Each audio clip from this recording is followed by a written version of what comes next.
batteries. Oh, my little lemon, just you wait. One day you'll be a strong and splendid tree. She's talking with a flower pot. Oh, you scared me. Do you like it? Like what? My seedling, don't you see? It will grow into a huge tree. And there, amongst the green leaves, will be beautiful yellow lemons. Class! From that thing? Lemons? Oh, yeah. It'll grow into a tree. All it needs for that is to gather energy. Get energy from where? From our sun. The sun? It'll be so slow. Oh, batteries would be faster than the sun. Batteries? I really don't think so. Toola, do you know how much energy they have? Let's just bury a bunch of those batteries in here, and you'll be watching your lemon plant shoot up into a tree. Are you positive? Absolutely. And where can we get the batteries? Over there. Professor Eugenius has a whole box full of them.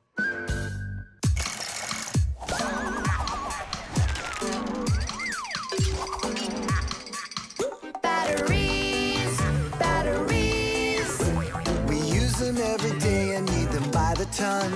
Batteries, batteries. They give power to appliances so they can run. Batteries, batteries, batteries,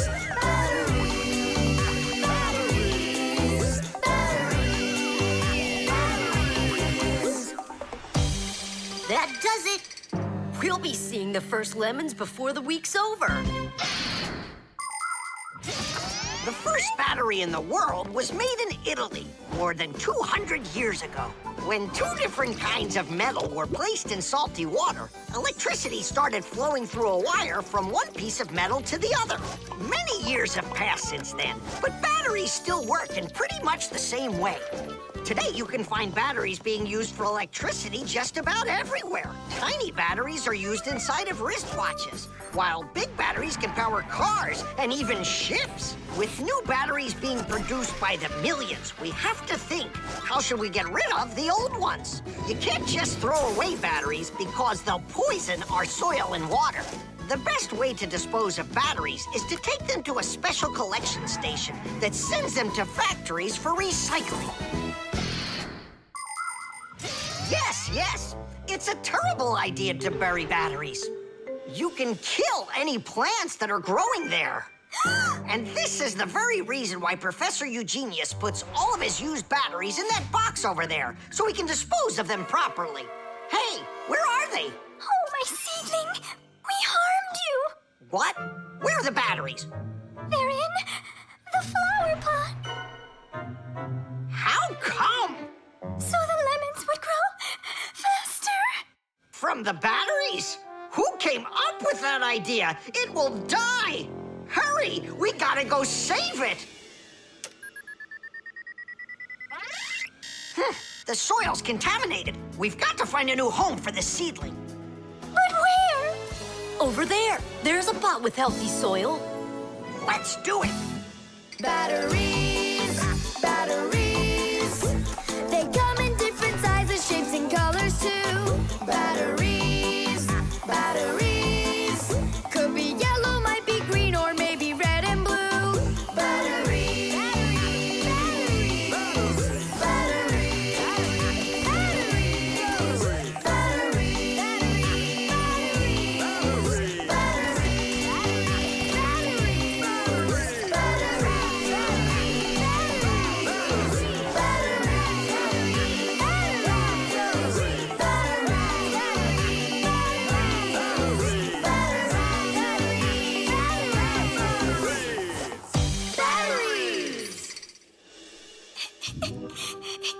Don't cry, Toola.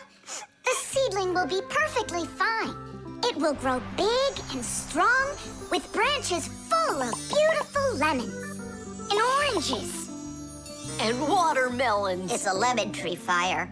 Will you ever stop going too far, like with the batteries? Well, anyhow, batteries are cool, right? Look how many appliances can't work without them. You're right, appliances. appliances can't work. Look, the seedling's coming back to life. It really is. Toola, tell us, isn't it splendid? Splendid. The Fixiephone. Tom Thomas, Huh? try to guess what we have with us. You guess what I have. A banana. A race car. No, not that. Chocolate. A pair of socks. Ha! Do you give up? My dad bought a new phone for himself and gave me his old one. He said I can keep it. Oh, wow. And what have you got? Look! Ah, you got a telephone too. It's better than that. This is a Fixiephone. Papu's got himself a new Fixiephone, and he gave this old one to Simka. And can you make calls on it? Take a guess. Come on, let me show him.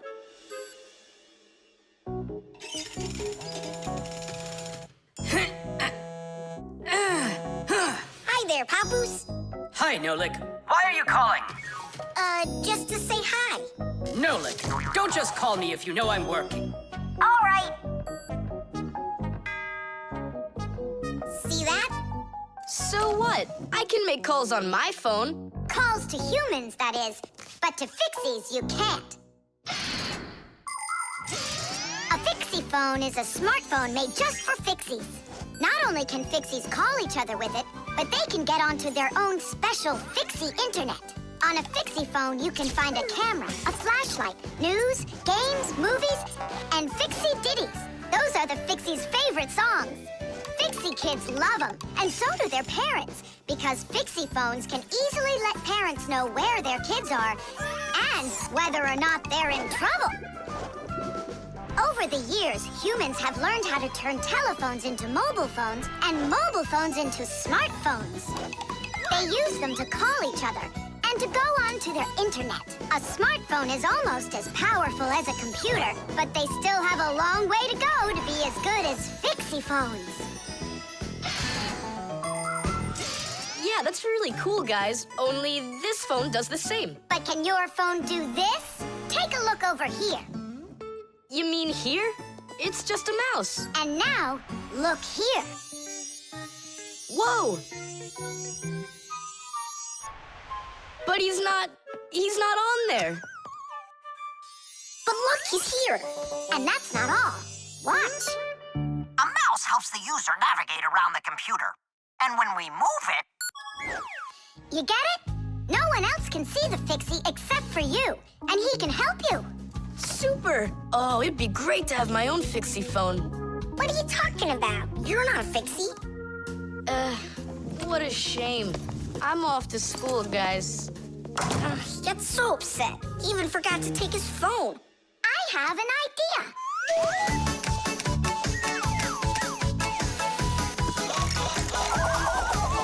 My smartphone's my best friend. I love to hear it beeping, so I keep it by my side even when I'm sleeping. Bing bong all day long, bing bong all day long, bing bong all day long, even when I'm sleeping. With my phone I play alone. I don't need my brother. Soon they'll make a brand new app to replace my mother. Bing bong all day long, bing bong all day long, bing bong all day long, to replace my mother. Check my mail, send it text 1,000,000 times an hour. I forgot to plug it in. Now I'm out of power. Bing bong all day long, bing bong all day long, bing bong all day long. Now I'm out of power. Bing bong all day long, bing bong all day long, bing bong all day long. Now I'm out of power. We finished. Tish! Look, it's a... Surprise! Wow, this is great! Now I've got my own Fixiephone. It's just like you've got. Well, pretty close. Tom Thomas! Tom Thomas, let me use your phone to call myself. I need to find my phone. Oh, wow. You've changed everything in here. Where am I? I guess I'm Papoose. Huh, what a funny name you came up with for me.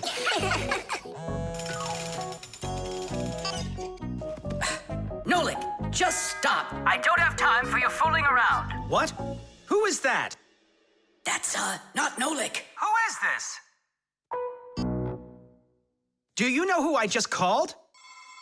Does anyone know who this phone belongs to out here? Oh, your mother found it. I'm coming. We'll fix those numbers later. Ugh, Papa's is gonna really give it to us. Give me your phone, Tom Thomas, and I'll delete all the Fixies numbers from it. But how can I call you up then? Why would you have to call us? We're always close by. The wires. Quiet down. Get ready for your lesson. Be quiet. Quiet down, please. Oh, it's so hot here. In today's class, we'll learn about... Whoa! What was that, huh? It must have been an earthquake. Yeah, it was an earthquake. Hooray! Sorry there, Professor. Ooh, I have to find an outlet so I can plug in this fan. Ooh, it feels terribly hot. It sure does. Well, keep looking. You'll find one. Now then, where was I? Oh, right. Today, No, it's impossible. In this whole laboratory, there isn't one free outlet. Look at this. Just pull out one of these wires and then you'll have a free outlet. I can't. I fear I could pull out a plug for something important.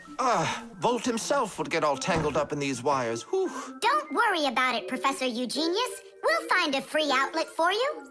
that's right, my colleague. A cup of tea will do you good, so just go relax. Thank you, my colleague. And as always, I'm eternally grateful. Fixies have opened schools for their children in all sorts of different places, like factories, stores, and warehouses. Anywhere where there's lots of machines and appliances and places to hide from humans. And this is where we hold our school, right here inside the laboratory of Professor Eugenius.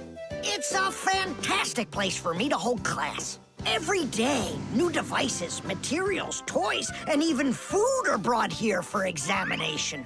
And there are lots of scientific devices and tools to study here as well. But most importantly, we never need to hide from the head of the laboratory. Because my colleague, Professor Eugenius, is someone I'm proud to call a friend. He loves Fixies, helps us anytime we need, and will never let our secret out.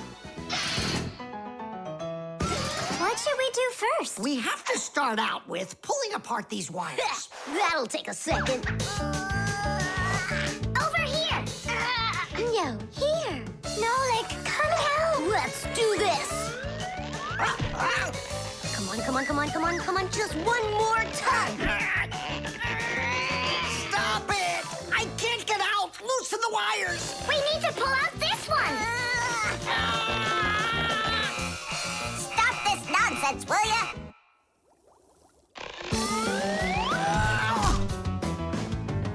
Thank you, Digit. Tidish. Well, the way I see it, in order to get the knot out that's over here, we need to expand the loop that's over there. And then push that wire through it. And then do it again from the other end. That's it. Very good, girls. Hey! Now pull it hard. Perfect.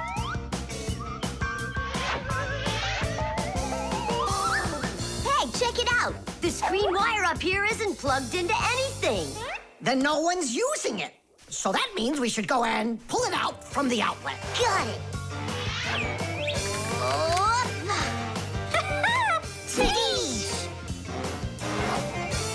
Vera, here's another wire that isn't plugged in. I found another wire no one's using. Simka and I found it together. Nolik, why are you so upset? Because you guys are doing all the work. How about this wire? Nobody's checked it yet. Really? Oh, wow! What? Did you find some treasure, Nolik? Uh-huh. There are 6 free outlets under here. Great! Now Professor Eugenius can plug in his fan, and his kettle, and even his soldering iron. To get electricity to a device that doesn't use batteries, you need to plug a pair of wires into an outlet. But it's important not to let the wires touch one another, or the electricity can burn them out. That's why wires are covered in plastic or rubber, so the electricity won't pass from one wire to the other, or to us when we touch them. So always be very careful with wires. And never, ever touch a bare wire. You could get killed by the electric shock. Oh, what would I do without my wonderful friends? Thank you. Sorry. I wanted to... I should go. Go ahead. That's a great idea. And we'll start our class. What were we talking about? All about wires. Well, it looks like our class is over. Time to go play. Friction.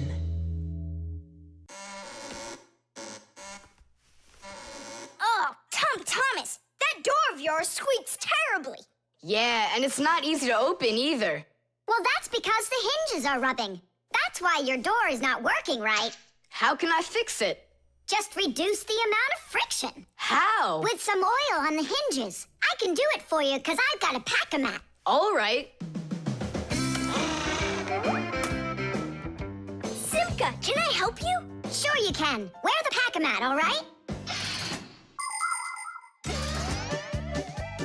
Friction is the force that tries to stop something from sliding or rubbing smoothly against something else.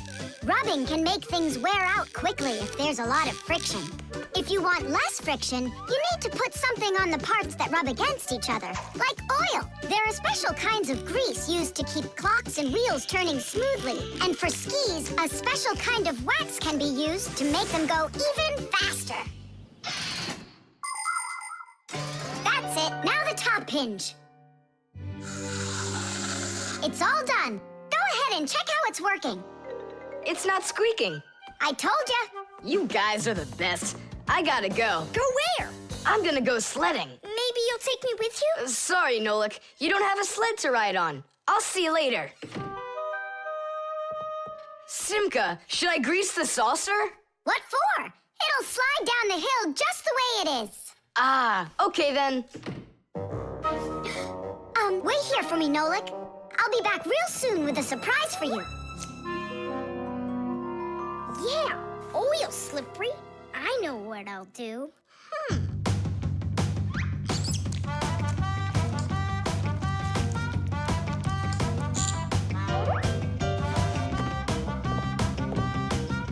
Wow! Talk about no friction!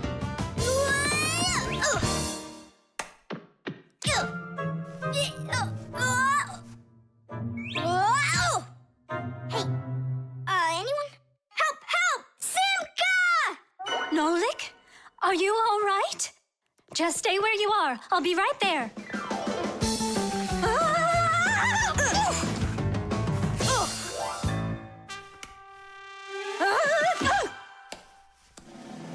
Papoose! Help us, please! Who called for me? Help is on the way! Hey, what are you up to? Grandpa, stay away from here! You'll fall over. Huh? What did you say? Stay where you are!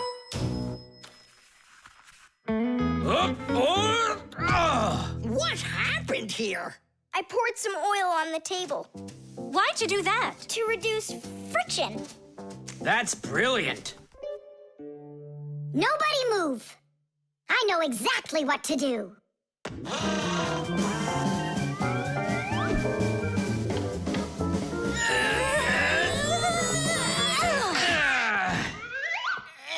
And what was the problem you had with the friction? I want to see all of this oil gone in 5 minutes.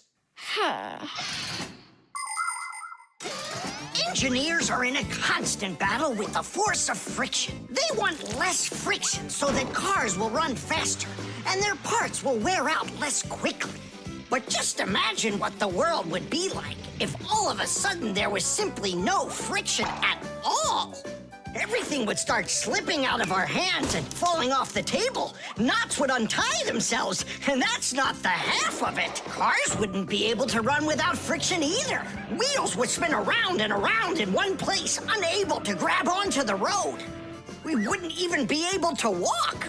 Because when we walk, we move forward by pushing off the ground with our feet. And how can we do that without friction? We can't. So now I think you can see why it's not so bad to have a little bit of friction in our lives. Whew! We cleaned it. But it's still so stinky. Nolik, I completely forgot. I promised you a surprise. Look! What is it?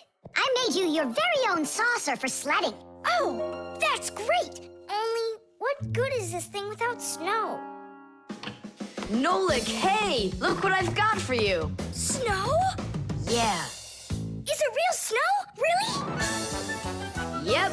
Now you've got your very own hill to sled on. This is great! What an awesome surprise! And you don't need oil to make it go quickly. Yeehaw! The chick. Ah, Professor Eugenius is making breakfast. Only the eggs will never get cooked at this temperature. What are you doing? You can't heat up these eggs to temperatures that are this hot. Why can't you? The chicks, you'll kill them. What chicks? Where? This appliance, do you even know what it is? I thought it was an egg cooker. You thought it was an egg cooker? Listen up. I do not want to see you around this thing. Not anywhere close. Got it? I won't get close to it. But Grampus, we don't even know what this is for. It's called an incubator. To help her chicks hatch, a mother hen sits on her eggs for a long time, keeping them warm with the heat of her body. An incubator is a device for hatching chicks that is used in place of the mother hen. It's always nice and warm inside, just like under a chicken's wing, but not too hot. An incubator can even turn the eggs so they get just the right amount of heat all over. Chicks that are hatched in an incubator are no different from the chicks that are hatched without them. Fire! What? This thunderstorm is really scary. Let's be scared together. I'm not scared at all. Me neither, I was joking. Just joking with you. What do you think? Are the chicks scared in there? Holy moly! Wow, that was a big one. Even the electricity got turned off. The incubator turned off too. And the temperature is dropping. And for little chicks, is that bad? I'm sure it is. It's cold in here. These chicks need help, and Grampus isn't around. Then we're gonna have to save these chicks without him. Nolik, get the door open. Help me. I can't. Grampus said I can't get near the incubator, so try opening it yourself. I can't do it. And I can't help you. But the chicks are going to die of cold. Let's just do it. But don't you go and tattle to Grampus. I promise. Hooray! It's a bit early for hooray.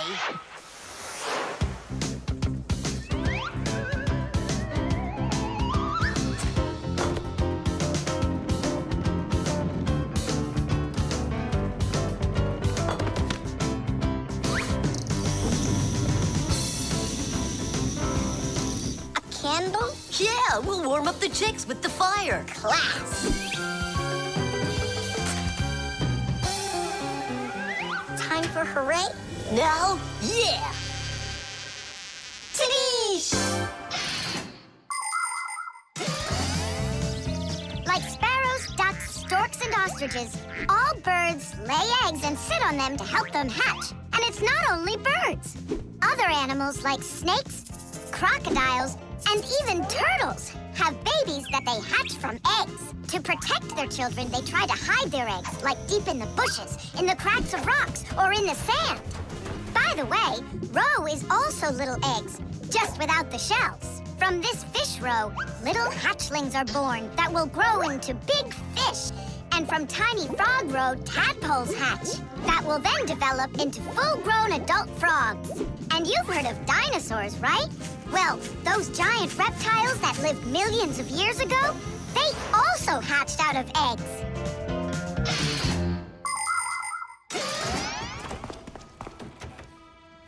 What happened to the electricity in here? It's a blackout from the thunderstorm, I guess. This is just awful. My incubator.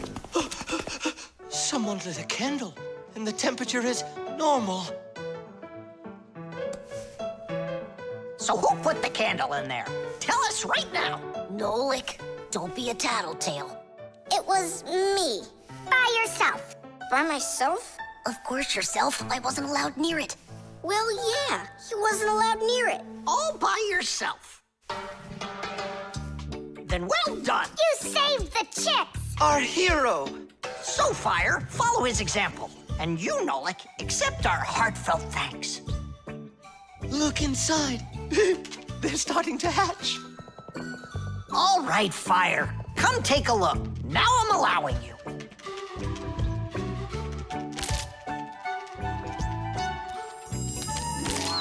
Look, a little chick. It's so cute. And so yellow. Look at him. What a little sweetie. Fire. What? Well, I really know who saved him. Tish. The suction cup.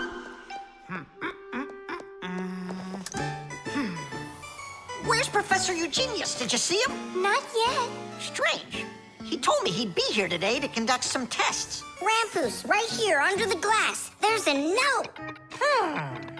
Dear friends. That means the note's for us. That's because Professor Eugenius can always count on us. I'm off for a conference today. So what should we do? While I'm away, please keep an eye on each of my tests. There's the wristwatch. And where is it? It's right there.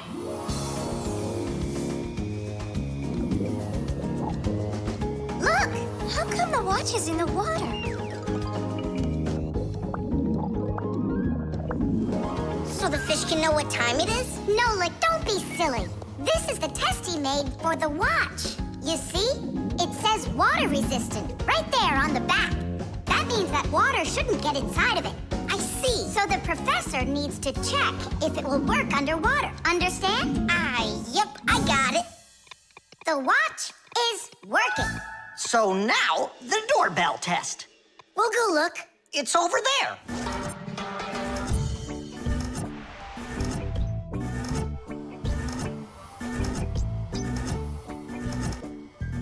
What's that thing doing? It tests the button to see how fast it wears out. To check the quality of appliances, toys, sporting goods, or just about anything, they need to undergo serious testing. Take, for instance, telephones. They need to be tested with both heat and cold because they have to work in places as hot as Africa and as cold as the Arctic. Computers are tested to make sure they can be shaken and rocked, too. That way you can be sure they'll work on a desk at home, or outside in the park, or while you're taking a ride. Different kinds of products need different kinds of durability tests. For example, athletic shoes and car tires are rubbed and squeezed over and over to see how long they are going to last. Yes, testing's very important. Without testing, a machine or appliance could let you down at the very worst moment. If guests come to visit once a week, and once every month a hooligan comes, pushes the doorbell, and runs, then I figure this doorbell will last right around 400 years. That's long. The doorbell is still working. That's very good. And also, What? I don't know. We need to turn the note over to read the end. But how? Oh, raise the glass, that's all. Hup, hup, hup.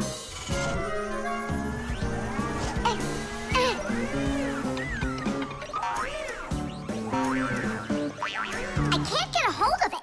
We should find a suction cup. A suction cup? Suction cups are made out of rubber or other elastic materials. When a suction cup is pressed against a smooth surface, the air inside is squeezed out. The air outside wants to get back in, and so it pushes down on the cup. The rubber edge of the cup won't let the air leak in, so the outside air keeps pressing down, and the cup keeps on sticking. And that's how a suction cup sticks to a surface by using the power of air. Wait a minute. I know where there's a really big suction cup that we could use.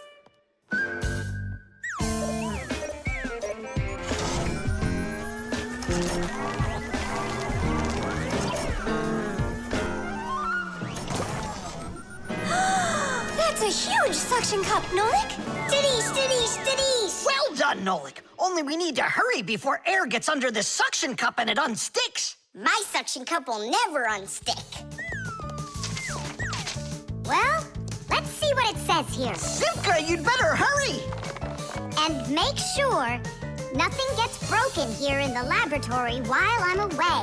Huh, and what could get broken around here? Ah, the glass, look out!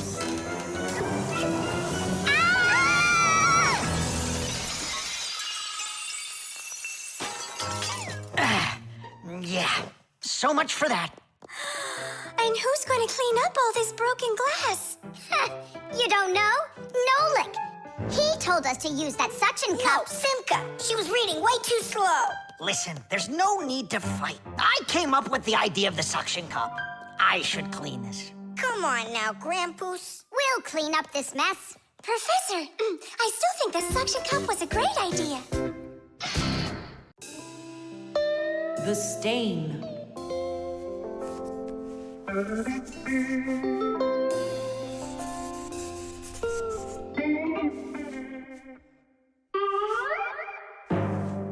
Thomas, what's going on? If you really want to watch TV, then you gotta turn it on first. I'm not watching it, I'm looking at my reflection.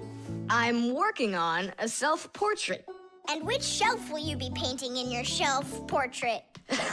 It's not a shelf portrait, it's called a self-portrait. It's when an artist draws or paints a picture of himself. Of himself? Ha! You think you've got muscles like this superhero I see here on this paper? How can I see exactly what my muscles look like? And anyway, let the artist do his work. Thomas, your shirt! There's a spot! Oh no! Wipe it off, quickly! It's even worse, so now what? What we really need is Masya. Ordinary dirt can be cleaned off with a brush or washed off with water. But there are stains that are not that easy to get rid of. Stains from fruit need to be soaked in hot water first. Blood stains, on the other hand, should never be washed in hot water. You can clean stains from paint or rust as well. Only for those, you'll need to use a special stain remover. But stain removers should only be used with the help of a parent or other adult that knows how to use them safely. Hey, I know a great way to do it. What do you use to get rid of pencil marks? An eraser. Only this shirt isn't paper. And so what? Let's try it. What's the harm? Now I've got 3 colors to get off. New idea. We should paint over it with this correction pen. With whiteout? Yeah! That was a bad idea. Now I got it. You have to use some water.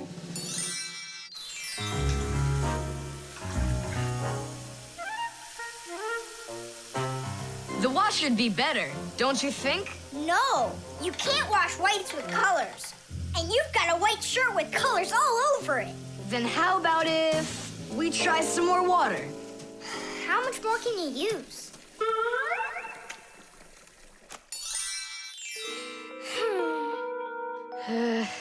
Any more ideas? You know what?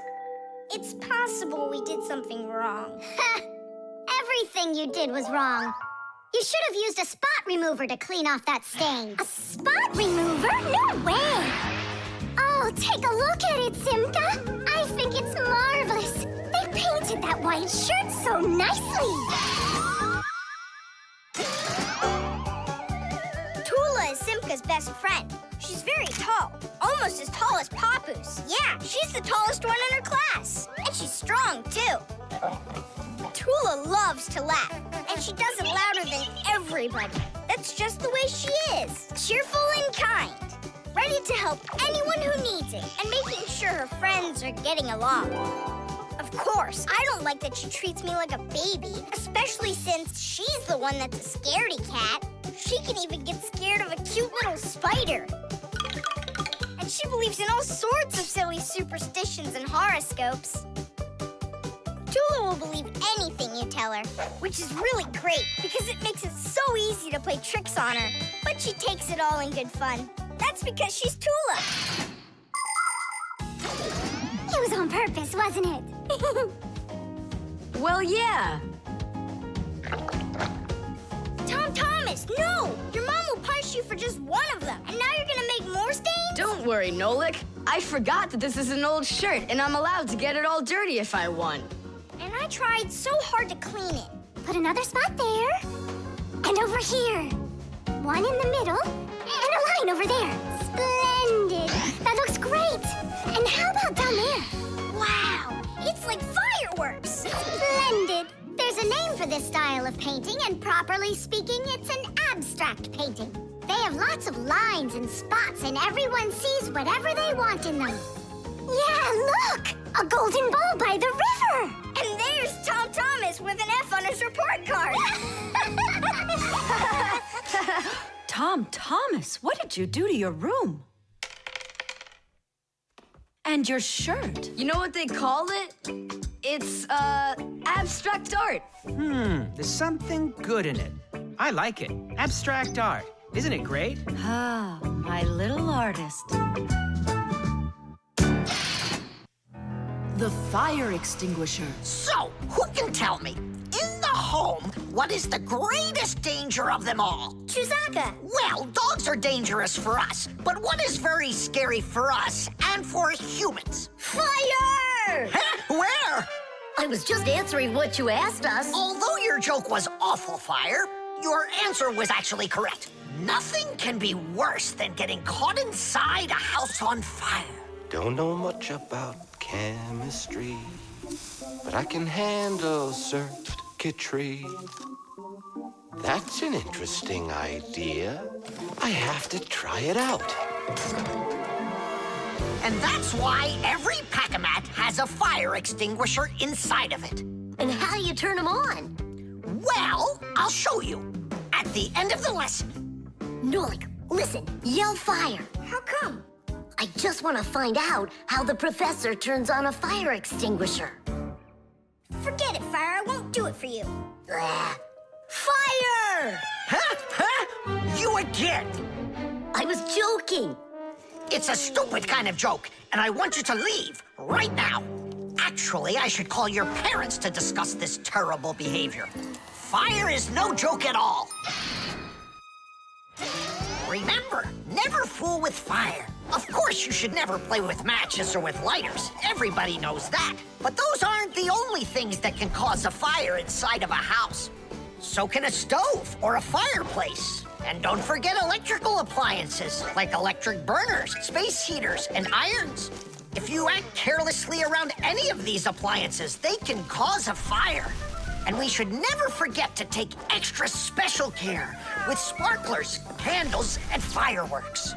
Sparks can jump off of them and set fire to highly flammable things like paper, wood, or cloth. So, what do you do if a fire suddenly breaks out? That's right. You call the fire department by dialing the number for all emergencies, 911.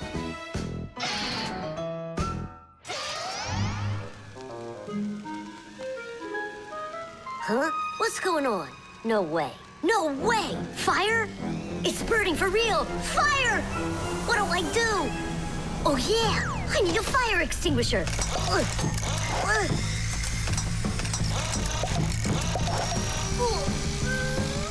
Where are you? And that's how a Pack-A-Mat can become a fire extinguisher. Do you understand? We understand. There's a fire! It's over there! Enough! You don't know when to stop fire. I'm not joking this time. Please believe me, it's there. Nice try, Fire. Oh, look, he even used smoke this time. No, Simka. That smoke's from a fire. Uh-huh. I'm sure that this time it's for real. It's the truth. I swear I'm not lying. This time I think it's true. He's not joking. We've got ourselves a real fire here. Toola, Simka, turn off the soldering iron. Uh-huh. Got it. Be careful, kids.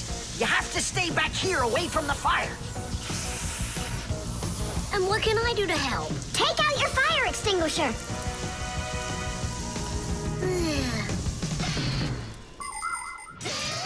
Long ago, ago, people used to put out fires with just water or sand.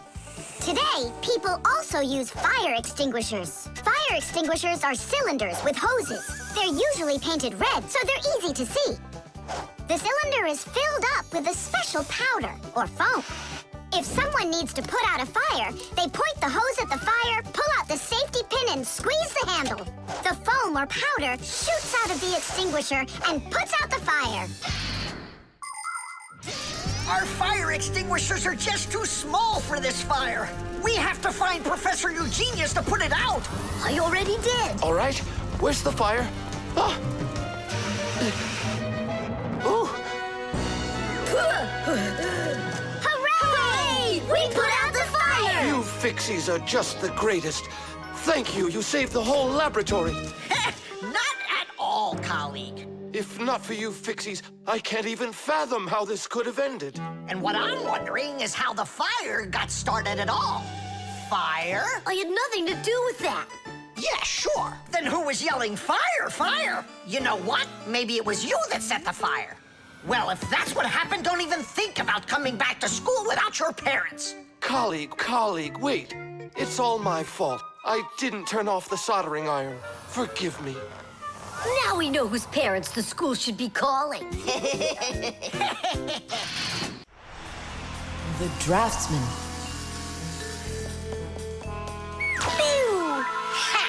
Huh? What? Hi there, Tom Thomas. What are you drawing? I'm not drawing. This is called drafting. What's the difference? Tell me, is that a circle? Sure is. And that? It's a circle, too. Only it's a rounder one. Of course. That's because I drafted it with a compass. And now I've got a real target. So now I'll load my dart gun. Whoa! Why'd you shoot that thing at me? It was the gun. I didn't even pull the trigger. What? Did it break? Let's open it up and see. There. This little part broke. Let me go find Papoose. He can help you. He can make another one. A brand new one. Wait. I can draft a technical drawing. Will Papoose understand how to read one of those? Are you kidding? Papoose is an expert at everything.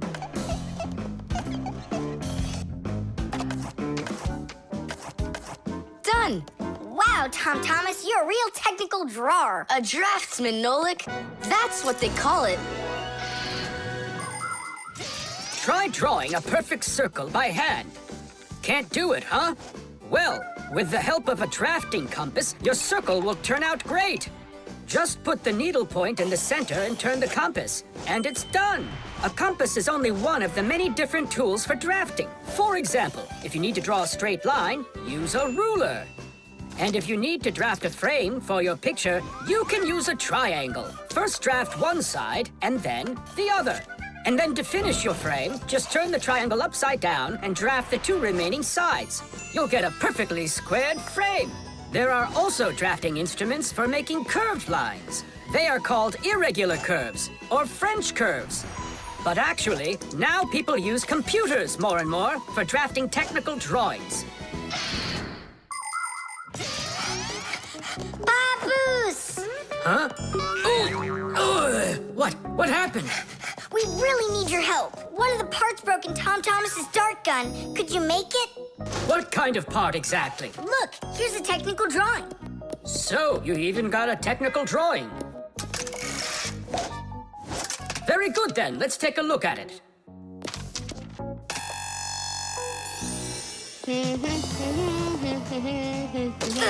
Here you go. Super. Let's see. It's not gonna work. You see, it sticks out here on the side. I need to draft another technical drawing. Papoose! Huh? Nolik, you scared me again. Forgive me, but the part has to stick out over on this side. And you're sure that's all? That's all, for real. Tom Thomas, it's done. Listen, while you were gone, I realized that the part needs to have a hole right here.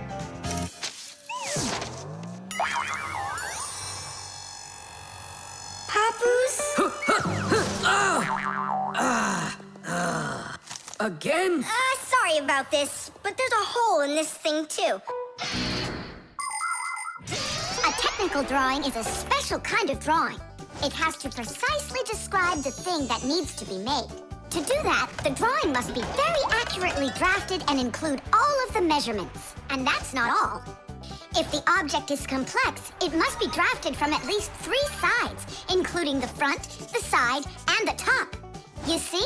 The object looks different from every side. So if you don't want to work over and over again, learn to draft correctly.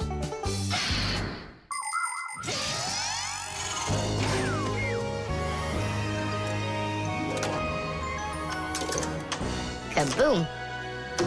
It works. Bullseye! And all thanks to our technical drawings. Yeah, after 3 tries, right? Some draftsman you are. Now I can draft all sorts of technical drawings. Even one of you if you'd like. No, don't bother. Hey! Great. That tickles. Now do me a favor in turn. Hey, what are you doing there? Just stop. What's going on? Now I think I got it. It's done. And what's that circle for, huh? That's the top view. You know what, Simka? That's what you really look like from up here. Nolik, take this over to Papus. He can use it to make another Simka. No thanks, Tom Thomas. For me, 1 Simka's enough. The shadow play. Oh, hi there, Tom Thomas. What are you doing here? I dropped a paper clip. Give me some light. What's so funny, huh? We're trying to help you out. You've got funny shadows, that's what. Hey, check this out.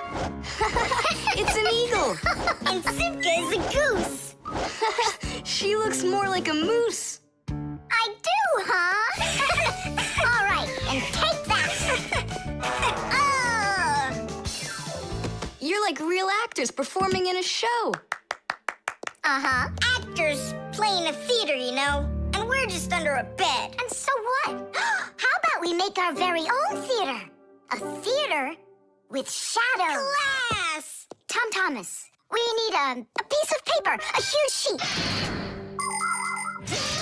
It's really quite easy to make your own shadow theater. You can make the screen out of a white sheet or a big piece of paper. Next, make sure the room is dark and shine a desk lamp at the screen. Now, to make the shadows, just put yourself or a cardboard cutout between the lamp and the screen. Your shadow, or the shadow of your puppets, will come to life. But make sure that the audience sits on the other side of the screen. The play will be much more magical for them from that side. Tom Thomas, light. Oh, wow! Simka, you look totally like the real Red Riding Hood. Hello, dear granddaughter. Hello, dear grandmother. Grandmother, what very big eyes you've got. The better to see you with, my dear. Nolik, come on, we're rehearsing.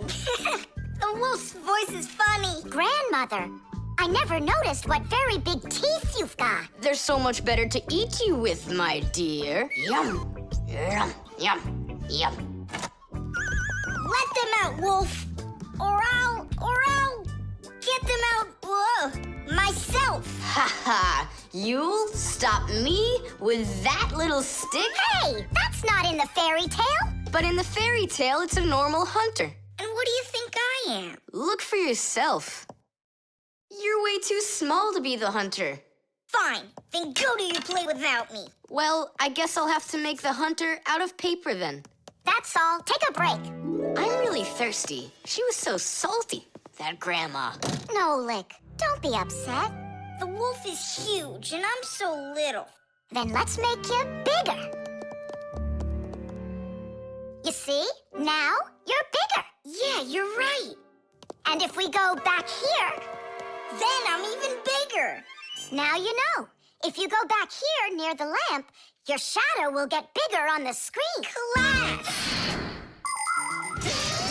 There are just so many different kinds of theaters in the world. In the dramatic theater, the actors speak the lines of the playwright. At the opera, the actors don't speak their lines. They sing them, accompanied by an orchestra. And here at the ballet, the performers don't speak or sing their parts. Here, the story is told with dance. There are also theaters where the performers are animals. In an animal theater, you can watch performances by cats and dogs, or goats and pigeons, or even bears and seals. There are also theaters where the stories are told by puppets. To tell the truth, the puppets are brought to life with the help of people. Yes, there are so many different kinds of theater. My favorite is the Shadow Theater. I think it's the most beautiful and mysterious theater of them all. Hello, dear grandmother. Grandmother, what very big eyes you've got. The better to see you with, my dear. And grandmother, what great big sharp teeth you've got. Oh, the better to eat you up with, my dear. Ooh, just wait. Aha, Wolf, I've got you. The hunter looks so strong. You're a hunter? Then where's your gun? Why do I need a gun? You're so tiny I could use a fly swatter. But I'd rather do it like this. Like what? With my bare hands. Way to go! Hooray!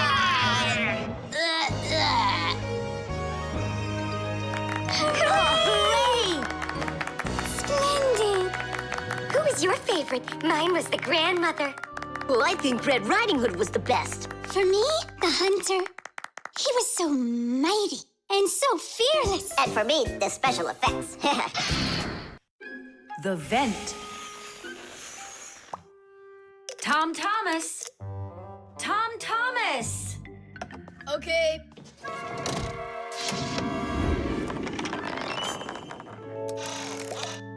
Simka, Toola, check it out. It's pretty, isn't it? Oh, splendid. It's nothing but a trinket. It's completely useless. Useless? Look how well it matches my hair clip. Useful things are the kinds of things you truly need. For instance, like this rope ladder I've got. It's splendid. And where do you plan on climbing with this thing? Now, this mirror here is both useful and pretty. Oh, how splendid. Toola, you say everything is splendid. Well, here's something super splendid that I bet you don't have. Oh, what is it? It's a mechanical super claw. It must be just perfect for scratching your back. Now look what I have. A photograph of Vector. And he signed it for me, too. Are you sure that's Vector? You've got a photo of the bravest Fixie on the face of the entire planet? Yeah, and the most beautiful. Is it him for sure? No way. Let me take a look. You'll smudge it. You've been fooled. No. Yes. Jealous? You are. My photo! Oh, no! What was that? A draft. This is completely your fault. It's not my fault. It's your fault for bragging so much. Please, girls, stop fighting. Let's go find it.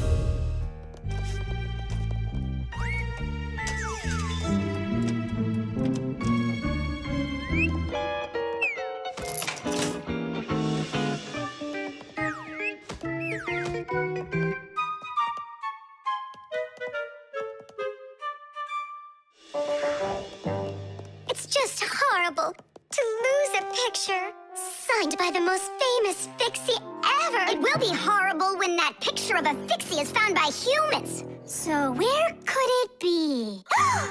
I know how we can find it. Exactly. We'll blow a bubble and watch which way it goes as it floats away. We'll follow it and find your picture. Do you know why you can blow bubbles out of soapy water? At the surface of any liquid, there's an invisible film that is very thin but very strong. If you want to see it for yourself, fill up a glass with water all the way to the very top. Now you need to take a coin and carefully drop it into the water sideways. Then drop in another coin, and another, and another. You'll see that the water doesn't pour out, but rises up and forms a hump. That's because the water at the top sticks together. Why?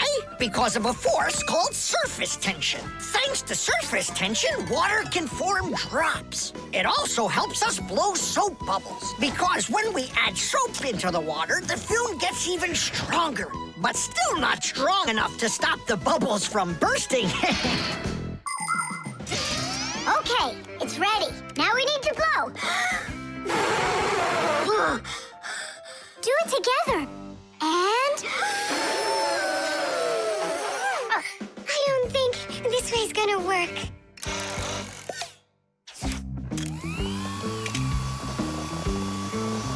Look, it's flying! We did it! The vent! Of course! Why didn't I think of that before? Have you ever seen holes in the bathroom or kitchen that are covered with grids? Well, those are called vents. And behind the vent is a long pipe called an air duct. Unpleasant odors and musty air can be forced into the ducts and sent out of the house. And if you want that old, stale air to leave the house even faster, open a window and let in some of the fresh air from outside. Keep the air in your home as fresh as it can be. Hey, take a look! It got stuck over there! Get it before it flies away! How can we grab it? What do you mean? Don't you remember what I've got? Titties! Thank you, Simka. What would we ever have done without your mechanical claw and your fantastic ladder? Then here you go, a present for you. Oh, thanks, it's just great. And I want to give you this. Oh, gee, it's just splendid. Simka, are you here? Huh, what you got there, Simka? A little mirror. It's pretty, don't you think? Oh, you girls. You're all the same. The airbag. We're gonna be late. We'll make it.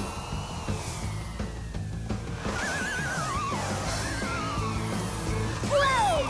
Oh, wow. Hey, slow down there. I'm a super duper racer.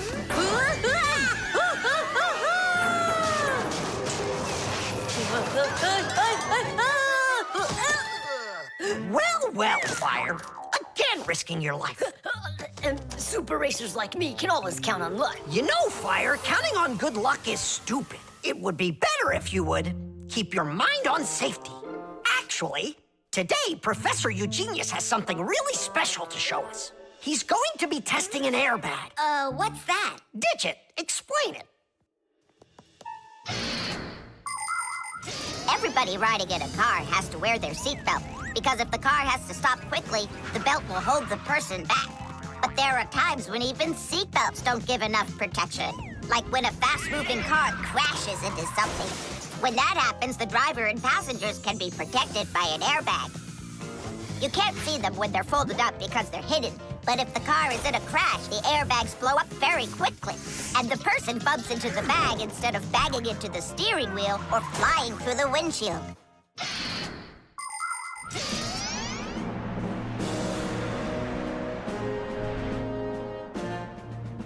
Here I come. And once again, when something dangerous must be tested, Professor Eugenius tests it on himself. But Grandpoos, aren't you scared that it won't blow up with air? Don't worry about the air. A 3 and a 2 and a 1.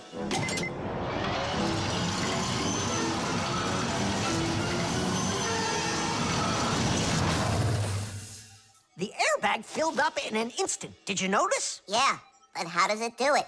There is a chemical inside of there that quickly burns and instantly turns into a gas the moment the crash takes place. The gas fills the airbag, and there you go. Did I explain that right, Professor?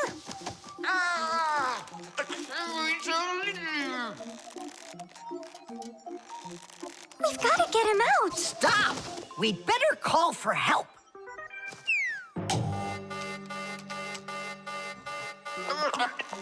Professor, do you need some help?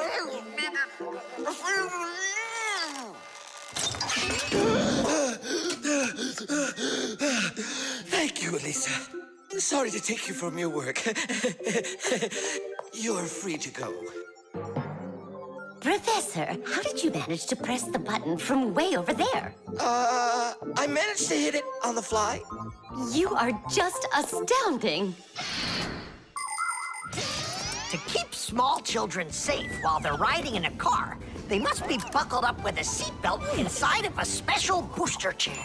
But kids also need to be careful when they're riding a bicycle, skateboarding, roller skating, or riding a scooter. First of all, it's best to keep off of roads where there's too much traffic.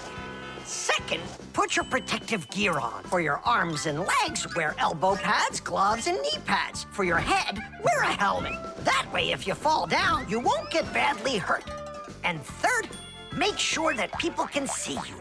If you're out riding in the evening, your clothes and bike must have safety reflectors on them. They let drivers see where you are by reflecting the light from their headlights back at them. Remember, better safe than sorry. Here we go. Well, I hope this time I've got it. Should we call his assistant right now, just in case? Let's just wait and see. Ready, set, go! Grampus, he needs to be rescued. No need. I made a change to it. Now the bag not only inflates automatically, it deflates itself as well. Splendid! As you Fixies say, Tish! Today's lesson is done. Hooray! Come on! Where's my fixie board? I've got your fixie board, Fire. Here you go. I just went and equipped it with an airbag. Really? Ha! How come? You know I'm a super racer. See? Woohoo! And that's why I installed it. Super racers don't need airbags. We never, ever.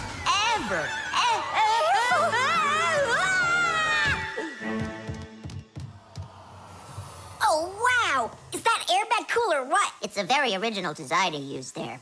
That design is my own, and Fire ran the test. Professor, will you make an airbag for each one of us? You all will get them real soon. But even so, Caution and care make accidents rare.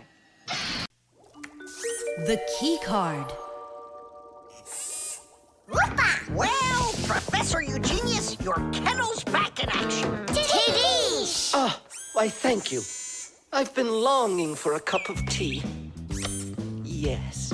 There's no tea left in here. Then I'll go ask Lisa if she has some. Look! Professor Eugenius! You forgot the key! The key! Don't close the door! Simka, you must be joking. That's a key. This is nothing but a plastic card. But it is a key. A special kind. It's called a Keycard. To open up a combination lock, you need to enter a code in the correct order. That means if you can't remember the code, you can't open the lock. But if the lock uses a key card, there isn't any code to memorize because the code is held inside the card's memory, and the lock can read the code from the card. Of course, key cards don't work with any lock. They have to be smart locks that are able to read electronic codes. When the smart lock reads the correct code, it opens right up.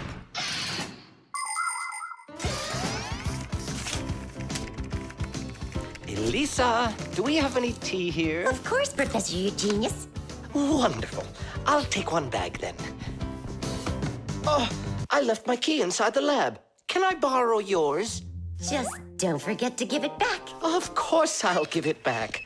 Come on, Elisa. I got myself a tea bag. Professor Eugenius, the water's boiling. Fantastic. Ta-ra-ta-ta-ta-ta-ta. Ch-ch-chai.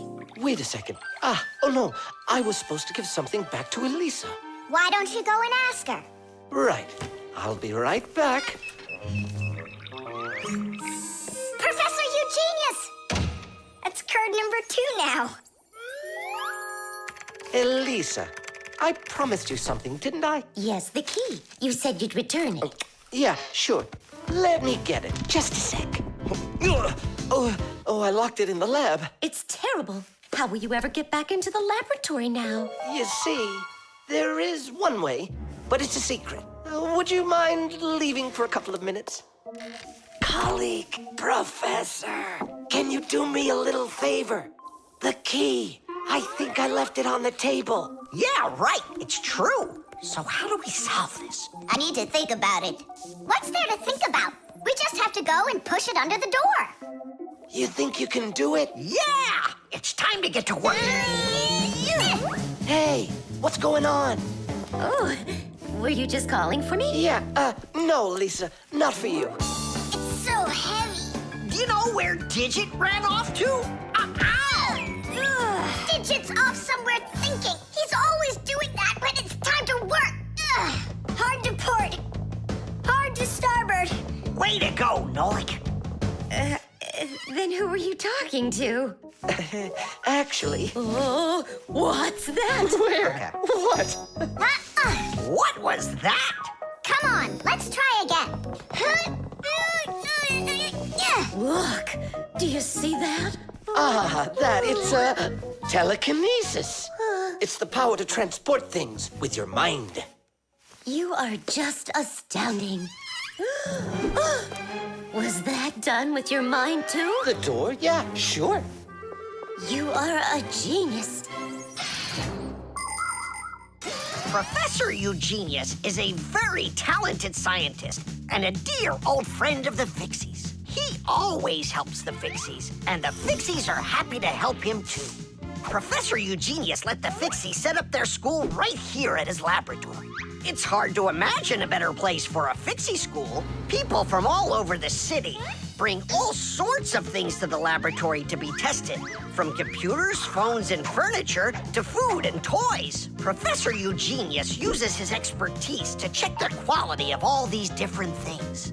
To help him carry out his experiment, his laboratory is filled with a variety of tools and machines. Yes, Professor Eugenius is a very smart man, but he can be absent-minded. Lucky for him, he's got us Fixies around. Thanks for everything. Sliding the keycard under the door? That was Simka's awesome idea. But the door opened wide while the card was still on the floor. That's strange. There's nothing strange about it. I'm the one who opened it. How? I climbed in the lock, that's all. Figured out how it worked, and Tadish. Very clever. That's a real Tadish. I guess that thinking before you go and fix something ought to be what we all study next. The Catapult.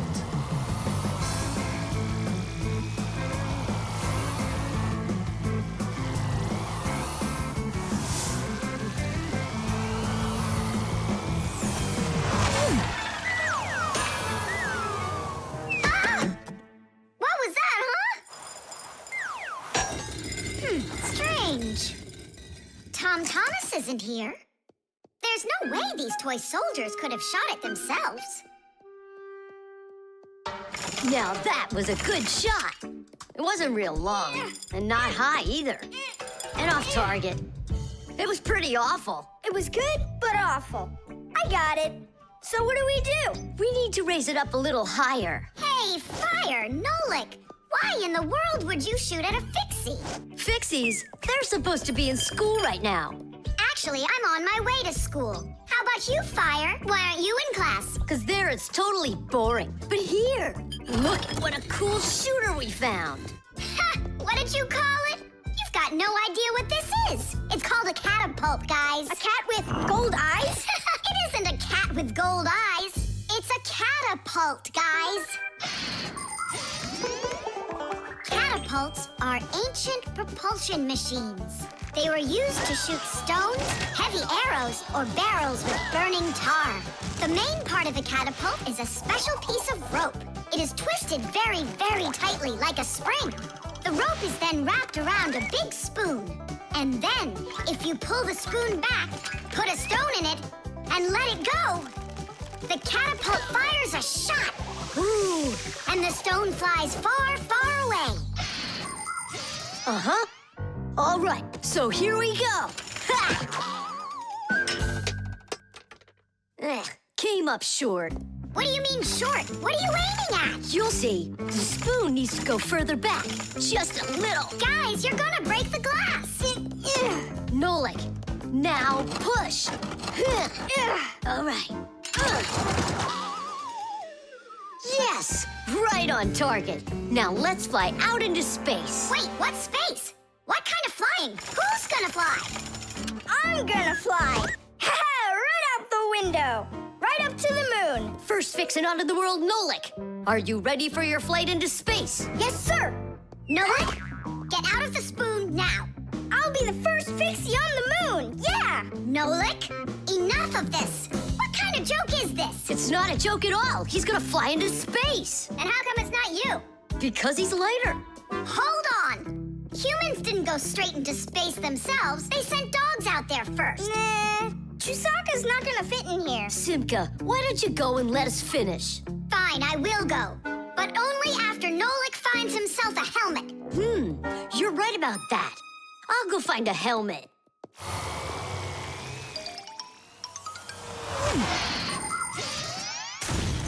The catapult was invented in ancient times, but people still use them today. Only now, instead of launching stones, catapults are used to launch jet airplanes. You see, the runway on an aircraft carrier is quite short, so catapults are used to help the planes move fast enough to take off.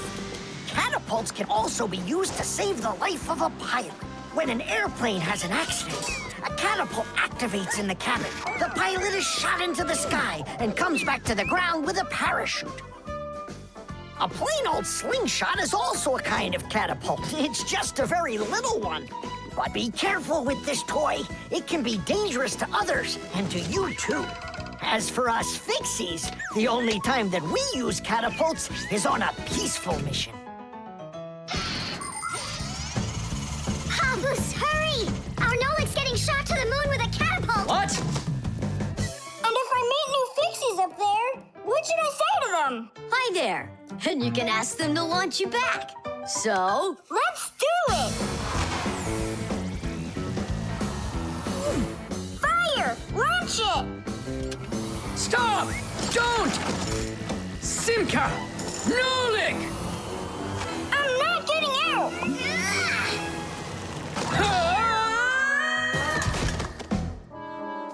Whew! We're alive! Hooray! He flew all the way. Who flew away? To the moon? Nope, just a bit short. It's not our fault. You're just heavier than Nolik, and that's why you came up short. Papoose, maybe we can try one more time. What? Ugh. The dog. It's about me. Fixies? It's Chusaka. It sounds like she's angry with us. I wish I knew what that mad dog was thinking about. I'm thinking about you. You better hide or people will see you. I'm leaving. See you later. It's going to rain. Chusaka, I have no time to play right now. I'm not playing. His feet are gonna get soaked.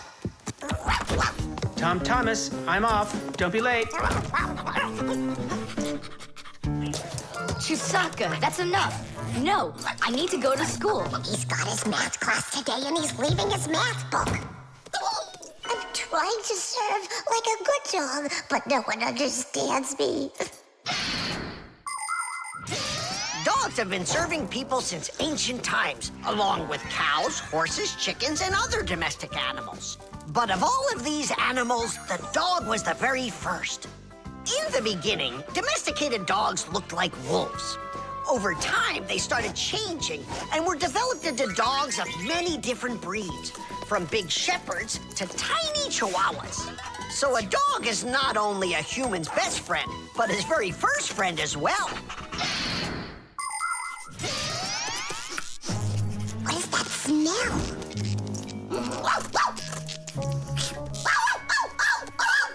Simka, come on out. I see you. Nolik, jump down. Oh no, we're trapped in here. Alert, something's burning over there. Why won't they listen? I think she's going to eat us. Together with the box.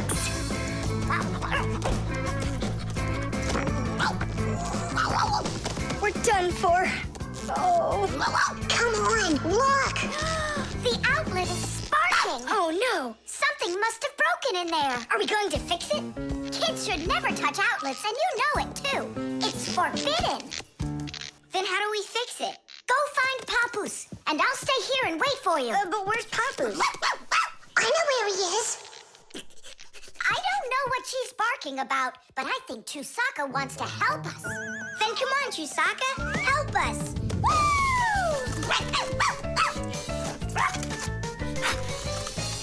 He's in there. Papoose! Papoose! Nolik, is that you? There's an outlet sparking over there, and it smells like it's burning. Are you sure? Yeah, Chusaka found it. Really? Great job! There are many kinds of service dogs. Dogs that help people by carrying out a wide variety of different jobs, like protecting a house or a flock of sheep if the dogs are shepherds. Some working dogs help guards protect their borders, while others work for the police. There are sled dogs that transport people and loads in the north, where there's only snow and no roads. Some service dogs help blind people by helping them get to the places they need to go. And there are dogs that save people trapped on mountains. And that's not all. Dogs went up into space before humans. But don't think that dogs are just given these jobs. Oh no! Like humans, dogs study for a long time before they're allowed to take on serious work.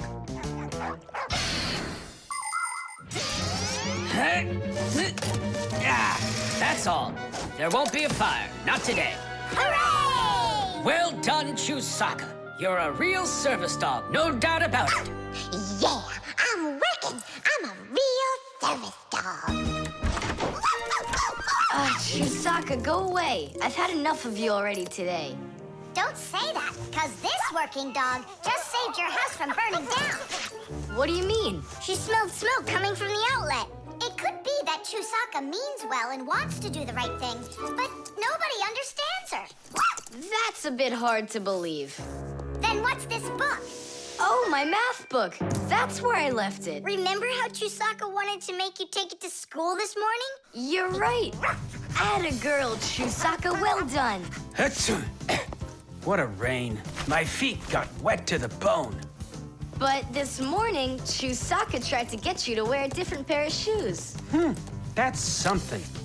I should listen more closely to this smart little dog of ours. Finally, they understand me. The drum. Now, let's turn it on. It's buzzing. You hear it? I would love to, but the only thing I can hear is Nolik's banging. Nolik, what are you doing? I'm rehearsing my solo. Nolik's the drummer in our rock band. Didn't you know that? Why don't you go and rehearse somewhere else if you wouldn't mind? Yeah, all right. I just can't work like this. Nolik, stop it, please. Oh, my head is just splitting.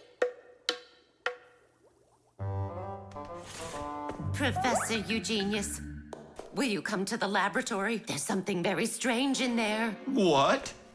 I'm hearing some kind of awful sounds. You are? I think it's a ghost. Back from the dead.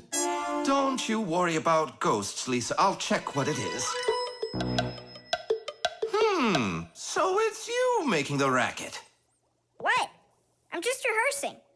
Well, what is it? Don't worry, it's just a piece of equipment rattling. You know what you should do? You should go and practice back at home, my young friend. It's not very hard to make a drum. One way to make it is to take an empty barrel and replace its bottom with a skin made of leather or plastic. If the skin is stretched tightly, the sound can get very bright and loud. Really big drums are usually played with percussion mallets or beaters, while smaller drums can be played with sticks or with bare hands. Instruments that make sounds by being shaken, scraped, or beaten are all called percussion instruments. There are lots of different percussion instruments, like the small hand drums that are called bongos, big shakers with handles called maracas, cymbals made out of metal. Now those really make a lot of noise. And there's tambourines, ratchets, and even spoons. That's right! People can make music using spoons as a percussion instrument.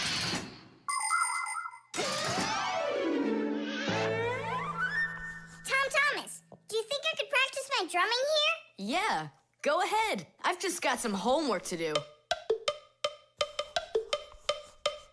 I can do that, and better than you can, too. And what if I play like this, huh? Then I'll go like that, or like that. Ever since I had decided that a drummer's what I want to be, there is nothing that I won't bang on, 'cause the world's a drum to me.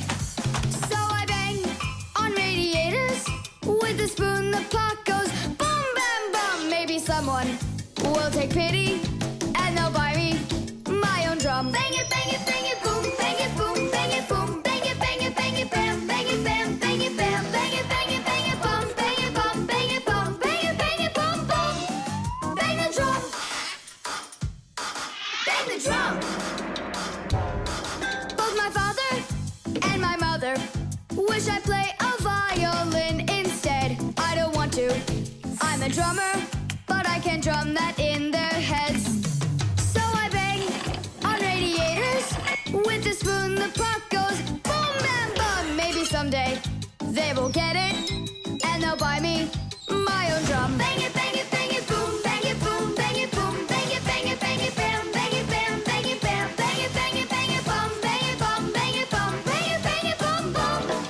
Bang the drum, bang it, bang it, bang it, boom, bang it, boom, bang it, boom, bang it, bang it, bang it, bam, bang it, bam, bang it, bam, bang it, bang it, bang it, bum, bang it, bum, bang it, bum, bang it, bang it, bum, bum. Bang the drum. Tom Thomas, let's take a break. But I'm not done. Keep going, Nolik. This is fun. Maybe it's fun for you. Bang the drum. Stop, that's enough. Bang the drum. And now, let's turn it off. Can you hear that? It stopped buzzing. It did. Hey, everybody, it's Nolik. Yo, what's up? So, our noisy ghost is back. I thought you were practicing at home now. Tom Thomas is drumming there. I had to run away. Well, our excursion is over. And now I would just be so happy to listen to your rock group. Hooray! Bang the drum! Bang the drum! Come on, not so loud! Bang the drum! Did you say something? Bang the drum! I beg you, not that loud, please! The chain reaction. Tom Thomas, what you doing? Nolik, leave me alone. No, really, what is that? Quit distracting me, will you? Nolik, look at what you've done. It's all because you wouldn't quit it. Wouldn't quit what?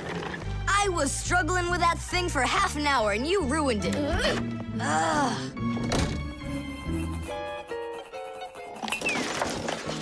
Whoa! Oh! Hey, Tom Thomas, can you hear me? Tom Thomas, let me out!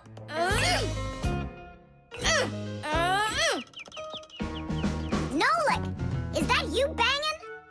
Yeah. And how did you end up in there?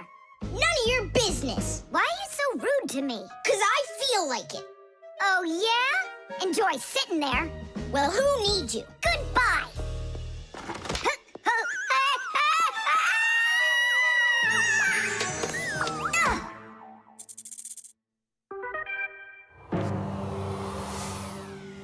Oh, Simka, what happened to you? Did you bang yourself? And so what?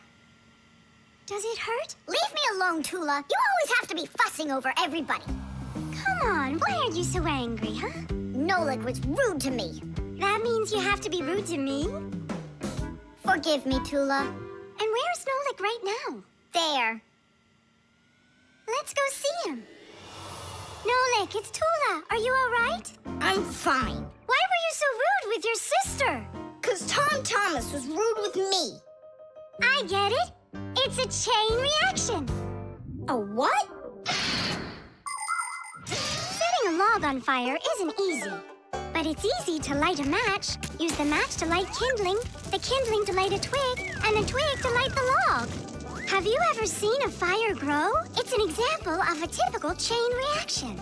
So be extra careful with fire, because just one match or little piece of smoldering coal can lead to a huge disaster. Yes, they can make a whole forest burst into flame and burn down to the ground.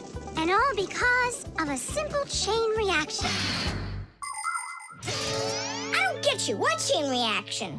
What do you mean, Nolik? Tom Thomas was rude to you, then you were rude to Simka, then Simka was rude with me. So there it is, a chain reaction. Yeah, and the rudeness was like a little spark. It just spread and spread and spread like a forest fire. Will you forgive me, Simka? Yeah, all right. I've got an idea. Why don't we try starting our very own chain reaction the other way around? What do you mean? Well, instead of spreading angry and rude feelings, we could spread happiness. But how? It's simple. All we need to do is smile and say nice things to each other. What a great idea! We could work together and fix Tom Thomas's mood. And I know how. Come help me pick up this domino, will you? Everything in the whole universe is made up of atoms. Particles so extremely small that you can't even see them through a microscope. But when a tiny atom splits, it makes a tiny explosion. And that explosion can start another explosion, and another explosion, and another. And now you've got a chain reaction. And that's how a lot of tiny explosions work together to make the gigantic explosion of an atomic bomb, the deadliest weapon known to man. But atomic energy can also be used for peaceful purposes. For example, nuclear power plants use this energy to produce electricity and hot water. And nuclear-powered icebreakers can break through the thick Arctic ice so ships can sail on their way. There, all done. Nolik, bring him in. And now we're gonna teach Tom Thomas how a chain reaction can work to make you feel really good. He's coming. On your marks, now. What's going on? No, really? Tom Thomas, watch this.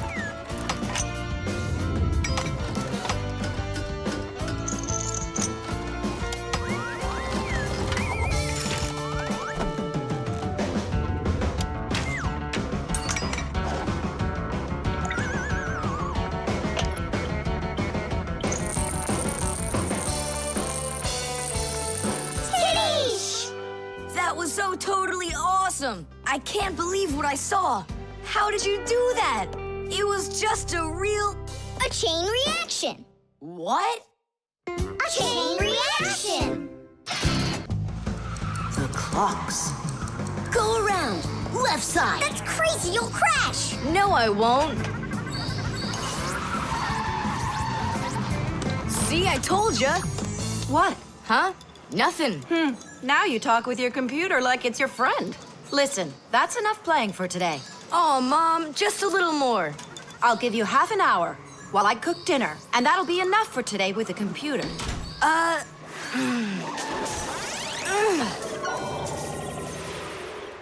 This stinks. I'll never get through all of these levels in half an hour. No way. Hey, but what if we could stretch out the half hour? How? We could take the hands on the clock and move them back a little. Mom will catch us. Fine, then let's slow down the speed of the clocks. Yeah, But how? You gotta know things like that. Since olden times, many clocks run with the help of a pendulum.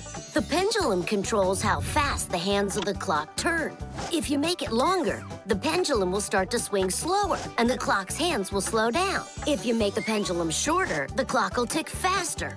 Most clocks that are made today don't use pendulums. They run with the help of springs or with an electronic chip instead. But even so, there are ways to change the speed of these clocks, too.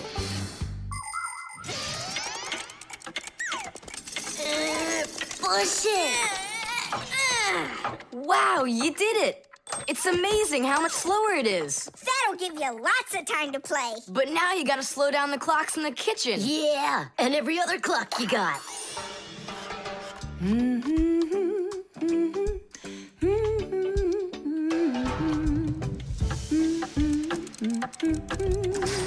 I just have to turn this to make the pendulum longer. Uh-huh. And now the clock will go slower. Fire!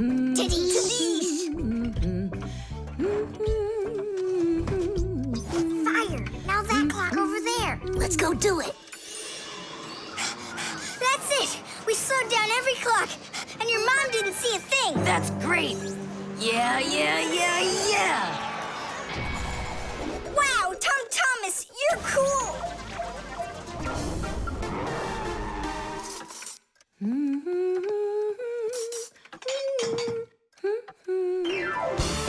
Amazing! He got another one. Awesome! You're unbelievable. Way to go. Huh. That's strange. Hooray! Incredible. Yay, I did every level. Oh, thanks. You're both just... The time masters of the universe. Yeah, but I'm getting really hungry, and Mom hasn't called me for dinner. Because a half hour hasn't passed on the clock. Hey, do you smell that? Something is burning. What happened? A fire? I don't get it. I was just waiting for 30 minutes like I always do, but everything burned this time. Maybe the clock stopped? No, take a look. They're working. Oh, I'll make you some oatmeal. Oatmeal for dinner? Mom, I need to, I'll be right back. You see what you've done? Time masters of the universe? You gotta go speed those clocks back up. Okay. We'll speed them up. They'll be caught up in no time. Humans have come up with lots of different ways to measure time. For example, if you stand a stick in the ground, you can measure the time of day by watching where its shadow falls. That's a very simple clock called a sundial. Another simple and ancient clock is a water clock. It keeps track of time by measuring how much water has poured out of it. And if the clock uses sand instead of water, it's called an hourglass. But humans weren't able to accurately keep track of the time until they invented mechanical clocks. They come in all sorts of sizes, from grandfather clocks to watches worn around the wrist. Today, we also have easy-to-read and accurate electronic watches and clocks. But the most accurate clock of them all is the atomic clock. It tells the entire world the exact time.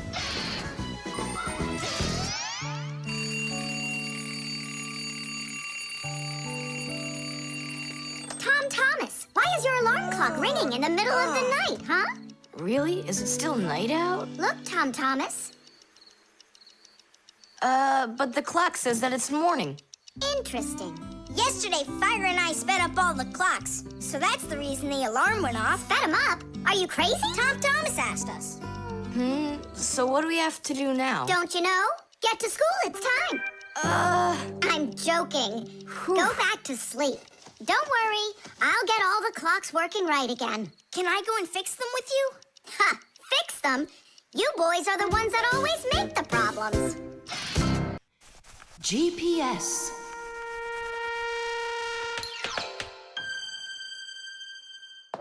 And 3, 4. Stop!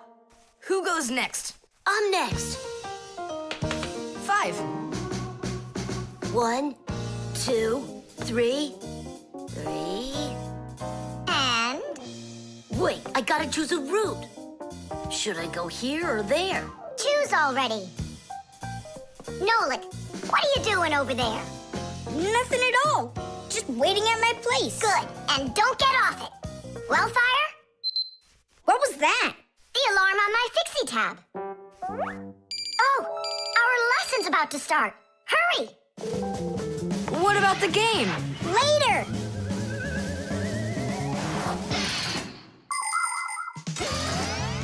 As soon as young Fixies enter their first year of Fixie school, everyone gets their own Fixie tab. It's a little computer that can do anything at all. Well, almost anything at all. Studying with a Fixie tab is fantastic. You can read it just like a book and write in it just like writing in a notebook. You can use a Fixie tab to listen to music, watch movies, find your way around, and talk, text, and send letters to your friends. And if you want, you can use a Fixie tab to go on to the internet that humans use, or you can visit the secret Fixie internet, where you can find news about the world of the Fixies. And Fixie tabs have games on them, too. Of course, these games can be a lot of fun, but you shouldn't play games until your homework is all done.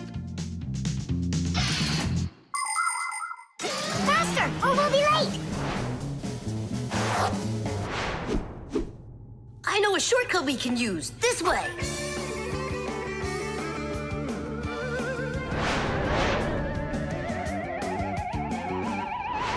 Now which way do we go? I need to remember the route. I think it's this way, or it could be that way. Well, which is it, this or that? I have no clue. Uh-huh. So what's our plan? We'll go back and start again. We flew in from there, right? No, I think it was there. That's not how we flew in. It was there.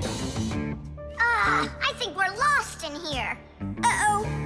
Nolik, stop the panicking.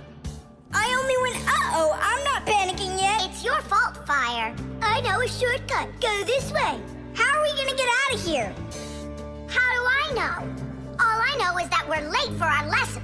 Thanks to someone. It wasn't on purpose, I swear. Now Grandpa's will punish us. What's going on? Well, I think I found a way to get out. Which way? Right here. I forgot that inside of my Fixie tab is a GPS navigator. Class. What's a navigator? A GPS navigator is an interactive electronic map that can help you find your way around. The navigator can figure out where you are by using signals that are sent to it from satellites. All you have to do is type the address of the place you want to go into it, and the GPS can figure out a route to get you there. And then it helps you as you go by telling you where and when you need to turn, so you can easily get to your destination. Let's see. Right now, we're here. And where do we need to go? You know where, to school. But where is that? Are you joking? In the laboratory of Professor Eugenius. Can you be quiet? Where do you want to go? The laboratory of Professor Eugenius. Please wait while I chart out the route. Ha! It did it! The navigator says to go there. Hey, what are you doing over there? Come on!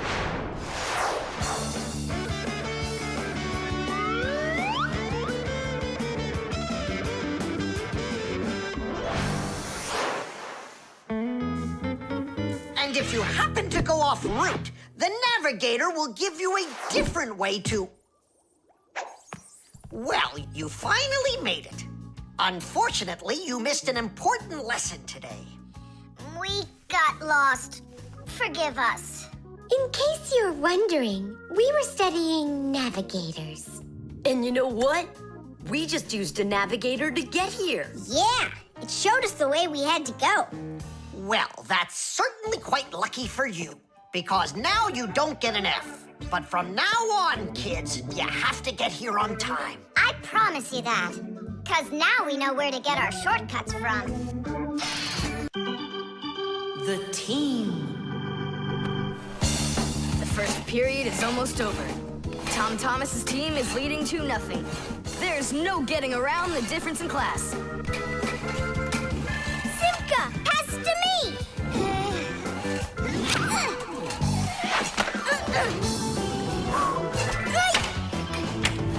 Simka, over here!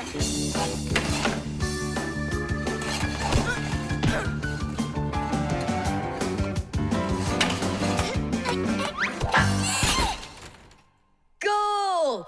3-0.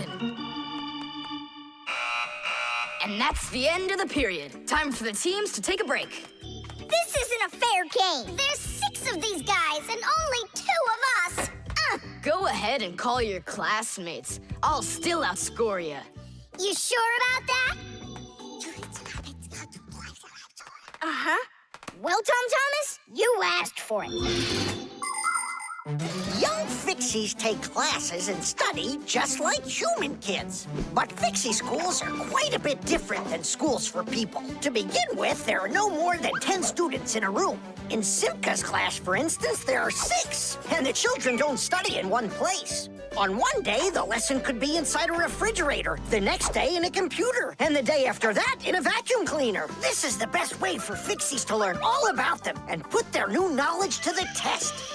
But the most important thing is that they have to learn to work as a team and help each other. Stronger Fixies helping weaker ones, and older Fixies helping younger ones. This is a must for Fixies, because appliances are so very big that if we didn't work as a team, we little Fixies could never get by. As the second period is about to begin, our full team comes to the ice. Huh? Introducing the engine of our class, Fire! My motor's roaring. And now the brains of our class, Digit! Okay, what's the score? Now here is the spirit of our class, Toola! Could I be our goalie? And here she is, the face of our class, Verda! And oh, what a cute one. So you want to quit, Tom Thomas? I'm not afraid of you.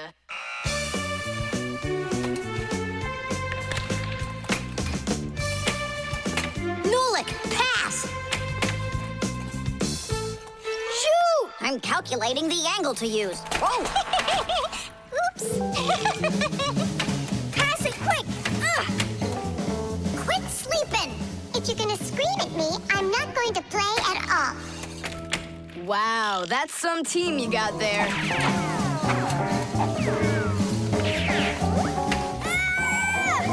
6-0. It's a blowout. Now the intermission before the final period. We're missing something here. I can tell you what. You mean confidence? Calculations? Elegance? I know speed. What's missing here's teamwork. Simka, you're right. It's one for all and all for one. Then here's what we're gonna do. We got it!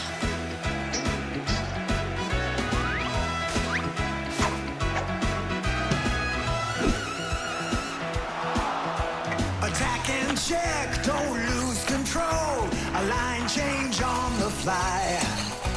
The puck is zooming towards the goal to score and break the tie. It's one for all and all for one. Great teamwork is a must. Let's go and show them how it's done. This game was made for us.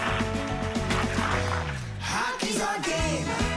Hockey, hockey's our game. Hockey, hockey's our game. Hockey, hockey's our game. Hockey's our game. Hockey, hockey's our game. Hockey, hockey's our game. Hockey, hockey's our game. Hockey's our game. Hockey, hockey's our game. Tell me again, what's the name of our game? Hockey. I can't hear you. Hockey. Oh, hockey's our game. Hockey. Hockey's our game. Hockey. Hockey's our game. Hockey. Hockey's our game. Hockey. I love that hockey. Hooray! We won, Tom Thomas. What do you say now? How did I get creamed like that? 'Cause you're by yourself here, and we are a team. Team! The armor. 23, 24, 25. Ready or not, here we come. I heard him. He ran into the hallway. You check the kitchen, Nolik, and I'll check the living room.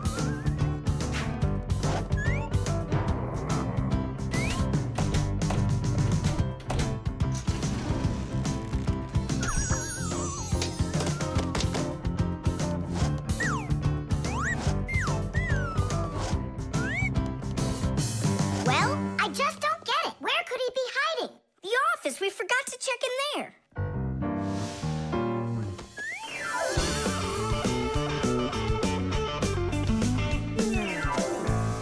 There's nowhere in here for him to hide.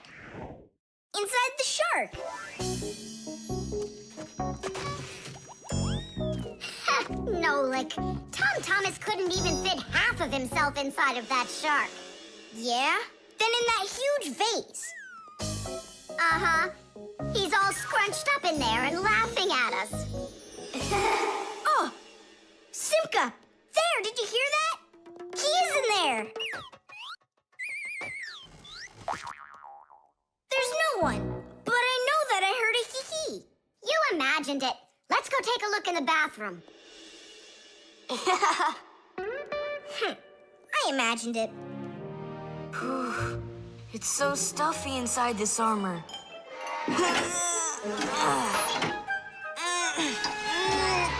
The arms got stuck.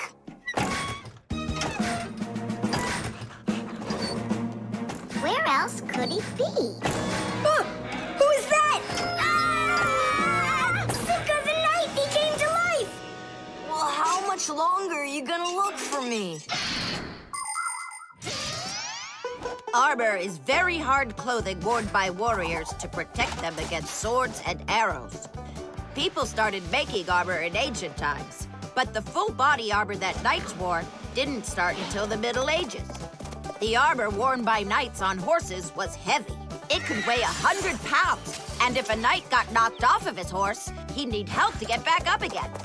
By the way, the knights' horses, they wore their own heavy set of armor for protection. Hey, did you turn into statues? Tom Thomas? Is that you in there? Who else? Lift up this visor, I can barely breathe. And how come we should do it? 'Cause I can't. Don't you see? My arms got stuck. We see. You look funny. Funny to you, but now I'm stuck and I can't get out of here. Come on, help me out, please. Great! Chusaka's just what we need right now. Chusaka, what's wrong with you? It's me. Hey, stop it.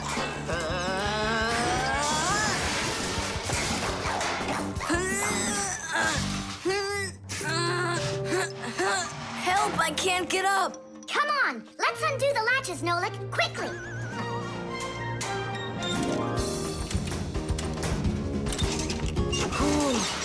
Thanks for helping me. It was nothing. I couldn't have done it without you. Let's put the knight back together.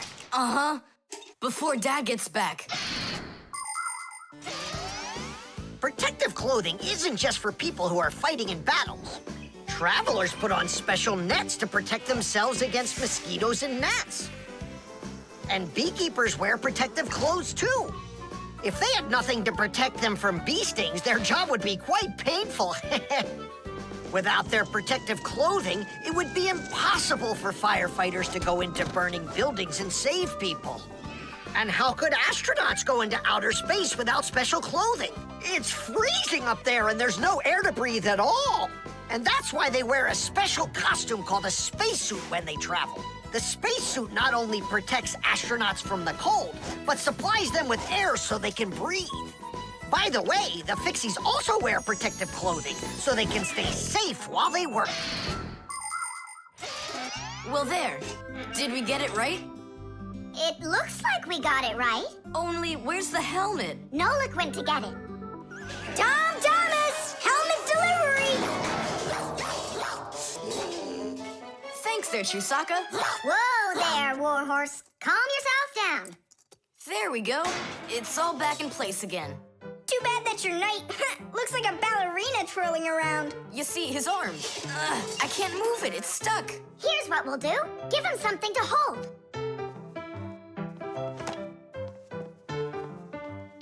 Well, how's that look? Perfect. Now we can paddle into battle. Tubes. Today's lesson will be on pipes and tubing. Right here inside of this laboratory, you can see them all over. Look, over there, and there. Some more over there, and there's another one. So, who can tell me some different uses for tubes? Digit. They're used in plumbing to carry the water. Nolik, in school we don't give an answer without being called on. Digit. You can. And for carrying waste. I am talking to Digit now. Gas goes through pipes too. Stop interrupting us. And don't forget about smoke in a smokestack. Nolik, that's just rude behavior. Out right now.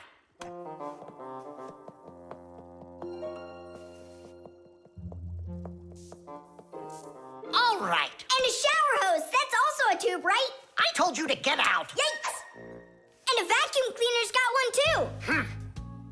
And those spyglasses that pirates use when they're sailing. Hey, what do you say we all go and sneak out of here? Great idea. Let him call out to himself. Shh. And a trumpet's a tube that you blow through.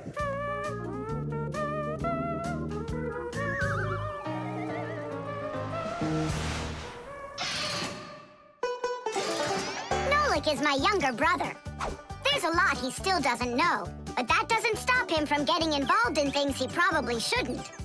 Unfortunately, that can get him into trouble. So, every once in a while, me or my parents have to rescue him. No, I wouldn't call Nolik a pest. He's just a bit curious. That's why he broke the #1 Fixie rule, hide from humans. Nolik's the one who first became friends with Tom Thomas. Well, I was there too, but Nolik started it. Actually, first it was Grampus. Many years ago, he befriended Professor Eugenius.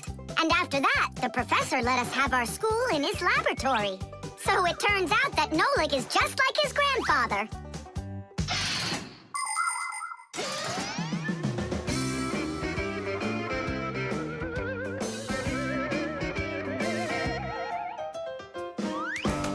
Digit, go on then. Tubes are, Wow! Just look at all the tubes in here. There's rubber ones and glass ones that are curvy. Oh yeah! Pens! Parts of them are tubes too.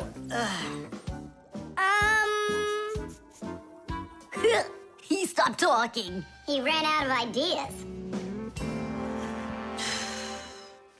And those tube slides at the water park. The barrel of a rifle and the shell of a bullet. Those are tubes.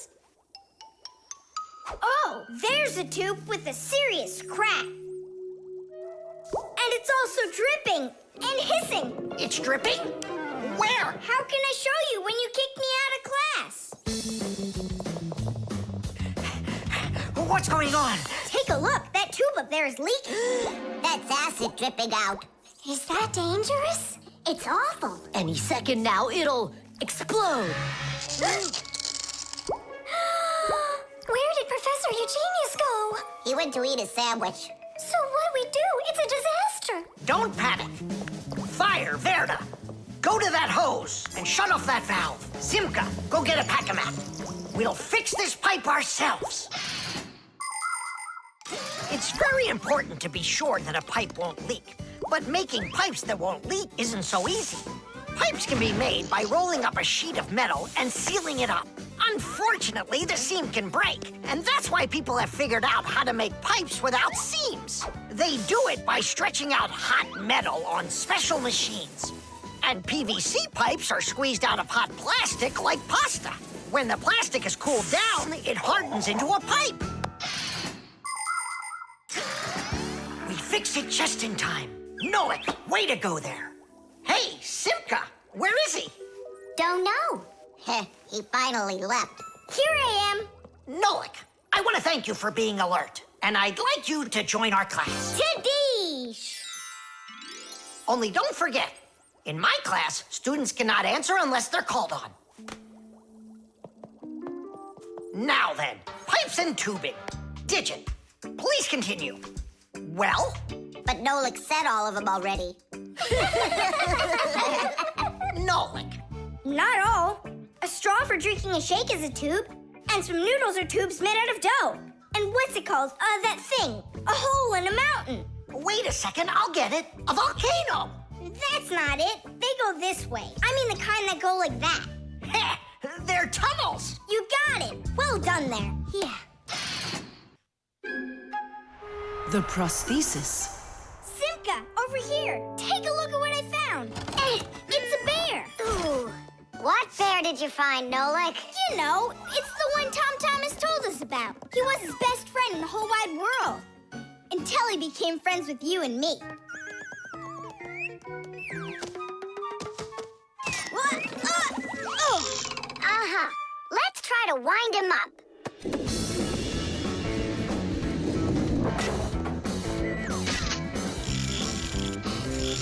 Come on, come on, come on. There you go. Now look, Teddy. Go on, Teddy. Yeah. Oh no. Poor little teddy bear. They ripped his leg and didn't care. We didn't rip his leg. It was already broken. It's all clear. A compound fracture. Then why don't we fix him? Tom Thomas will be so happy. Wait, it's not going to be that easy to repair it. We'll need a prosthesis. Be human body is built around a frame of bones and joints. And if you break one of the bones, it'll usually heal by itself. The broken bone will grow back together, and you'll be back to normal. But sometimes bones or joints can break so badly that it's impossible for them to heal. When this happens, they have to be replaced with an artificial part called a prosthesis. A prosthesis can replace more than a bone or a joint. It can be made to replace a whole arm or a leg. And where are we gonna get a prosthesis? I'm positive we can get it from Professor Eugenius. You're right. Help is on the way.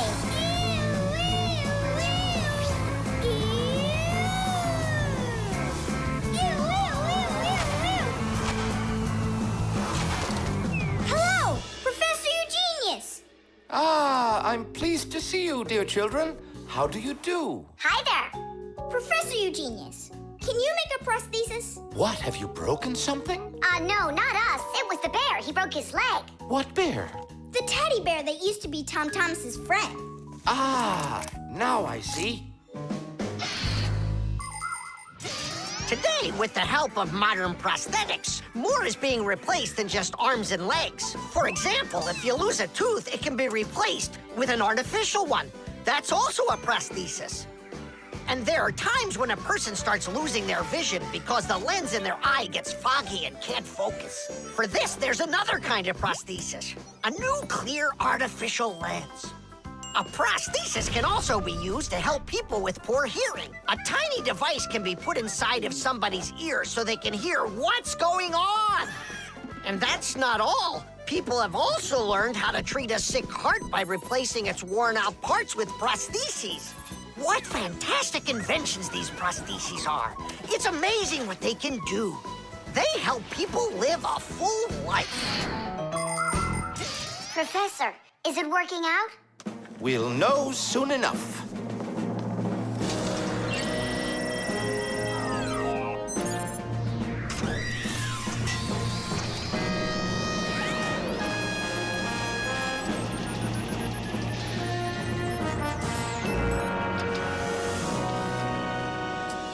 Done.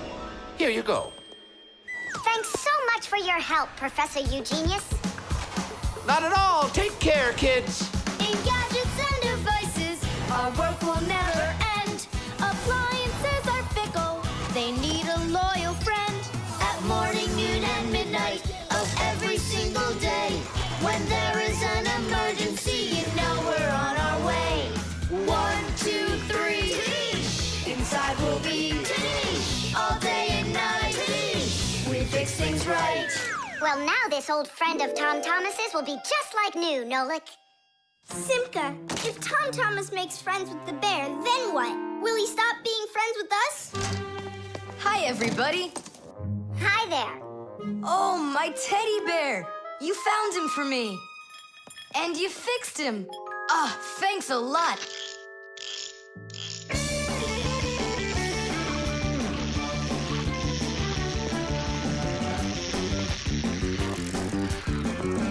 Yeah, it's just like Grandpoo said. A friend that's old is better than two that are new. Who's new and who's old? Well, the bear is old. And we're new. Nolik, it's not true. You're the Fixies, guys. You're my very, very best friends in the whole wide world. Teesh! Invisible ink.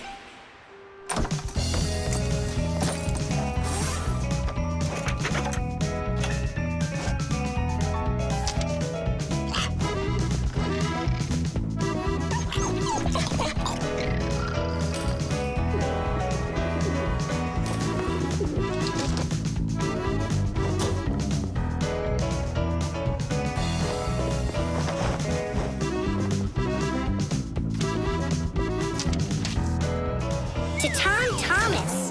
What is it? A note? Who's it from? It's from no one. Ah, is this no one a girl? Hey, tell us, what did she write to you? I don't know. Well, then let's take a look at it. No way. It's a secret. Even hidden from your friends. Mm-hmm. Come on, we're not just your friends. We're secret friends. And you won't tell anyone? Nobody. We promise. Are you gonna open that thing or not? There's nothing there. Is this a joke or something? Maybe she didn't feel like writing you anything. Then why would she put a note in there? Wait a second. And what if she wrote that letter with a special kind of invisible ink? Wow, I've never heard of it. If you want to keep what's written in a letter secret, you can write it with a special liquid called invisible ink or security ink. You can make invisible ink yourself by mixing lemon juice, milk, or baking soda with water. Then just dip a stick or a brush in it and write on a plain piece of paper, like this. You can't see anything, right? To make the invisible ink visible again, the paper needs to be warmed up with something like an iron. But that's a secret. Well, Simka, you might be right. Only what about the iron? I can't use it. But your mom can, and right now she's doing the ironing. Yeah? Well, that changes everything. Hold on! If that really is a secret letter, then no one should be allowed to see it. Even your mother. What can I do then? Ah, I know what.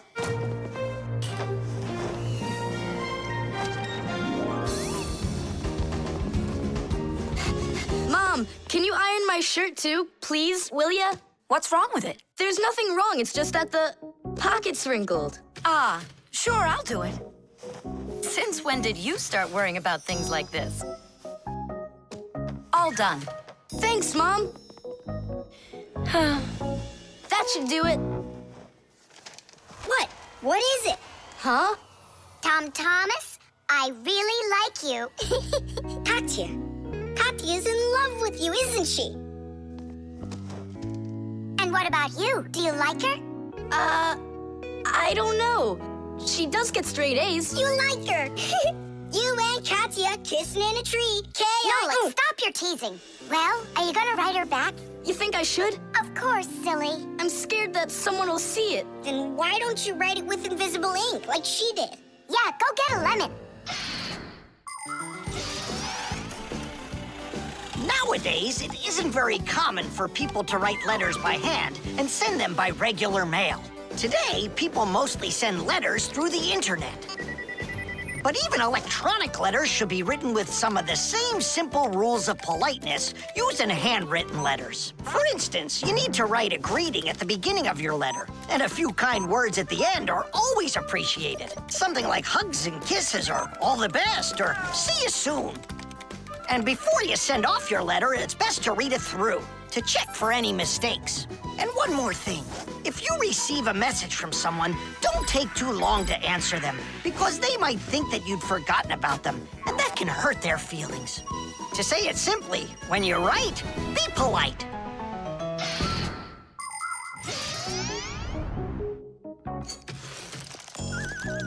Go on, write. And what should I write? Come on, tell the truth. Just write this. Forgive me, Katya. Only there's another girl I really like. My one and only Simka. Nolik! If you don't like it, then why don't you think it up? Tom Thomas, just go ahead and write how you feel deep down in your heart for Katya. Katya, I like you too. Like that? Is that all I have to write? Would that be okay? It's lovely. Kissi. Just zip it, will ya? Tom Thomas, is that everything? And did you make sure to check that you didn't make any mistakes? No, but I'll check right now. Huh, all the words disappeared. Well, if there's something wrong, only Katya will find it. The motion sensor. This part has to be replaced with one that's new. I've got an idea. How about we run to the warehouse and get it? Because you don't have time to go there. And that way you can keep on working. All right, then. Only remember the code for the part. A8375. I'll remember it for sure.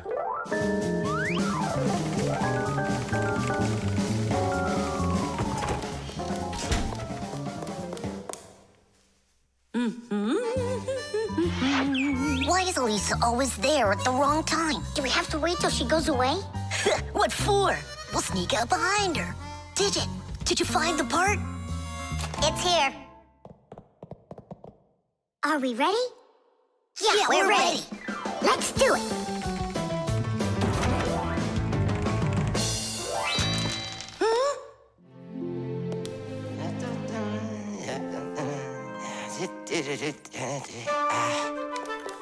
Ah, Professor Eugenius, you're in here.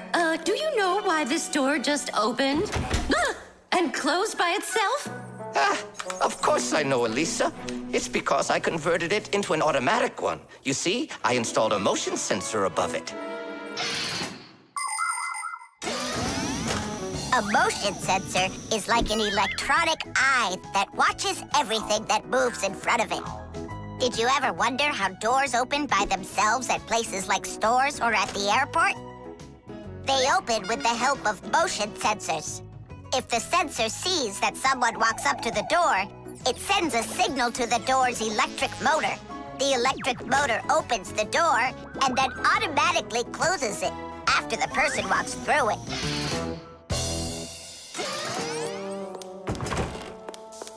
That man is just astounding. Only a bit untidy.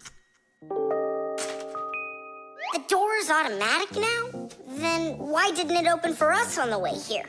'Cause we're too little for that motion sensor. But the part's bigger than we are. Big enough for the sensor to see it. Then how do we get in there?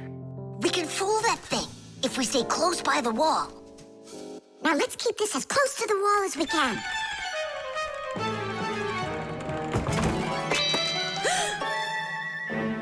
This door is a little too automatic. And these parts are here again. Didn't I put them away?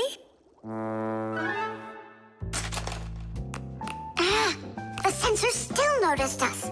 Here's what we gotta do. Let's break it. Why do we gotta break it? All we have to do is deactivate the unit. Sensors are used to help people in all sorts of different situations. For instance, motion sensors notice when someone is moving so they can automatically open a door or turn on a light. Some automobiles are equipped with rain sensors. If it starts raining or snowing, the sensor automatically turns on the car's windshield wipers. There are also sensors that react to how much light there is. In the evening, when it gets dark, light sensors can be used to turn on street lamps. And in the morning, when it gets light again, the sensor switches them off. A smoke detector can sense when there's smoke inside. The sensor can be used to turn on a fire alarm or even an automatic fire extinguishing system.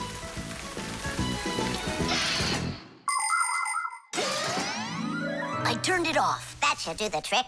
Great job. Let's go.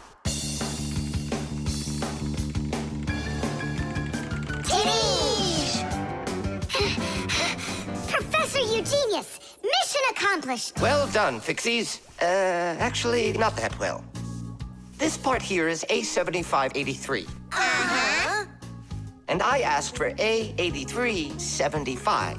Digit, didn't you say you knew the code number? I did know it, but somehow forgot it.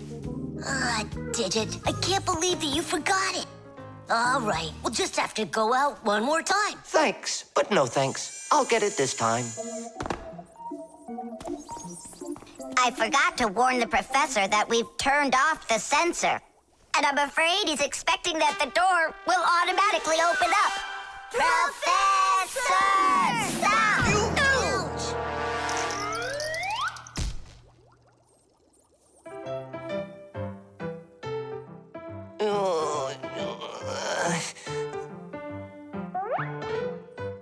Forgive us, we didn't mean it.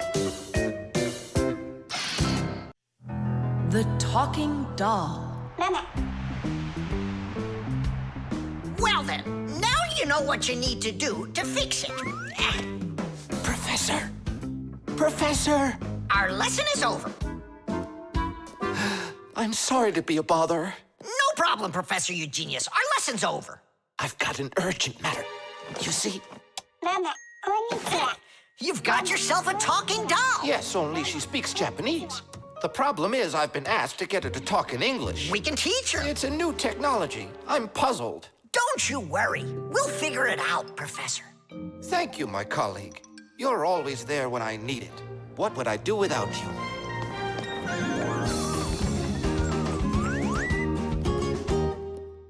Professor, can you tell us how toys talk? Not now, children. We'll learn about the doll tomorrow. Now it's time to go home.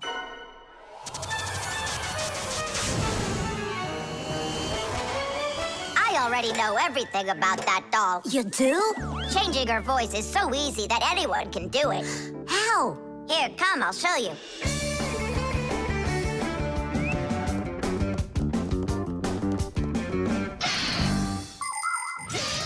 Early talking dolls used to work with a noisemaker inside. When the doll was turned over, air inside the noisemaker got pushed through a squeaker at the end of it, making a noise that sounded like the word mama. Mama. Funny. Today, the noises are recorded onto an electronic chip that's part of a little player inside of the doll. Just press a button and the sounds start playing. So now dolls can say much more than just mommy or daddy. They can say anything at all.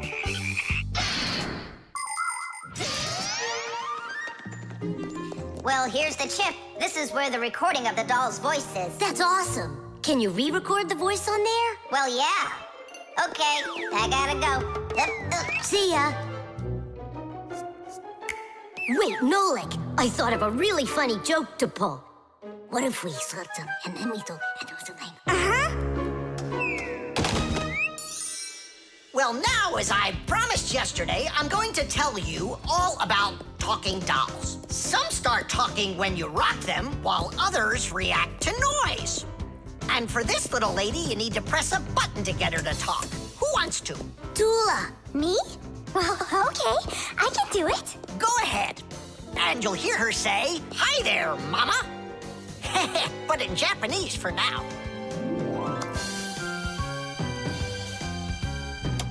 Toola! Toola? Is that Japanese for hi there? Toola! Why are you hiding a picture of Digit in the alpaca mat? How could she ever know that? Maybe you're in love? That doll is alive! They call that joking. I just thought of a better joke that we can play. Yeah. What?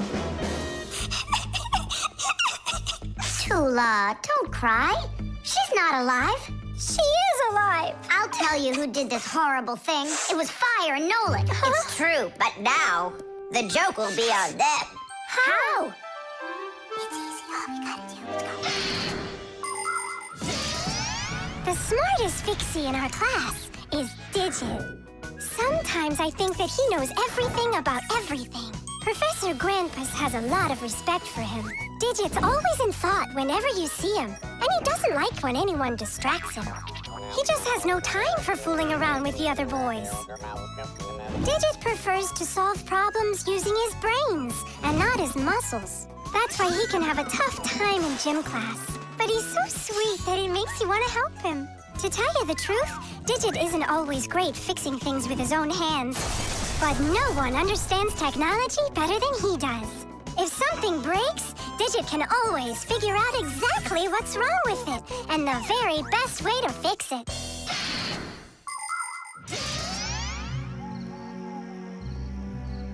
We're gonna make it even funnier this time. You came back? What? You troublemakers. Now I'll show you what happens to bad boys who hurt girls' feelings. Oh, you got scared. Who's crying now, huh? They probably thought that the doll came to life. You know what, Digit? I just started thinking that it might be better if she were alive. You know, Toola, you sure are hard to please.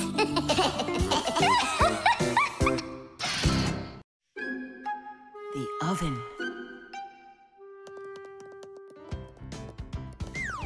Now here he is, our death-defying acrobat. Nolik, don't! I'm not Nolik, I'm an acrobat. You're going to fall. I'm not going to. I see. Every single single time with him, it's the same old story. He gets himself into trouble, and I've got to get him out of it. No, I'm falling. Whoa! Hold on! I'm just joking. Nolik, you're a knucklehead.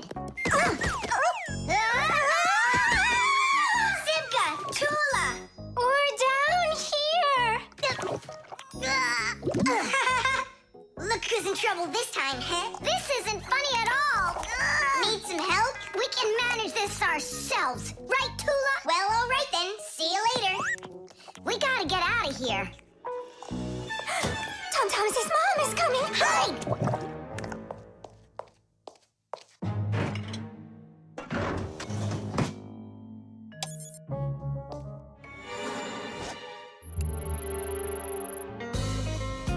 Hi, Tom Thomas. Hi, Nolik. Are you up for a ride? Because this train's leaving the station.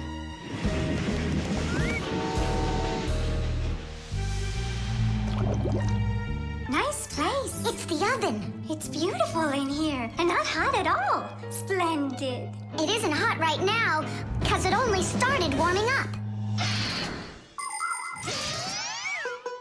An oven is a cabinet with a heater. It can get so hot inside that it'll roast whatever's in there. As a matter of fact, that's what ovens are for. People roast meat inside of them and bake things too. Some ovens burn gas for heat and others use electricity. They have special electric coils that get red hot and heat everything that's inside the oven.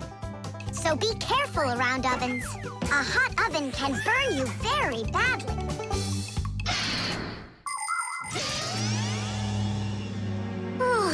It really is getting so hot. We gotta get out of this oven right away! Simka, we're about to get roasted in here. Yeah, inside of a fresh-baked Fixie cake. I don't want to. You think I do?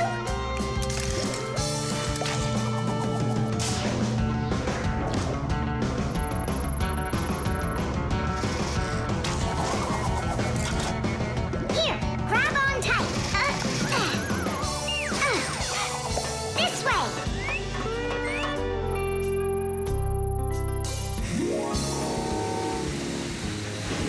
Be careful, you'll fall off.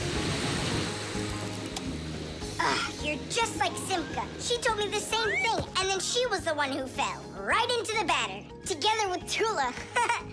What? They both fell in the dough? Oh, yeah. And they're probably still stuck in there, too. Tom Thomas, the cake's fresh out of the oven. Do you want to try some? Where could they be, huh? I don't know. Maybe they're inside the cake. They could have turned into screws. We gotta find them. Hey, what are you doing? Eat. Stop playing. Hey, watch out. You could break your teeth. The first ovens in ancient homes were nothing more than simple fire pits where people cooked on hot coals. Later on, the stove was invented. Every house had a stove made out of stone, clay, or cast iron. People would burn wood or coal in them. These stoves produced enough heat to make soup or bake a cake. And then in the 19th century, the gas stove was invented. Gas stoves are much more practical than wood-burning stoves. 1 second and the gas is burning. A few more minutes and the water's boiling. They're very convenient, but they can also be dangerous because if the pipes aren't in good condition, there can be an explosion. Today, there are also stoves and ovens that run with electricity. They use electric heating elements for frying, boiling, or baking foods without fire at all.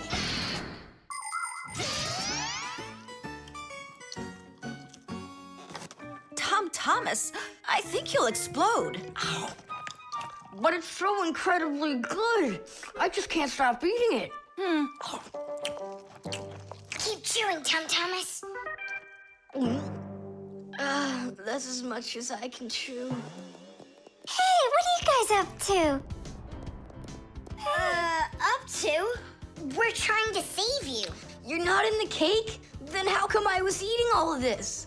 I hate cake. Maybe it's because that's what good friends do. Yeah, he's a good friend who's got a really good appetite. The camera.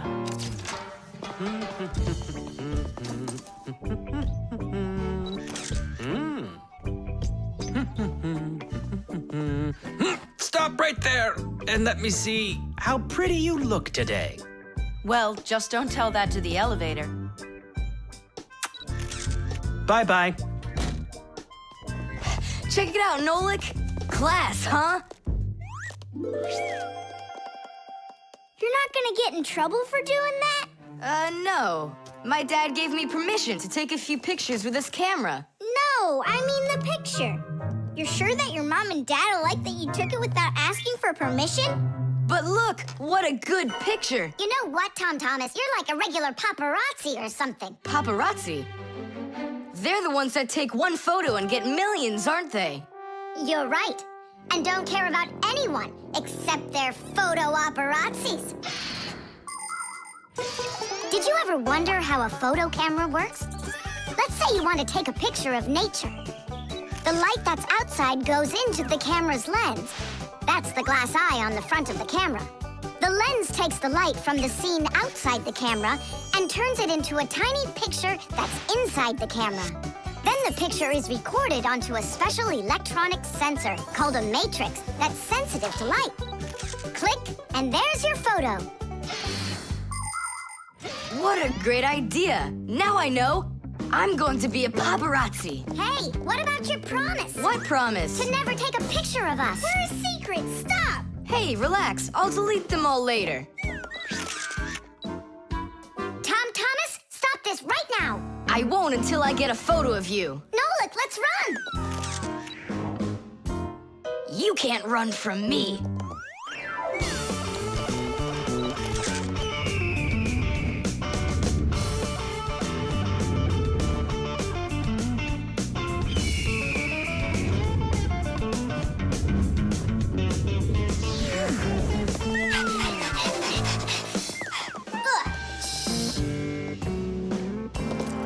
Chusaka? Aha! I've gotcha. The story of the century.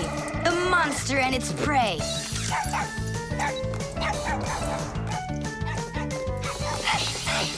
Tom Thomas! Help! No, he won't help, because he's a paparazzi.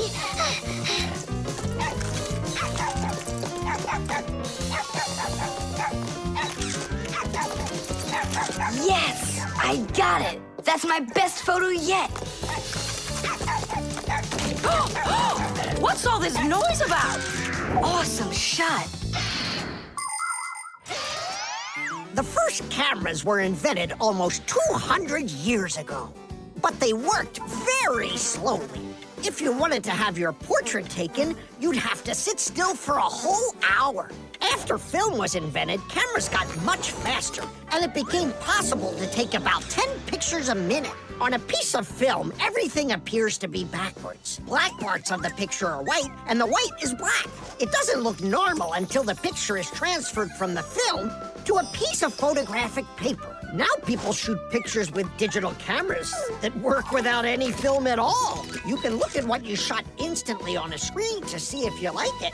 And if you don't like it, you can try shooting another one. And today, you don't even need a separate camera to take pictures. Almost every mobile phone has one.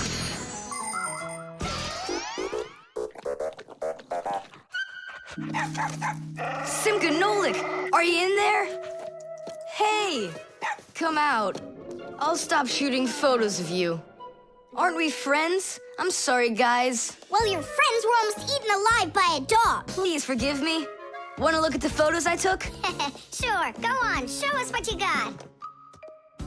We're not in that shot. We're not there either. Ha! Well done there, paparazzi. Hang on a sec. I still got another one, and you're in it.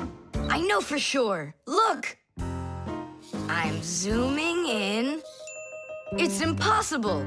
I don't believe it. It's possible. But when did you have time to turn into screws? The same time you were pushing the button. When we're scared, we can change faster than the blink of an eye. You lost. Paparazzi. And what are you gonna do with your millions, Mr. Paparazzi? Would you please stop calling me that? You got it, after every one of those photos is thrown away. All right, I'll delete them. And do I have to delete this one too? No, keep it. It's a great shot. I never even saw you take it. The Ecotester. Are you ready to see my new invention? I just can't wait to show you what it does. Whoa, what is it?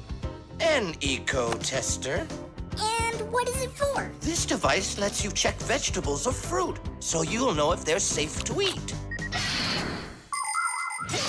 To grow apples, tomatoes, or melons faster and bigger, people add chemical fertilizers to the soil.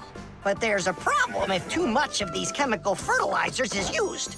When there's too much of them, the harmful chemicals get inside the fruits and vegetables, and that makes them very dangerous to eat. An Ecotester is a special device that quickly shows how much of these harmful chemicals have gotten inside of the food. And if the reading is too high, that means you shouldn't eat it. As you can see, the Ecotester shows that this apple is good. Well, let's see. Look, this one is safe too. Ugh, it's not interesting this way. These apples are all safe. Now let me take this delicious apple and, make it bad. We will inject this apple with a harmful amount of nitrates. How come? What do you mean, how come? So we can see how the Ecotester works.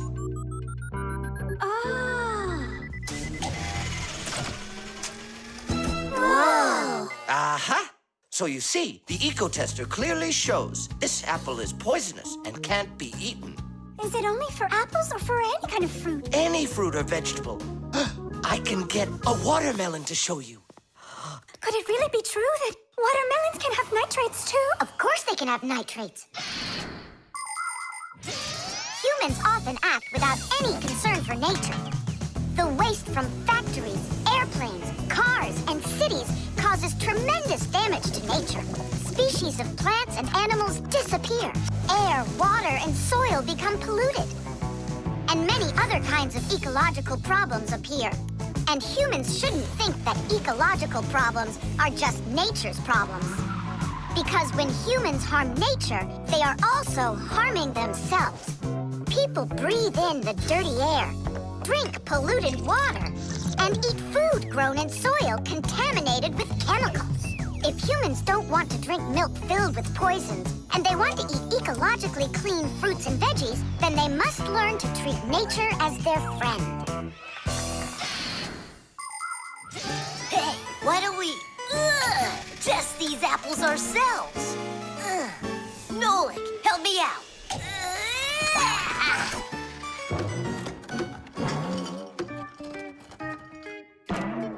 Oh, it rolled away. I don't care. That apple's poisoned with nitrates. Oh, apples.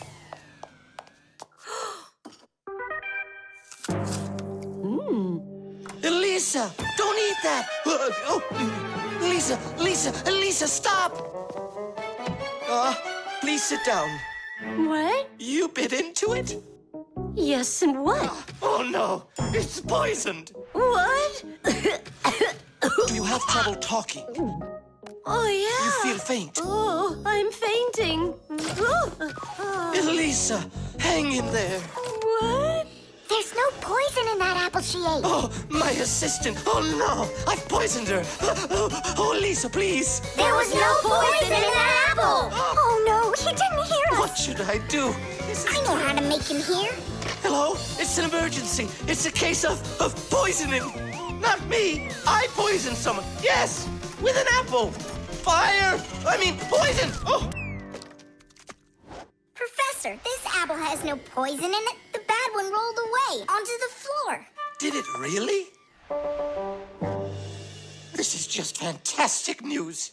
Can you see me, Elisa? I can't see anything. How's that? I see you.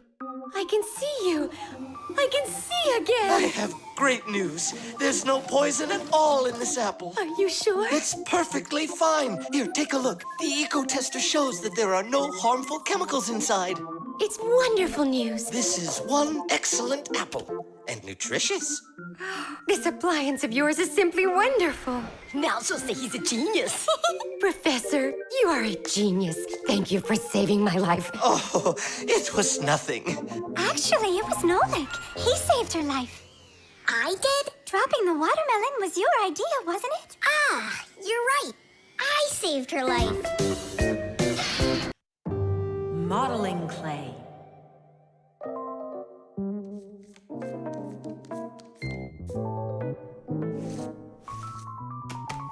All done. Simka, take a look. I've got my own pack-a-mat. Now look at that. A pack-a-mat made out of modeling clay? But this one's my own, and it looks just like a real one. Okay, you're right. It really does, Nolik.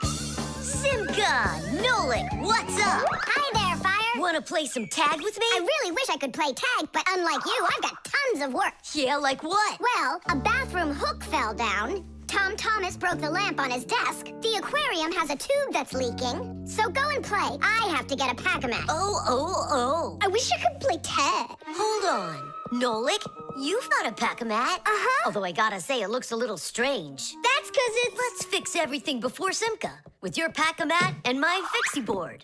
This'll be great.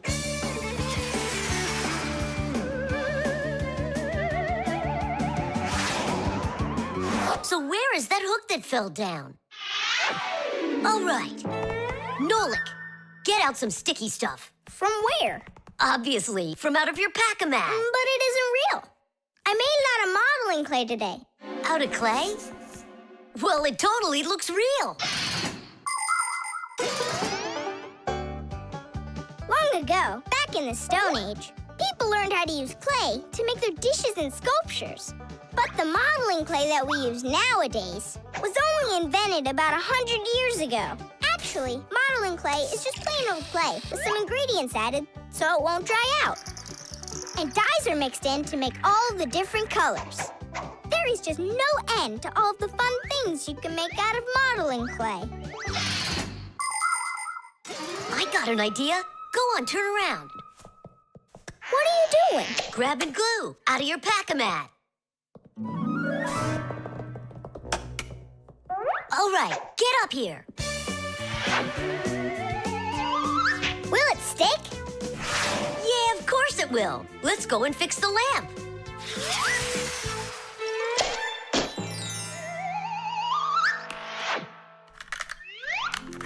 We can't fix this without a real pack-a-mat. Yours will work just fine.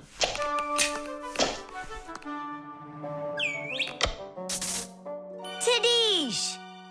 So, what else did Simka have to fix? The aquarium. Hop on.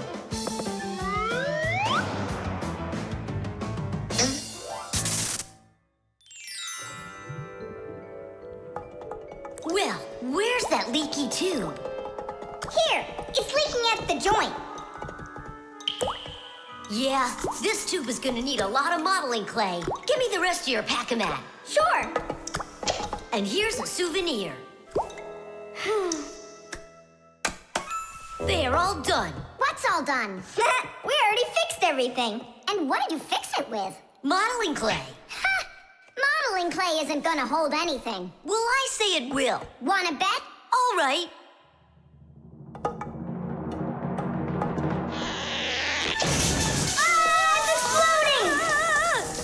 What in the world is happening here? Flooding water! You just do as I tell you, without panicking. Did you know it's possible to make modeling clay in your own home? Just write down this recipe. You'll need a cup of flour, a half a cup of salt, and a half a cup of water. Now, mix the salt with the flour and add the water little by little. Mix it together really well. What are you saying? That it looks just like dough? Well, that's exactly what it is. It's just not for eating. It's way too salty. But you certainly can sculpt things out of it. If you want your modeling clay to be colorful, you can add food coloring or watercolors to it. That's it. Your modeling clay is ready to be sculpted. When you're finished, don't forget to let your figures dry in the sun. That way they'll get nice and hard and last you a very long time.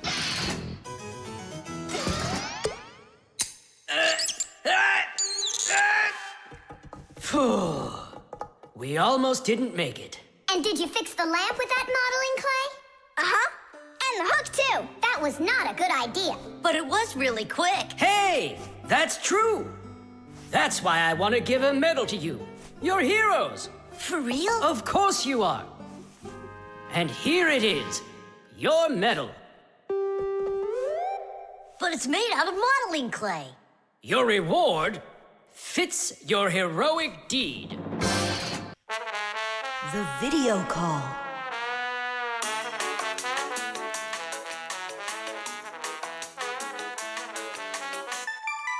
Turn on the camera right away. It's me, Simka.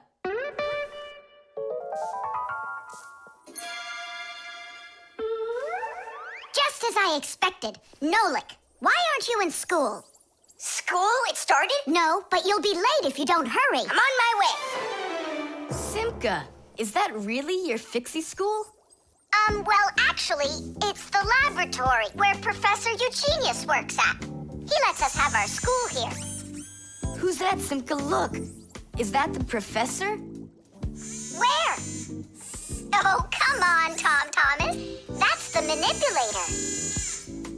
Who? Not who, what? It's a mechanical arm. For real? Oh, please show me some of the other things you've got. But how can I show you? Come on, with the camera. Computers and tablets are able to connect with one another through the internet. That's why you can talk to another person on your computer like you're talking on the phone. And if the computer has a video camera, then it's possible to send not only sound through the internet, but video as well. That's why it's called a video call. With video calls, it's possible to talk to your friends, to see them, and to show them all the things you can see yourself. All right, take a look.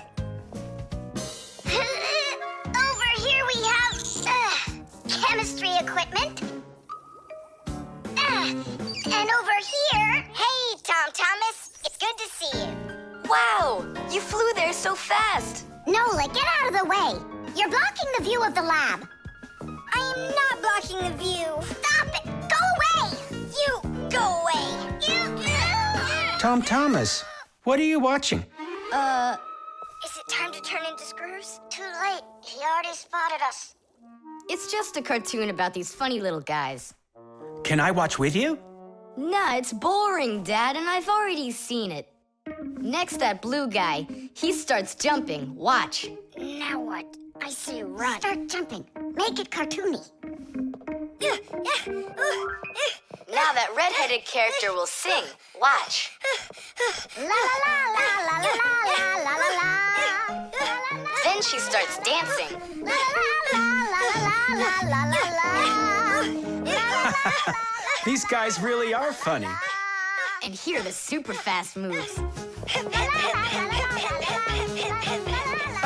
That was funny. I gotta get going. That's all. You can rest. My dad went out. I'll get you, Tom Thomas. What are you doing over there, huh? Watching a movie. But why on my computer? Sorry, Professor. Yeah, will you forgive us? So how is it any good? Uh-huh. It's a super funny one. Really? Yeah. You see that boy there? He's gonna start waving his arms around like a maniac. He also crows like a chicken. Cock-a-doodle-doo! And now the boy's gonna go in and chew paper.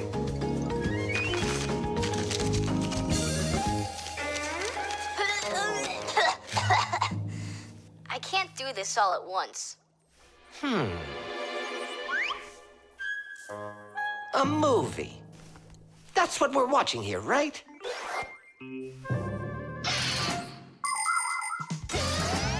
People have always been interested in seeing what's going on outside of where they are. And with the invention of video transmission, it's now possible to see what's going on almost anywhere. Now, without leaving your home, you can see what's happening on another street or even in some far corner of the world. With the help of video calls, doctors can help their colleagues perform complicated surgeries. Teachers can give lessons by video, and scientists can take part in video conferences. With video, you can watch a live theater performance in another country. And even in outer space, an astronaut can feel right at home just chatting away with friends and family. And it's not just for astronauts either. Now almost every tablet and phone here on Earth has video in it. Introducing Tom Thomas. Nice to meet you there, son. And I'm Professor Eugenius, so I guess you're also a friend of the Fixies. Yeah, only it's a secret. My friend, that's a secret the two of us share. And you know, keeping secrets is what friends do. Nolik's cube. Whoop. Tom Thomas, you'll be late for school if you don't stop.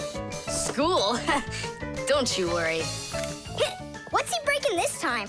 This time, nothing. He's solving a Rubik's Cube, Nolik. Whose cube is it? The Rubik's Cube is the most popular puzzle game in the whole world. It was invented by Professor Rubik from Hungary.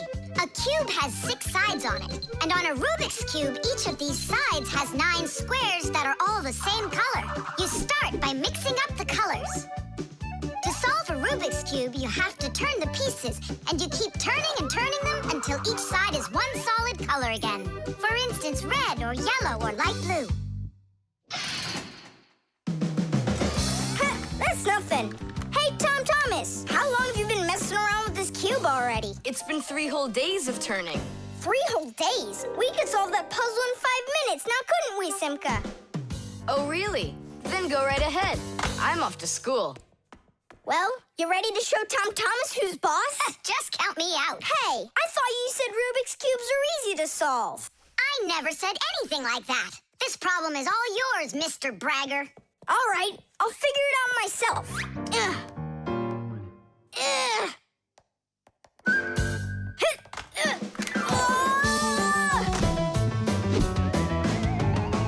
Hey, Nolik, looks like you've got a problem. Oh, hi, Fire.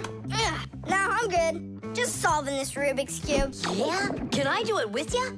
What, you can do it? Of course I can. How hard can it be? You'll see for yourself. Try getting all the red squares on one side. Piece of cake. Now hold it tight. Great, I'm with you.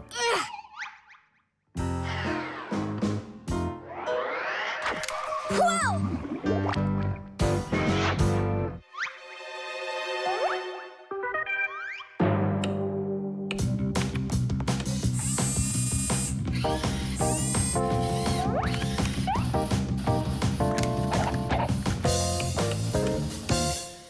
You mean like that? Class. And what about this side? What? This side's gotta be all blue. Okay, let's go fix it.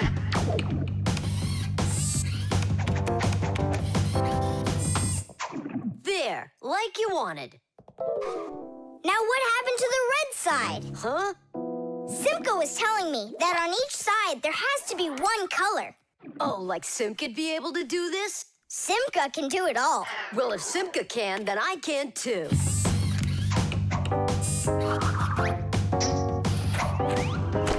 Oh! Fire! You busted the cube! I didn't bust it. I took it apart. Now let's put it together. And not just any way, but the right way. Puzzles are toys, games, or problems that force you to use your mind in a clever and creative way. Take a labyrinth, for example. In a labyrinth, the challenge is to find the one way to get through a series of tangled corridors. Another fun puzzle is a jigsaw puzzle. Here, you need to put together a picture out of many little pieces. For this, you need to not only pay attention, but be patient. And there are all sorts of puzzles for the computer. One popular computer puzzle is Tetris. In Tetris, different shapes fall down the screen, and you have to think quickly to get them to line up into rows. And solving puzzles isn't only a great activity for people, it's good for Fixies, too. That's right, puzzles are like exercises for our brain. There, all done. Nolik, You better hurry, because Tom Thomas is on his way home. Hi there, Simka. Just take a look at this. We did it. I can't believe it. How? Oh, it was a piece of cake. Simka, Nolik, I'm back. Well, I'm out of here. Ciao! Woohoo! Wow, you really solved it. It was Nolik. Nolik, you are cool. So how? You see, first you break it apart into all of the pieces, and then you put it all back together. No. That's cheating. You gotta turn the cube, not take it apart. Now I'll solve this cube, honestly. I don't think you can. Why you so sure? I glued it together. How come? So you'll stop straining your brain with it. Now the cube will always be the right way. But if it doesn't turn, it's not a Rubik's Cube. Well, yeah. Now it's a Nolik's cube, right? Reflexes. Add this to that. Now what do you get? 3. Don't you remember? Bark, bark, bark. All you have to do is bark 3 times. That's too hard a trick for Chusaka. Maybe you could teach her to jump through a hoop. I already tried. She just sits there. Come on, Chusaka, give it a try. Try showing her this sugar. Chusaka. Alley-oop. Come on, jump. See you, Tom Thomas. It's time for us to go to school. See you later, animal tamer. Great job, Chusaka. Our lesson for today is on the subject of reflexes. I'll write it here for you. What's the lesson? Someone's late again. Ah, colleague, my glasses are gone. Are they here? They're right there on your forehead. Ooh, how about that? Forgive me for interrupting. Let's continue our class. And so... Thanks so much. So you turned into screws again. Does anyone know why that is? Because we have to hide ourselves from humans. But you don't have to hide yourself from Professor Eugenius. But we didn't know it was him at the door. Right you are.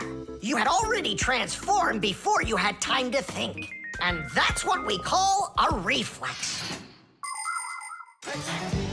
To explain it in simple words, a reflex is when our body reacts to something automatically without needing any time at all to think about it. When we touch something very hot, we instantly jerk our hand back. When we're about to fall, we swing our arms and legs to try to keep our balance. Just imagine what would happen if we started thinking how and in which direction to move them. So it's fair to say that our reflexes help to protect us.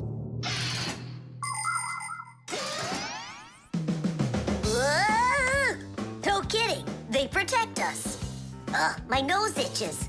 Achoo. Excuse me, I didn't mean it. Professor, sneeze. Is that also a reflex? It most certainly is one. Fire didn't want to, but then his nose tickled and achoo. Bless you, too. Thank you. And do dogs also have reflexes? Of course dogs have reflexes. All animals do. Yeah. It's something all good animal trainers know. They use the animals' reflexes to teach them tricks.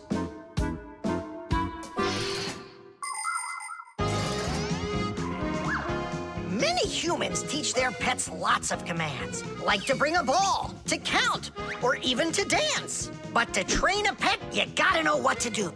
A good animal trainer always has plenty of treats handy. As soon as an animal follows a command correctly, like standing on its hind legs or jumping over a hurdle, the animal gets a treat. And then the trainer makes a unique signal right away, like clicking his fingers or blowing a whistle. After repeating this training over and over, the animal develops a reflex. Once it gets the signal, it carries out the command and then gets a treat. But the most important thing about animal training is to love your trainee and never hurt it. Otherwise, no treat will work. Tom Thomas, we just learned in Fixie School how you can train Chusaka. Yeah? With the help of reflexes. With what? Where's Chusaka? Call her. Chusaka, come here. Give her a math problem. A nice simple one. Add this to that. Now what do you get?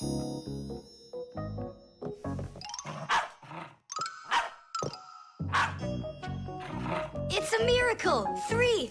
You got it! No, it's not a miracle. Science is what it is. You know how Chusaka barks whenever she sees a Fixie around. That's what we call a reflex, you know. I understand. And do you know how I can teach her jumping? Well, we didn't figure that out yet. Wait a sec, I know how. Chasing Fixies. Isn't that one of Chusaka's reflexes? Probably, That's great, so let's go and train the dog. Nothing's ever too much for a good friend. Chusaka.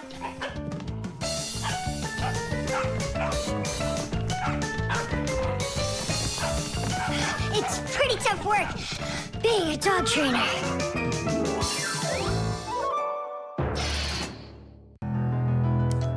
The disguise.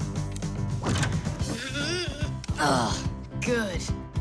Tom Thomas, why do you need a second aquarium? Especially without any fish. First of all, it's a terrarium. And it's not for fish, it's for lizards and snakes.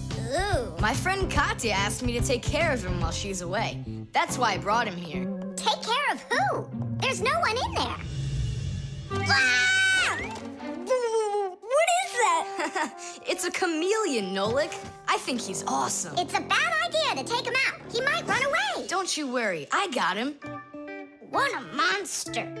But how come I couldn't see him before? It's because a chameleon knows how to disguise himself by changing the color of his whole body. Have you ever seen a military uniform? They have special patterns and colors that help soldiers hide. That's called camouflage, and people learned it from animals. For instance, a caterpillar can look like a twig, and a seahorse can look like a piece of coral. An ordinary gray rabbit becomes white in the winter, so a wolf will have trouble finding it in the snow. But the champion of camouflage is the chameleon. This master of disguise can change its color in just a matter of seconds. Hey, Tom Thomas, where'd your chameleon go? Oh, it disappeared. It didn't disappear, it camouflaged. He won't hide for long. Let's find him.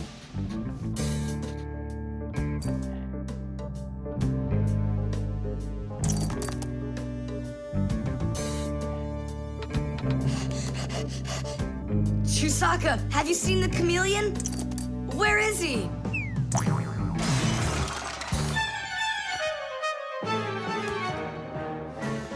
Do you see him?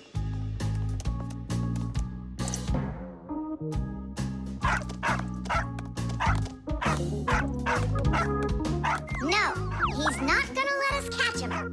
We're gonna have to trick him into coming to us. Uh-huh. We can set a trap with something that he likes. What do they like, I wonder? What else? They're food. And what do chameleons eat?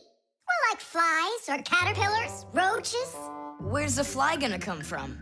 Well, what if... What? Oh, Simka, just you wait. I'm gonna get you. Hey, we've gotta help Katya. You don't see the caterpillar complaining. Quiet. Nolik, you start buzzing. Buzzing? Yeah, like a fly. Yeah, and flap your wings, too.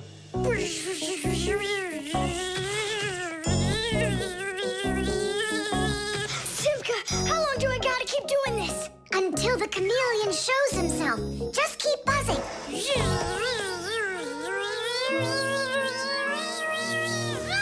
Tom Thomas, there he is. Grab him.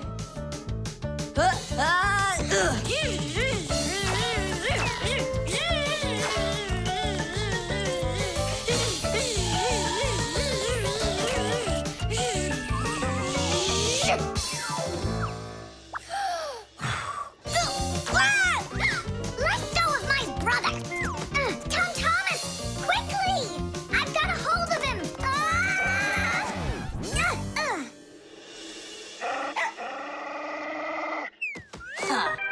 I gotcha.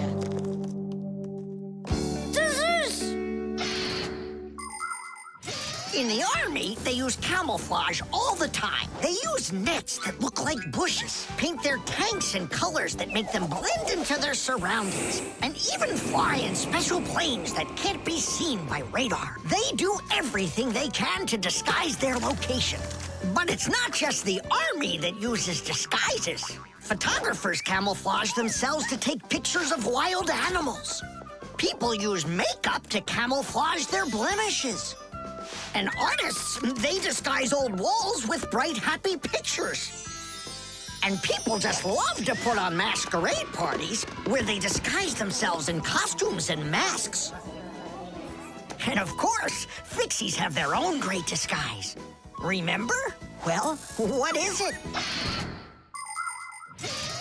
Now he won't run away. So, Mr. Master of Disguise, what are you gonna say now? If only I could disguise myself that well. Nolik, what are you talking about? You know how to disguise yourself 100 times better than him. Ah, you're right. Hey, Chameleon, look and learn. Here's a real disguise.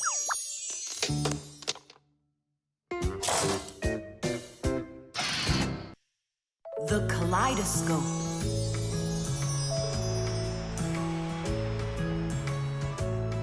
Thomas, when are you gonna give me a peek at your new ball? I just can't wait. I told you, you can see it as soon as I hang it up. You're not peeking, are ya? No, I'm not. Oh! So can I look at it now? Sure, take a look. Which one? This one. You broke it. It's okay. Don't be sad.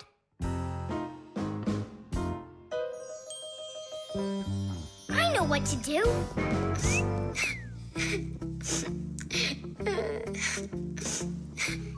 Thomas, look inside the kaleidoscope. What for? I looked already. Come on, there's something in there I'm sure you've never seen. Whoa. Cool, isn't it? What is it? It's my own invention, a pirate kaleidoscope. Laughs, right? Uh-huh. It's great. I really like it. Thomas, hi there. I heard that you got a pretty ball to hang on the tree. Shh. Can I see it? It's right there. Where? There. No. Oh, that's just terrible. Why'd you do that, Simka? Come on now, I just cheered him up. How? Tell me. With the kaleidoscope, remember what Grandpa's taught us? Do you know what makes a kaleidoscope have such beautiful patterns? Ah, it's because pieces of multicolored glass are tumbling around in there. And it's also because it has mirrors inside. Usually there are 3 of them, and they are arranged facing each other. That way, each piece of glass makes many, many reflections that create the kaleidoscope's beautiful symmetrical patterns. By the way, you can put just about anything you want inside a kaleidoscope, and each different thing makes its own special pattern. Yes, there are all kinds of kaleidoscopes. Some with buttons inside, some with flowers, and even some that are filled with insects. Once, a very rich man had a kaleidoscope made with precious stones inside.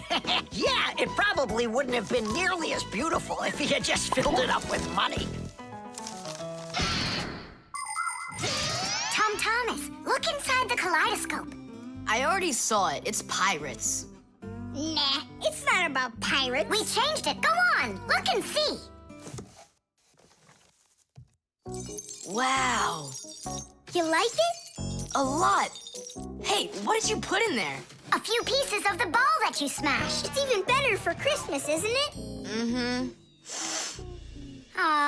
That didn't work at all. Merry Christmas! We came to take a look at that splendid new Christmas... Oh, what's wrong? Oh, don't even ask us that. I've got it!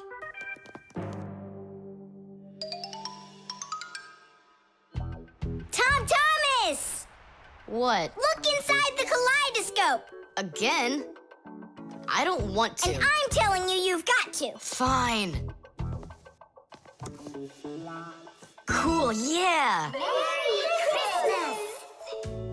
Thanks so much. Now don't you feel good again? Yeah.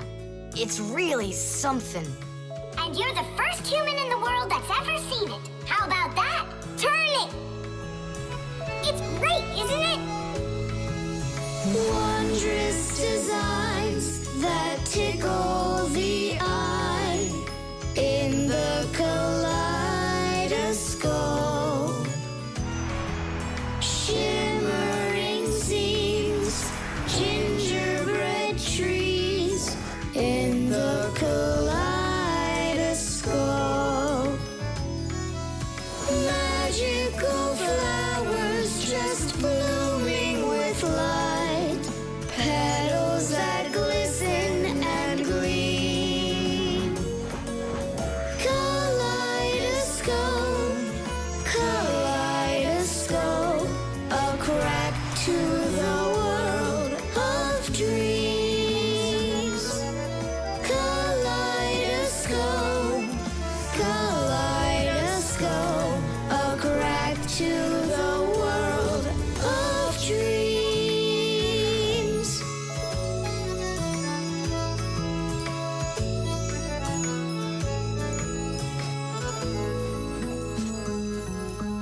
Hi, everybody. Tom Thomas, I came to look for myself at that beautiful Christmas. It's okay. What's more important? Having such awesome friends? Or some ball hanging from a tree?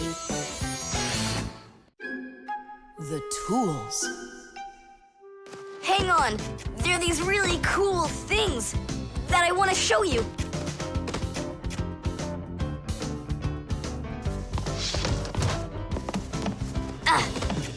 Whoa!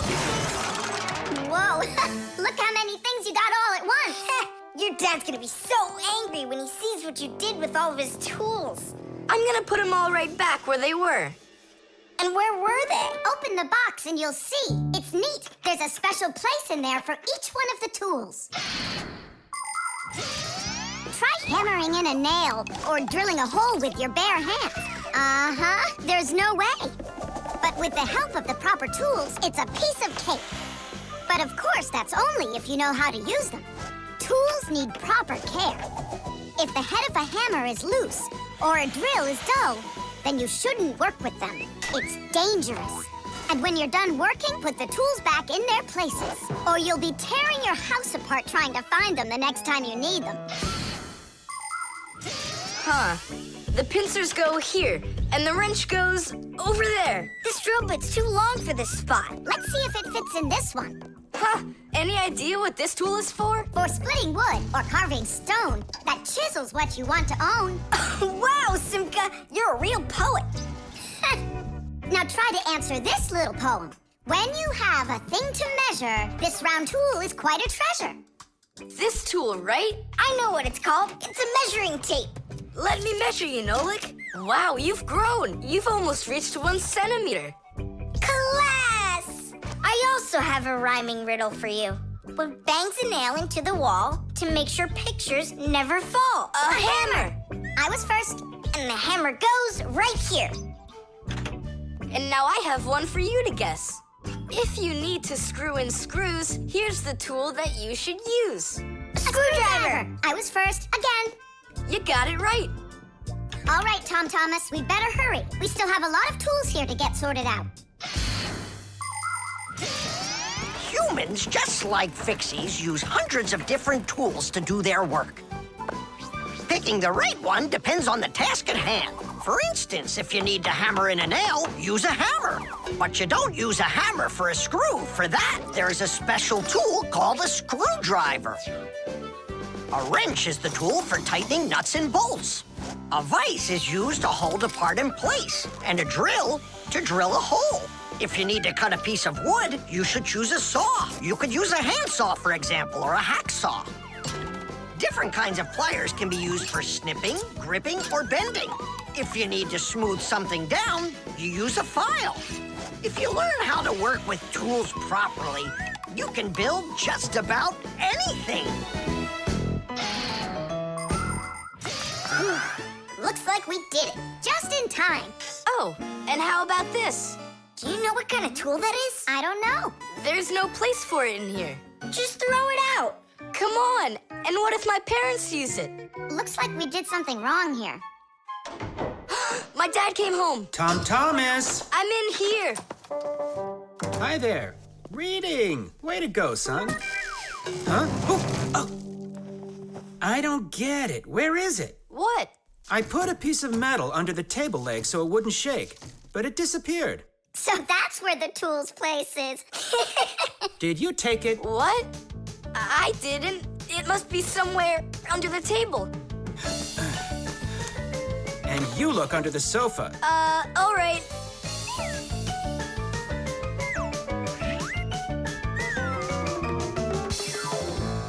What do you think he wants? He wants us to get that metal thing out of his dad's box. Come on, let's go. You got it.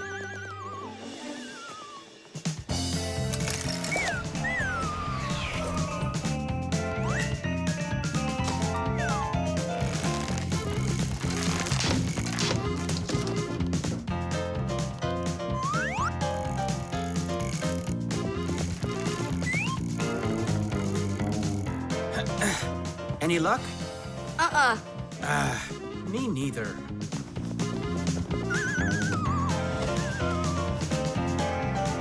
I found it, Dad. It was under the table, just like I told you. Huh. You were right. It's strange. How could I have missed it? Maybe you're just, tired from working too much. Maybe. Tadish. What? It's a new word, Tadish. Tadish. I do like the sound of it. The baby monitor.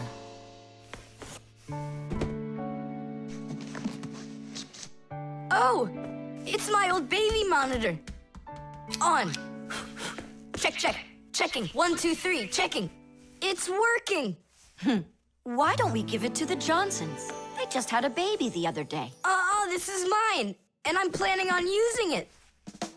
Aren't you a little too big for it? No, I'm not big at all.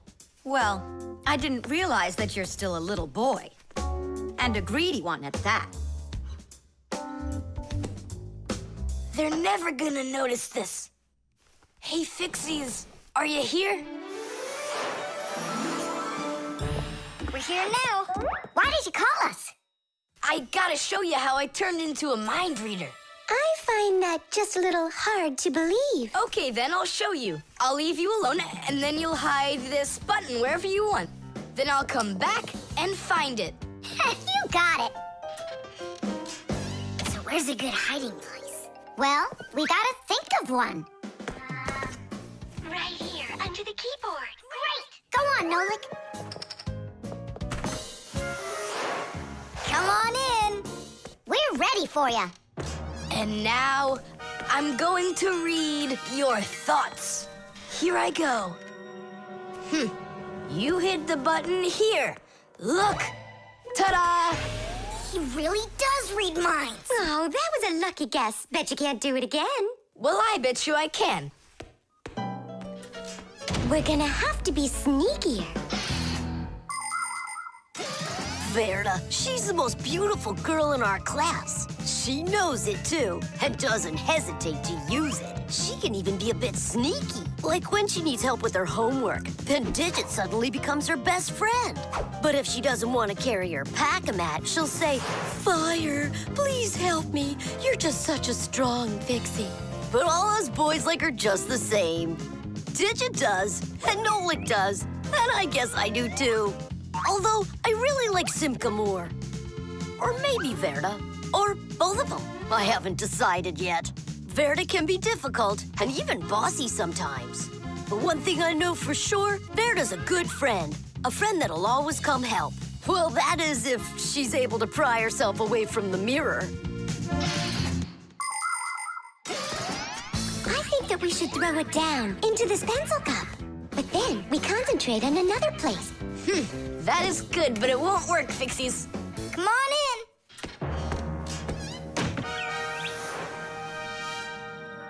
Uh-huh.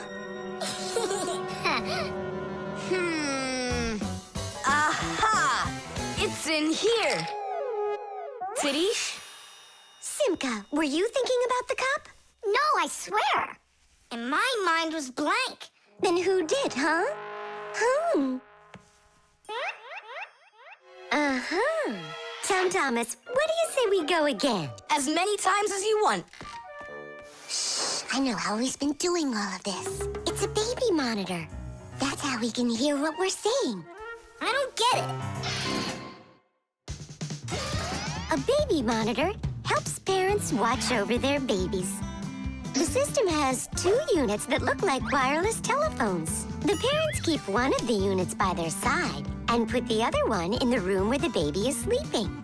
If the baby suddenly wakes up and starts crying, the unit in the baby's room will pick up the sound and send it by radio waves to the parents' unit.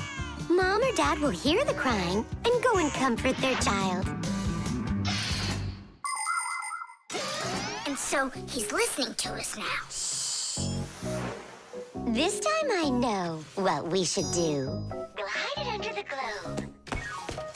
Ooh. Go on. Uh-huh. Aha! Huh? Where is it? If you read our minds, you'd find your button under the baby monitor. You tricked me. That's really not nice. And spying on us is nice, you think? I'm sorry, I just thought it'd be fun. Well, anyhow, Tom Thomas, you're too old for this thing. Unless, of course, you still need it. I'm not a baby. I was just, checking it. I'll go and give it to Mom. Mom, I'm not greedy. About what? Let's give this monitor to the Johnsons, and this car is for their baby boy. I don't think that baby's big enough yet for your car. So what? Soon he's gonna get bigger and become a big boy, right? Like me. The Crowbar. Everything's fine here, too. I wish something would break for a change. It's already been a week and nothing's broken in here. Stop worrying. Everything breaks at some point. Well, nothing seems to ever break inside of this house. That's because we take such good care of it. No, Marcia, it's boring with no real work to do. We should move somewhere else. When Fixies graduate from school, they must choose the place where they want to work. Some will work at factories, and some on ships, and some in theaters, and some in hospitals, too. Fixies are needed everywhere. Now, Fixie families with children like to choose places that are a bit quieter. Usually, they'll settle inside of people's houses. It's not too noisy there, like in a factory, but there's still plenty of work to do. They need to check on appliances like computers, vacuum cleaners, telephones, irons, and washing machines. And Fixies always try their best. They just love being busy with work. And so if there's nothing broken in the house, Fixie families will move to a new place where there's much more work to be done. Nolik, did you hear that? I don't want to move anywhere. But think about the kids, dear. They've got their school and friends here. Do you like this friend of theirs? A human kid playing with Fixie kids. You know as well as I that it's just not right. All right, then. If nothing's broken down before the end of the day, that's all. We gotta move. Oh, no, I can't. Tom Thomas comes home the day after tomorrow, and we'd be gone by then. Pull yourself together. And I won't see him anymore at all? Nolik, I have an idea. What idea? If something happens to break down before the end of the day, then we're not moving. But what if nothing breaks? Calm down. We're gonna make sure of it. Simka, you're a genius. But how can we make sure of it? We're going to use a crowbar. A crowbar is powerful and simple. It's nothing more than a heavy metal bar with either sharp or flat ends. It can be very helpful for breaking through concrete or ice. It can also be used as a lever to root out a tree stump or move a boulder. If one end of the bar has a claw cut into it, then it's good for pulling out nails. Yes, sometimes the simplest tools are the most powerful ones. Do we have that tool? We've got our pack-a-mat, and it's got everything. Yay! In gadgets and devices, our work will never end. Appliances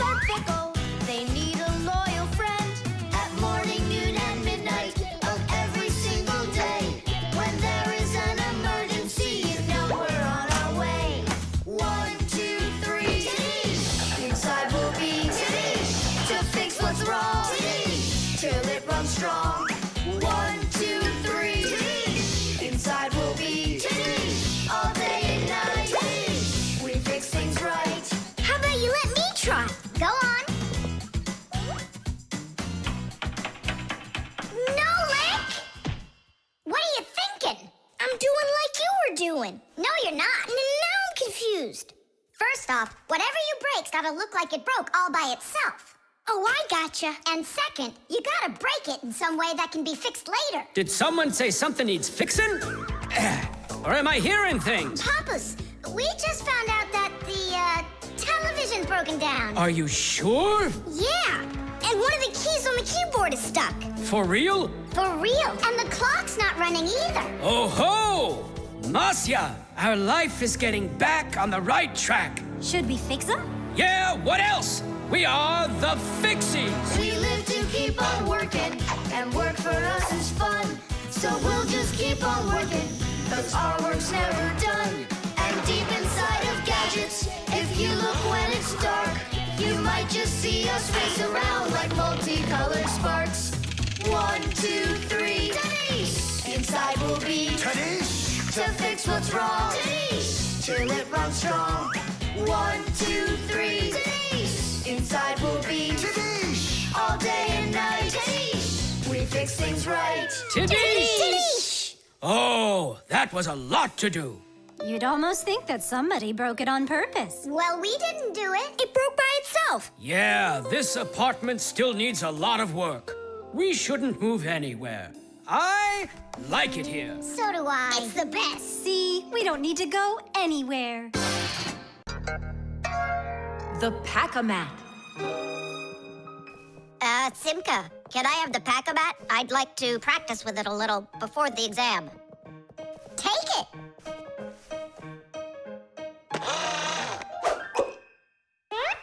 You're really good with that thing.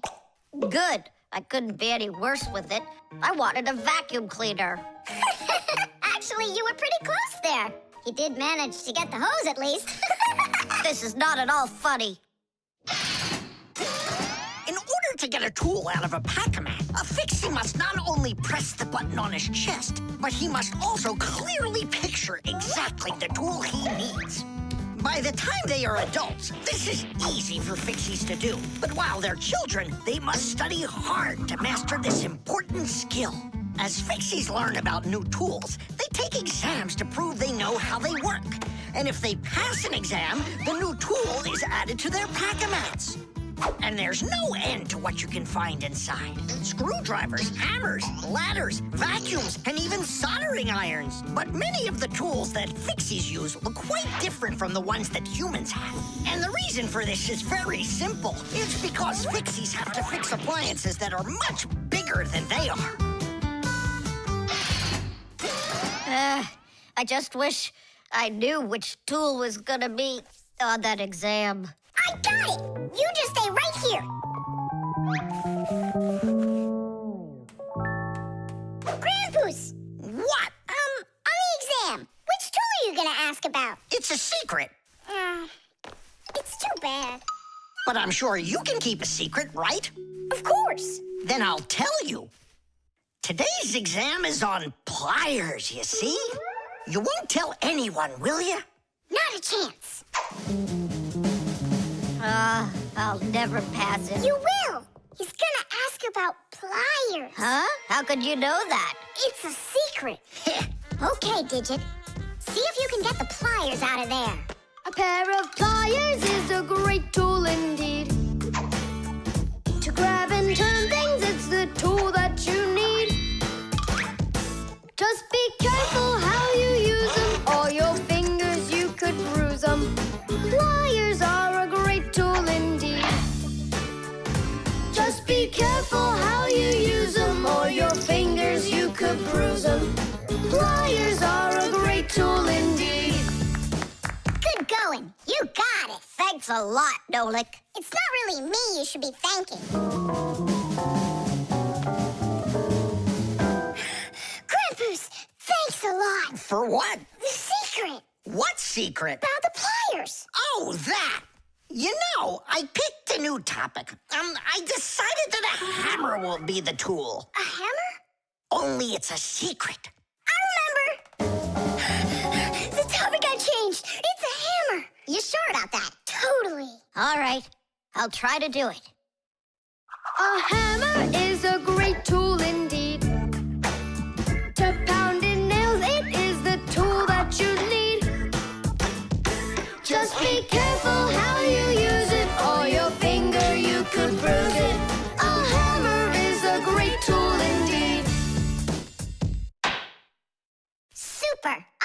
you're gonna pass. That's only if he asks me about a hammer. I'll be right back.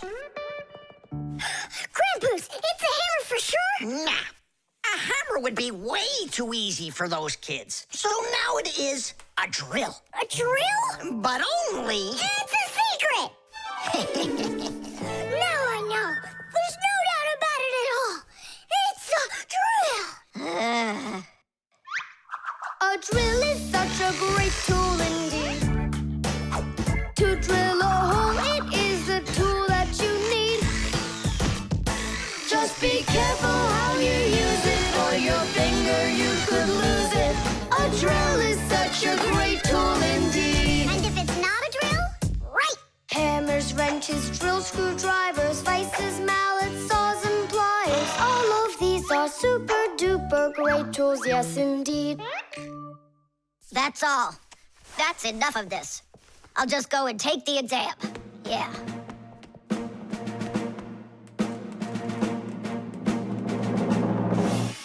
Digit, come on in. Professor, well, what do you want to ask me on today's exam? Nothing, you already passed. What? You mean you're not going to ask me anything at all? No need. You're excellent at getting tools out of a pack-a-mat. But how could you know that? That's a secret. And we Fixies sure know how to keep secrets. Chess. How about that? Then I'll play my pawn. And I'll play my pawn. Grandpoos, we need our spool, and it's missing. Oh, congratulations. Professor, have you seen it anywhere? The spool? I haven't seen it. We're playing chess, can't you see? Do you like board games? Like dominoes, for instance. Just about everybody has played it. But do you know where it came from? Dominoes was invented by the ancient Chinese. They made tiles and decorated them with dots like on a pair of dice. And this is a game that looks a lot like checkers, but it's a lot more challenging. It's called backgammon. Backgammon originated in Persia, and from there it spread all over the world. But the most challenging game of them all is the game of chess. Chess was invented in India, and today the game of chess is loved in every country. It's played by adults, by children, and even by computers. Chess is a real sport. But the most important thing for playing chess is not the power in your arms, but the power in your brain. Hey, look, I found it! Yeah! Hey, what's going on? That's our spool. Please let us take it back. There's something we have to do with it. But we're using it. Can't you wait? It's a replacement for the missing pawn. Oh, Nolik can work for a while as the pawn's replacement. Yeah, I could do it. All right, you can take it. And you stand right over here. 1, 2, 3, up we go! Class. So how do we play? You're going to play for the whites. And now I'm going to capture your knight. And we're gonna knock over yours. Take that. Whoa, whoa, whoa, young man. Slow down. It goes back here.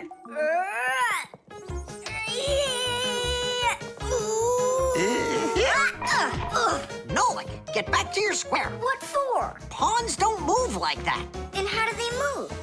Only one square per move and only forward. Of all of the pieces, the little pawn is the weakest. What a mess. So which one's strongest, huh? This, it's the queen. She's the most dangerous threat to the other king. Aw, how come I couldn't be queen? Then that black king would have to deal with me. Oh, yes. In chess, each player has a black or white army with 8 pawns, 2 knights, 2 bishops, 2 castles, and a queen. All of them work together for their king, trying to protect him while attacking the enemy's king. If the king finds himself in a position where he can be captured, the attacking player says check. And if the king finds himself with nowhere to run from the attack, it's called checkmate. Whoever checkmates the other player's king first is the winner. I'll move my queen. Yeah. And me, my queen. Then I'll just capture your queen. Really? Then I'll just capture yours. Grandpoos, should I go now? Not yet. So, do you feel like surrendering? Ha! You're kidding. Do you? Nolik, forward! Hooray! We'll step aside. Forward! Aha! Next I'll go and capture the knight. He got away. All right, Pawn, and once more, go forward. Grandpoos, where do I go now? Don't you see the edge? Don't go anywhere. Now you're the queen. What? The rules of chess say that if a pawn makes it all the way to the other side, he can become anything that was captured earlier. Hooray! Then I'll be the queen, and I'll be the strongest piece in the whole game. Hey, queen, get back here.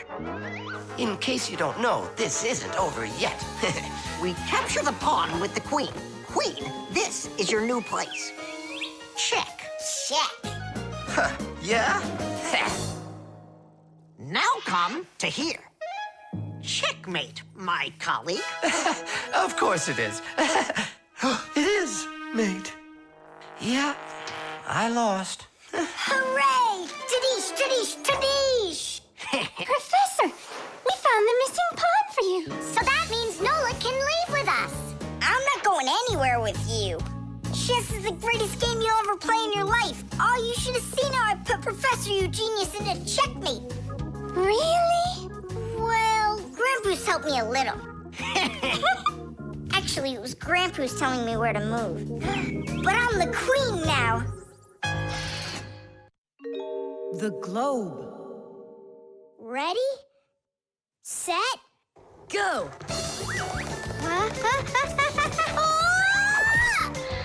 Yay! Again, I couldn't do it. I told you. There's just no way to hold on when the globe is turning that fast. But I know I can do it. Give me that piece of rope there, would you? Now you can't throw me off. Spin it. Go on. Whoa!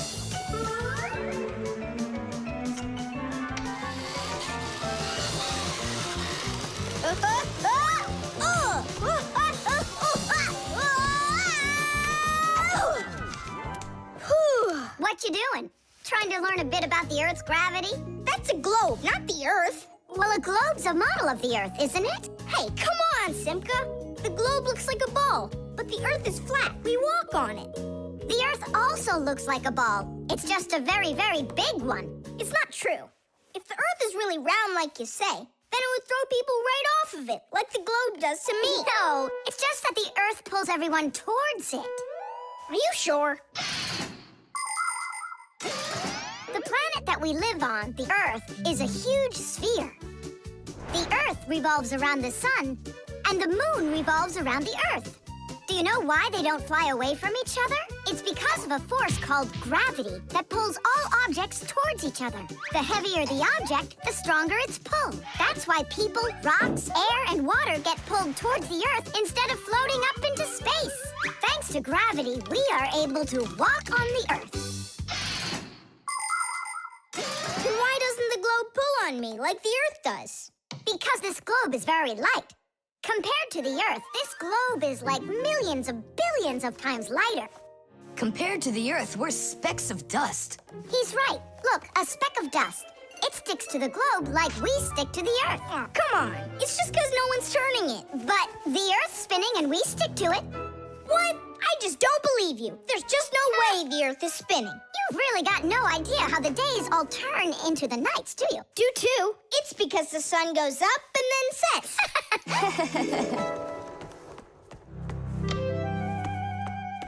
Watch this. Our sun's here, and you're over there. On Earth. Is it dark, Nolik? It's dark. Then it's nighttime on your side. And here, it's day. All right. Now we'll turn the Earth. Hooray! Now it's daytime for me, and night for me over here. Ah, my side got dark again. And for me, it's a new day. All right, fine. You guys were right. I believe you. The Earth is spinning. The Earth goes round and round like a tilted spinning top. And as it spins, the sun shines its light on whichever half of the Earth is facing it. And as the Earth makes one full turn, we watch how the night becomes day and the day becomes night again. It takes 24 hours for the Earth to make one full turn. But that's not all. The Earth is also traveling in space around the sun. It takes the Earth 1 year to make a full circle. As it goes along its way, the top and bottom of the Earth take turns being closer to the sun. That's because the Earth is tilted. When the top half is closer to the sun, it's summer there, while at the very same time on the bottom half, it is winter. And when it is winter on the top half, it is summer on the bottom.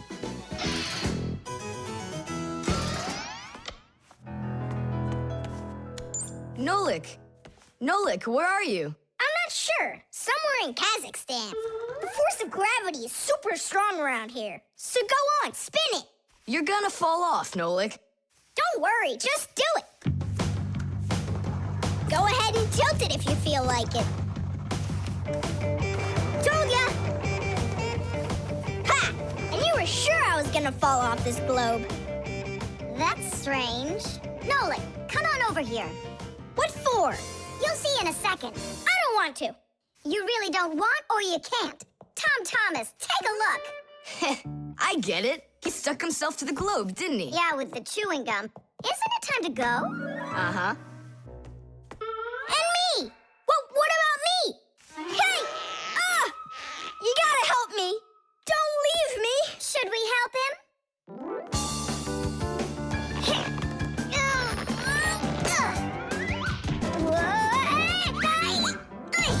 I never would have thunk it, but the pull of chewing gum is even stronger than the Earth's gravity. The elevator.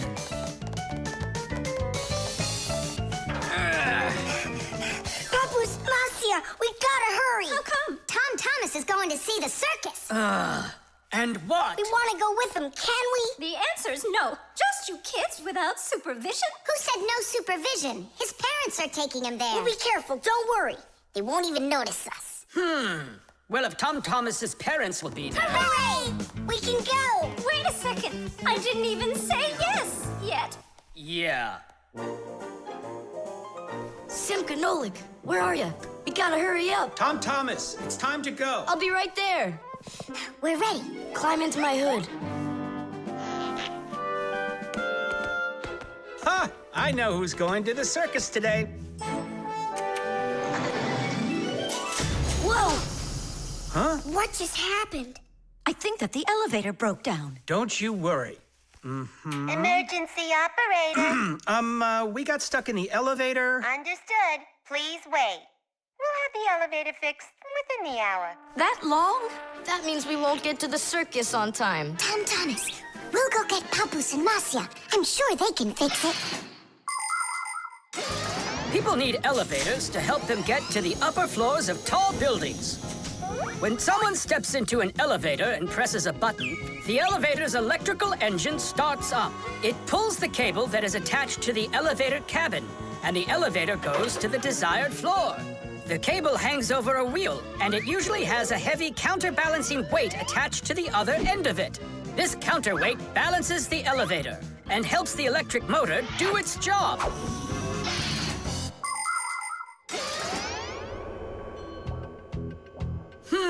I wonder what the reason is. I think I see something over there that got stuck. Looks like you found the reason. We gotta go and fix it now, or we'll never get to the circus on time. You know, we can just have it right here.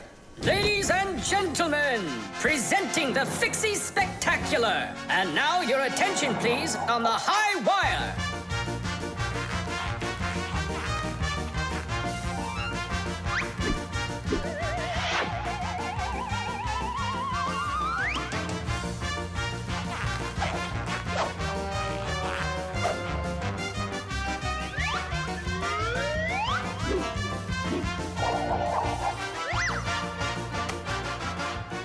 Whoa!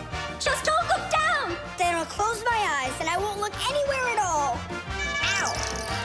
And now we bring you our very own aerial gymnasts.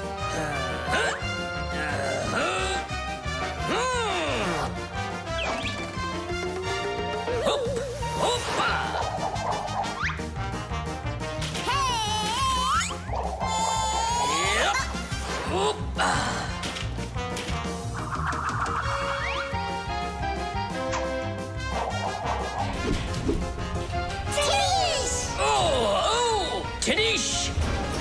Our next act, feats of strength. It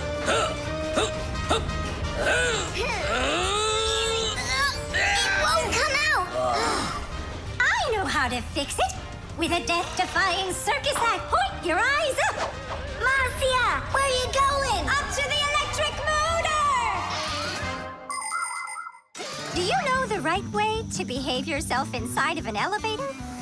First of all, small children should never get into an elevator by themselves. They should only go in with their parents or other adults they know well. When getting onto an elevator, the adult should always enter first and then the child. When it's time to get out, it's the other way around. First the child leaves, and then the adult. If you are taking a dog onto an elevator, make sure its tail and leash are completely inside, so they don't get stuck in the door. And there's one more thing. If the elevator suddenly stops for some unknown reason, don't try to break out of it yourself. Press the button that calls the emergency operator and wait for help from the elevator repairmen. Or the Fixies. I reached the motor! Turn it on! Oh, they fixed it. That was quick. Now we'll make it on time. There was no need to worry. Stop! It's way too high. Tom Thomas went to the circus without us. There's no need to get that upset, Nolik. Our circus is as good as theirs. Right, Papoose? Of course it is. Thank you. Thank you, to who? What do you mean who? The elevator repairman. The gramophone. And that's a photograph of my mom when she was little. She sure looked happy, didn't she? Because parents were all happy when they were children. But then they grow up and start getting all gloomy and as boring as can be. Oh, what's this, do you know? A song about a screw? It's total nonsense. Nonsense! It's about a screw, which means it's practically about Fixies. Why don't we listen to it and find out? If it's good, we can all dance together. How do you listen to this thing? Like this? Why don't we try to use the player? We won't fit in there. Look, right here it says gramophone record. See? So we need to find a gramophone player. Find what? Let's go to Grandpoose.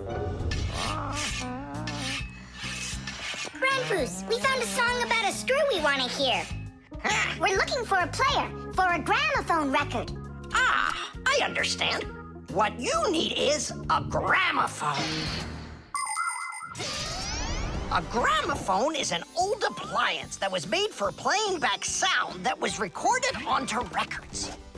If you want to turn on a gramophone, you need to turn the handle to wind up its spring. The spring makes the record spin.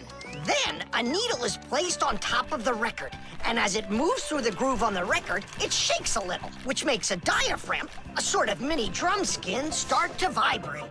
The big horn of the gramophone then makes the sound louder, and we hear a voice or music. The most amazing thing is that a gramophone doesn't have an electric motor or any electronics. That's right. You don't need electricity for a gramophone to play back the sound that's recorded on a record. That's because a gramophone is an entirely mechanical wonder. If you want to know, there is a gramophone in the office of Tom Thomas's dad. It's on the desk. Great, let's go. Thanks would be nice.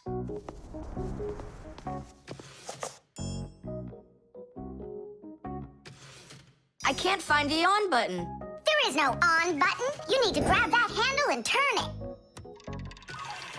Now take that thing and put it down onto the record. It's not playing.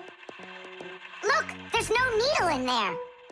And where can we get one from? We can make it. Do you have any nails around here? Is this good? That'll be great. Verda, are you ready? Totally. Better cover your eyes.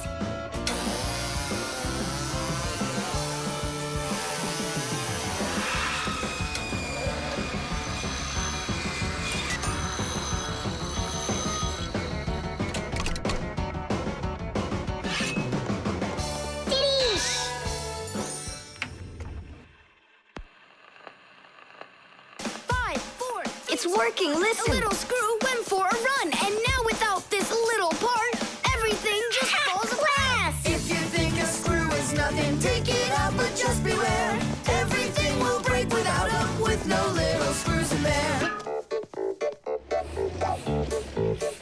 The bulldozer was a strong one until there was a thud, and then the mighty giant fell straight into the mud.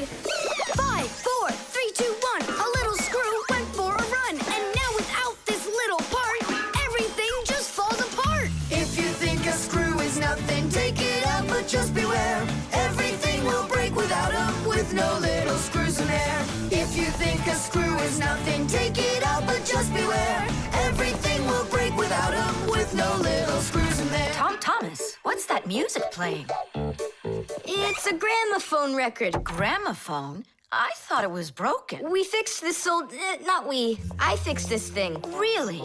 What a wonderful boy I've got. Other kids are breaking things and you fix them. What do you say we play that record once more? I used to love it so much when I was little. The mighty crane was working until there was a pop, and then the mighty giant gave out and lost its top. 5, 4, 3, 2, 1. A little screw went for a run, and now without this little part, everything just falls apart. If you think a screw is nothing, take it out, but just beware. Everything will break without them, with no little screws in there. If you think a screw is nothing, take it out, but just beware. Everything will break without them, with no little screws in there. Tom Thomas's mom really dances super. Yeah, she knows how to have a good time, even though she's a grown-up. If you think a screw is... The antenna. Wow, is this cool or what? Ah, hello there, little Fixies. Did you come to see what I'm working on? Professor Eugenius, tell us what you're planning on doing with this huge thing. Well, I hope to use this fantastic device to make contact with aliens. Since ancient times, people have wondered, is there life on other planets? What might aliens from outer space look like? And what kind of spaceships do they travel in? There are some people who say that they've seen alien spaceships and that they look like flying saucers. There are even some people who say they've actually made contact with aliens. But personally, I'm sure it's just their fantasy. And science hasn't been able to prove any of these stories either. The one story that makes me laugh harder than all of the rest comes from a guy who claims that he saw aliens with his own eyes. Can you believe it? He said that there was a group of tiny aliens that looked like humans with glowing hair. It seems to me that this guy just happened to spot a few Fixies who weren't able to hide from him in time.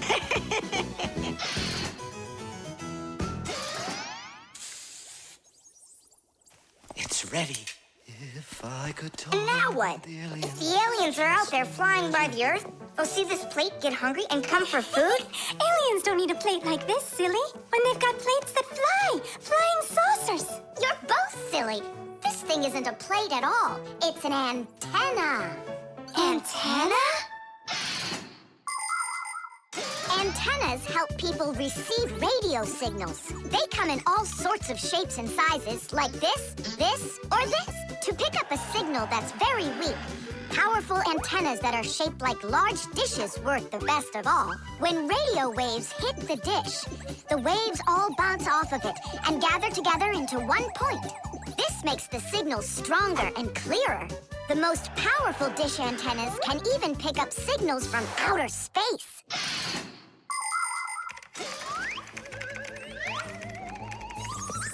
Nolik, stop!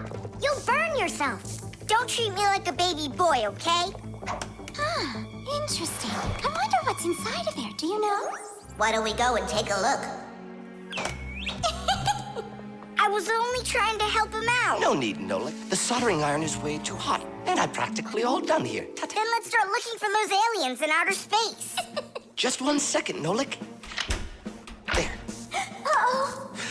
And now,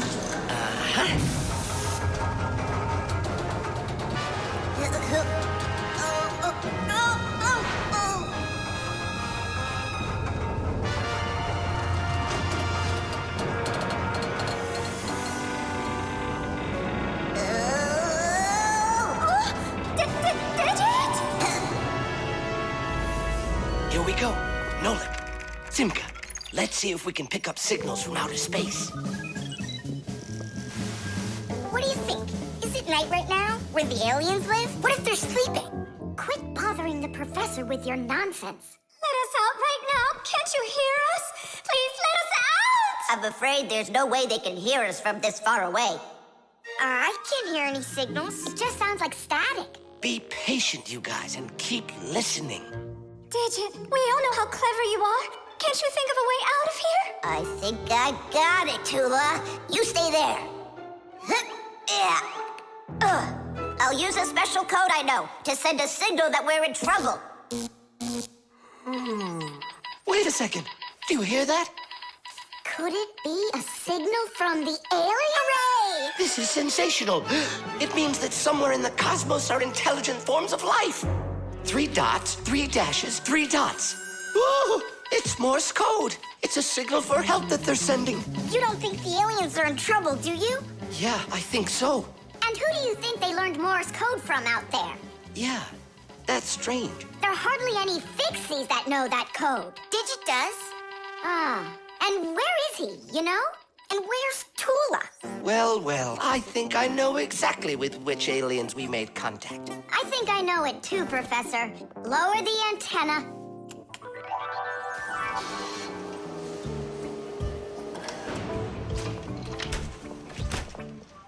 Greetings to you, oh extraterrestrial visitors.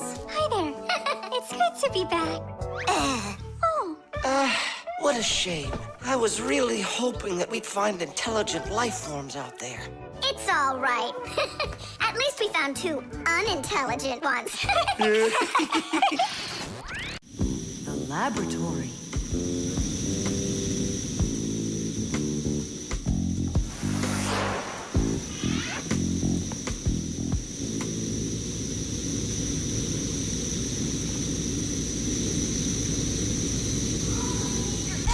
You've got to get to the school right away!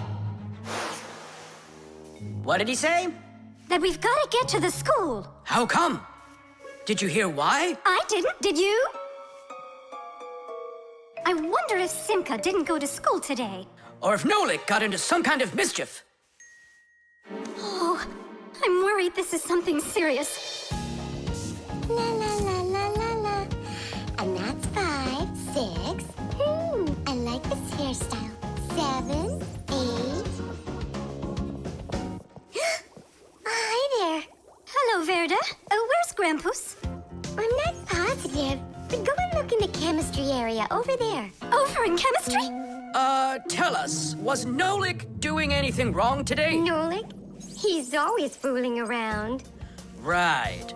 So we're not here for anything Nolik did. Maybe something awful happened to him. Like what? Well, how about anything? This isn't just a school for Fixies. This is a laboratory.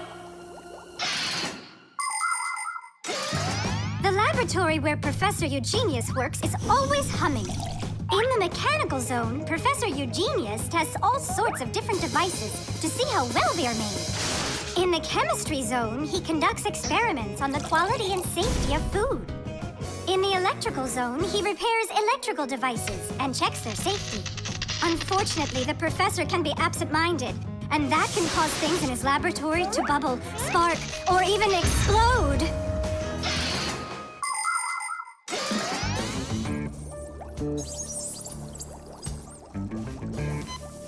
Marcia, there's nothing to worry about yet. But how can I not worry? Digit, have you seen Nolik anywhere? Do you know if anything's happened to him? This is a laboratory here. Who knows what could happen to anyone? Like what? What are you saying? Like that. I told you, things happen here. And where? Let's go, quickly! Marcia, no need to panic. Toola, it's so good you're here. We really need your help. What is going on? There! Grampus! What? Where? In the mechanical zone, there! And Simka and Nolik, there! They're all there! Oh, my children! Don't lose your head. Oh! Oh! Marcia is my wife, and the mother of our children, Simka and Nolik. Marcia is a real beauty, a kind and gentle soul, and a wonderful homemaker. She is also a very responsible and extremely skilled fixie. She is our family's expert in kitchen appliances and gadgets.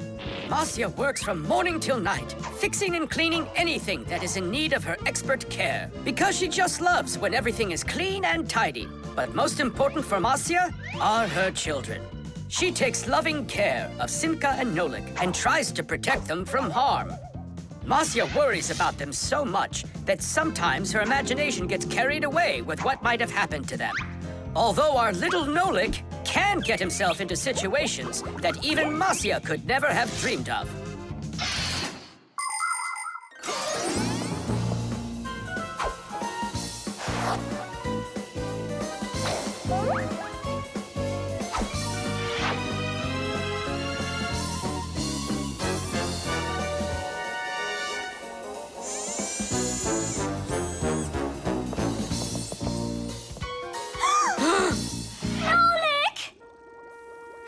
Tight! We'll save you! Hey! You're alive! What's going on? I don't need to be saved from anything. So it's Simka we need to save, not you? I don't need saving either. I'm fine. And what are you so worried about? Everyone's alive. Then why did you make us come here? I need you to help with a little accident we had. Nolik, was this your fault? Oh, no, it's not Nolik's fault. Quite the opposite. He was trying to help me fix it. Papoose, we need you to help us with one of the pieces that we couldn't get back in place. This one?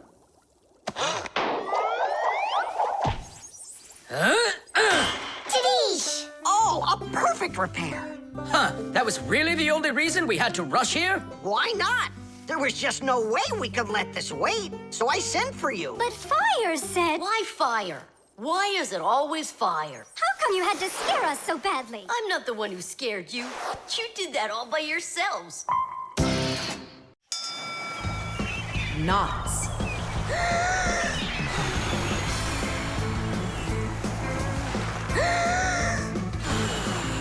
Nolik, there are pirates off the starboard side.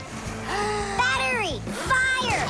Hey, I'm not a pirate. Why'd you hit me? That's it. I'm tired of playing the wind. Where are my pirates? This looks great. Can I board your ship? And what are your skills? Tons, like protecting the ship and yelling hooray when we win. And how about good sea knots? Can you tie them? Of course I can tie them. Then tie up our treasure. And make sure it's good and tight. Pirates, prepare to attack! I got it. Whoa! That's done. Good enough. Hooray! It's good and tight. Now can you survive a storm? Without a doubt.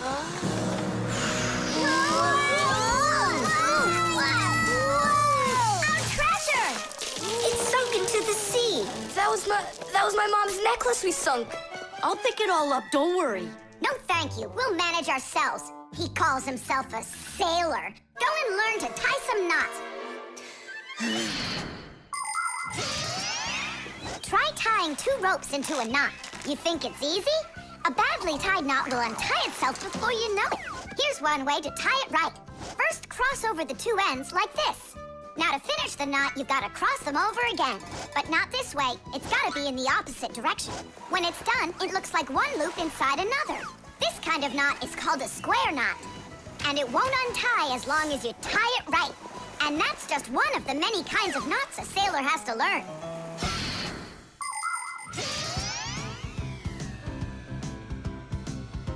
Oh! Okay. I knew I could tie it. Now what else is there to practice on around here? I found some more of our treasure. Here's another one. That's 19, but we're supposed to have 20. I know it because I counted our treasure. So what happened to the last one? Well done there. So what else could I tie? Perfect. I even remember what it looks like. It's a different color. It's a bright red one. Oh, Mom's gonna notice right away that the red one's gone. I gotta go find it. Yeah, I think it's on the floor. Who tied my laces together? I was just practicing, sorry. And what else did you tie up to practice your knots? Not sure you want to know. You're funny. Let's go untie them.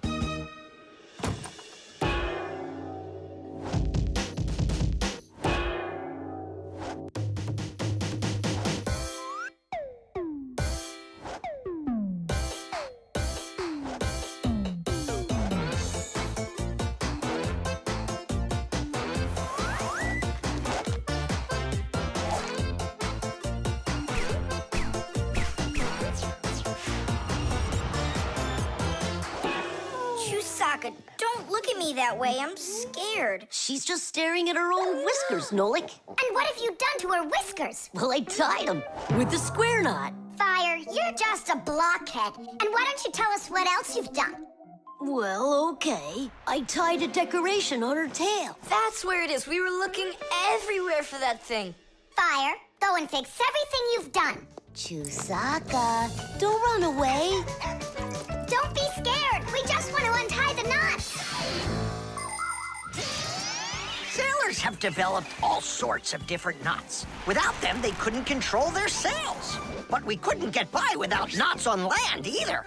Mountain climbers use tightly knotted ropes to help them climb and keep them safe. Fishermen tie hooks to their fishing line using special knots. You can't even pitch a camping tent properly without making a knot. When people sew, they tie knots in the thread to hold it in place.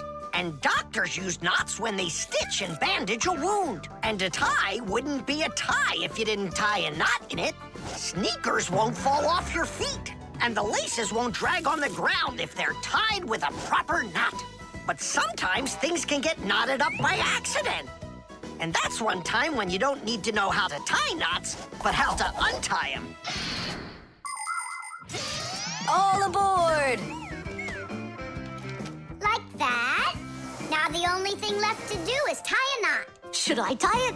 Are you sure it won't untie?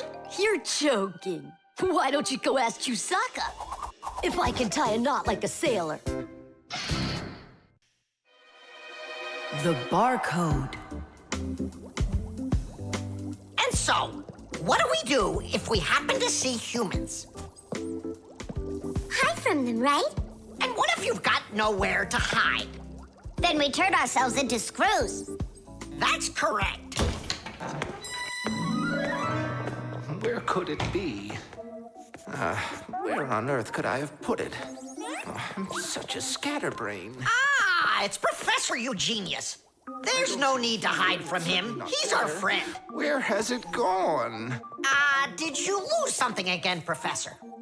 Yeah, how did you guess? It's just awful. Yesterday I started testing a new iron, and today, it's totally disappeared into thin air. Where could you have put that thing? I've got it down to 2 places. It could be in the warehouse or not in the warehouse. Yeah, that information will help us find it. Or not help us find it. Class, follow me to the warehouse.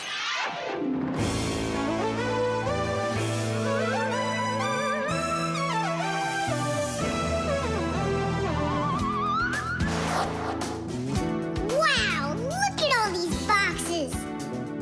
If we have to look inside each one of them, it'll take us 2 days. Maybe we'll get lucky. Let's look in this one. No. Inside there is a fan. A fan? Wow, it's a fan. And what's inside this one?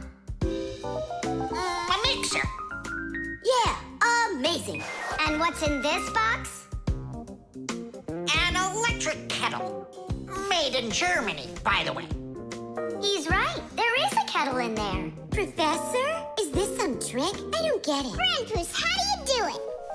It's gotta be magic. What else? Here's how I think he's doing it. I think the professor has glasses made to see through the boxes. Of course not.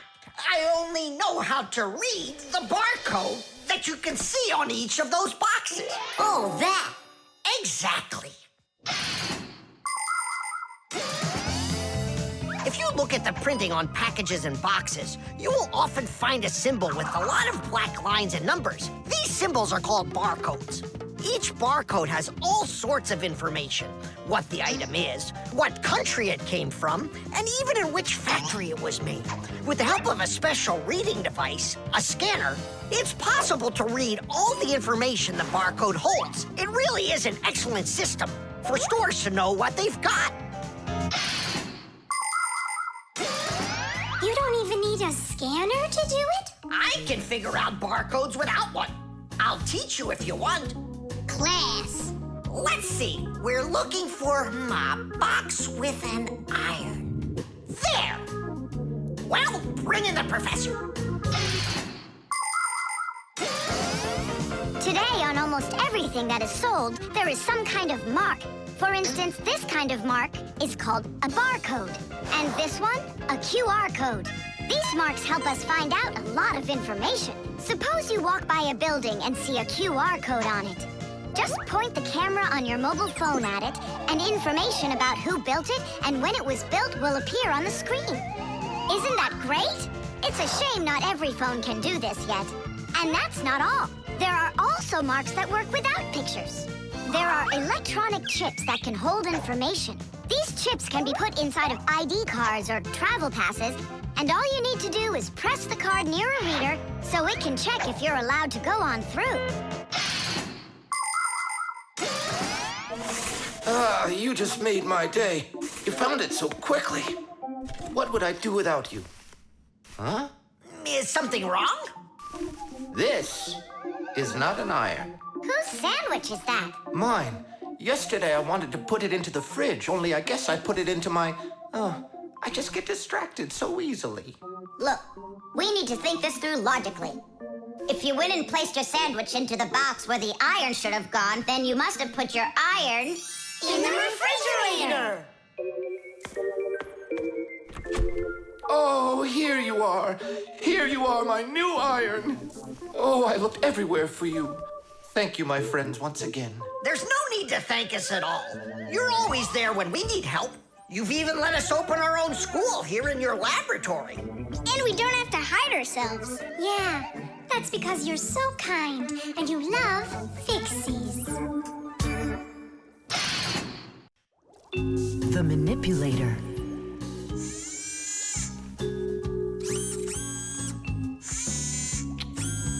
Well, what do you say, Professor? It couldn't be any more accurate. Our manipulator works just perfectly. Good! So that means that we're free to go. Great. See you later. All right, finally. Now it's our turn to experiment with that manipulator. And do you know how to operate this manipulator? Why do you think we were spying? A manipulator is a kind of mechanical arm that people use for difficult or dangerous work. To control a manipulator, humans use a remote control or a joystick. The operator gives the command, and the mechanical arm grabs and moves the load. Some robotic manipulators don't even need to be steered by an operator. They're controlled by computers and can work without people being there at all, even on the moon.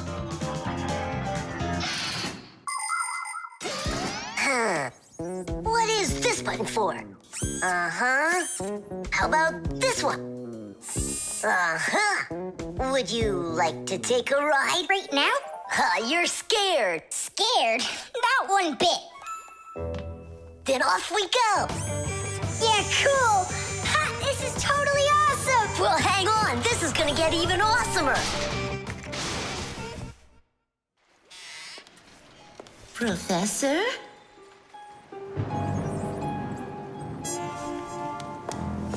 Strange. What made this ladder just fall over? Ah! Am I crazy? Or is someone here? Oh, calm down. Calm down now. Poor Elisa. Yeah, you're completely overworked. Whoa! Ah! Who's here? Achoo! Hang in there, Nolik. I'll get you out of there.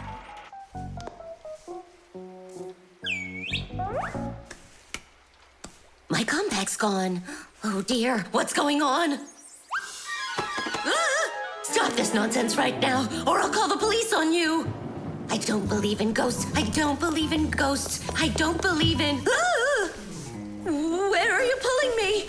I'm going to faint. I'm warning you. That's all. Goodbye. Ah.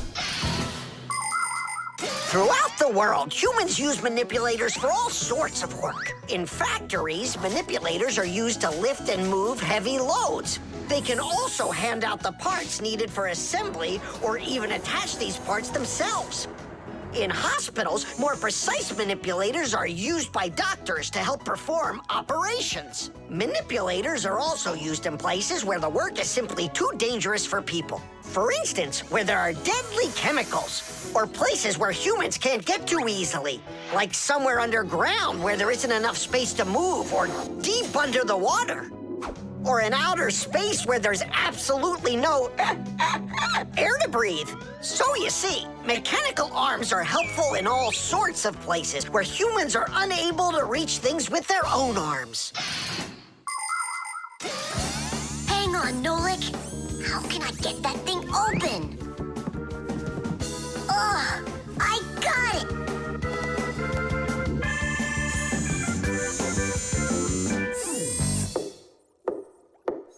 Yes? Who's there?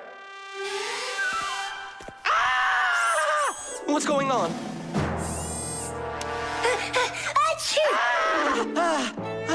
No, Nolik? What are you doing in there? Achoo! We just took a little test flight. Is this yours?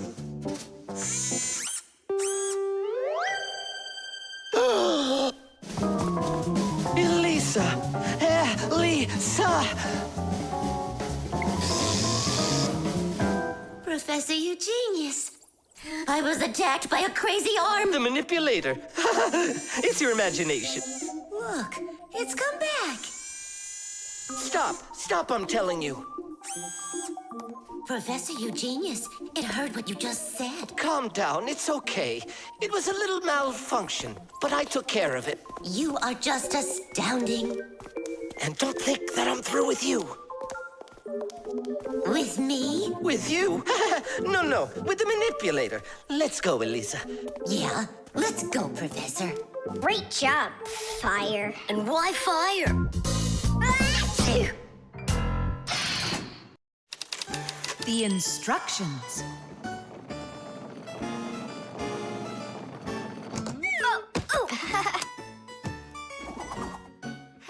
It doesn't work. Try putting it in the other way. Did you read the instructions? Why would I? Instructions are for dummies. Yeah, instructions are for dummies. All right. Oh, what's going on? Whoa! My battery! Instructions teach us how to do things right. Instructions for a piece of furniture explain how to put it together. With the instructions for a television, we can adjust the picture and sound the way we like them. Printed on a box of oatmeal are the instructions for how to cook it. The instructions for medicines tell us what the medicine is for and how to safely use it. So always read the instructions if you want to do things right and avoid a lot of problems. I found it. Here it is. Here you go, Tom Thomas. Whoa.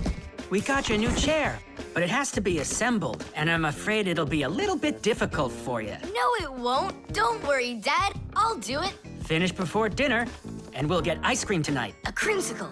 2, okay? First, assemble the chair. Tom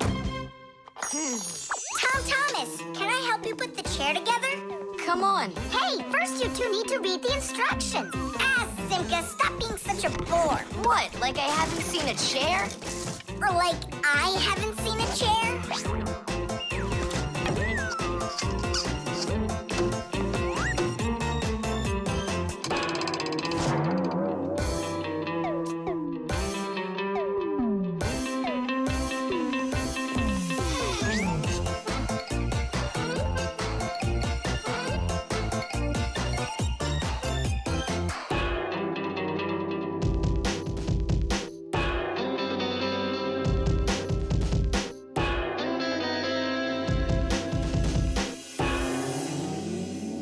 Well, Tom Thomas, you done? Dinner's ready. Let's go. Oh, Dad, no! I need another 2 minutes. Simka, help me. How? What does it say I have to do in the instructions? Ah, I thought you could do it without him. All right, I'll help you. Let's see. Take this part over here and that one over there. Nolik, get a screw. No, the longer one. It's over there. The very first stools and benches appear as far back as ancient Egypt. The pharaoh's stool was special because it had a back. It is thought that the pharaoh's stool was actually the first chair. For a long time, a chair was considered a luxury. Rich noblemen would bring their own chairs to parties. And the more important the man, the higher the back of his chair. It wasn't until the 19th century that chairs became part of every house. Today, there are just so many different kinds of chairs. There are wooden chairs, plastic chairs, metal chairs, chairs with legs, chairs with wheels, folding chairs, baby chairs, just all sorts of chairs. Well, how could people sit down at the table with no chairs? Ooh, I think we'll make it. Screw it in, quickly. Nolik, we need one more screw. But there aren't any. There is, you gotta find it. I already looked everywhere. Tom Thomas, time's up. Nolik, you have to help. How? Just for a minute, that's all. Turn into a screw. If it's only a minute, I'll do it for you.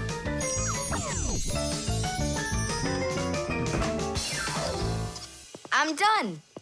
You built it. Huh. Great job, son. Mom, see how I won the bet.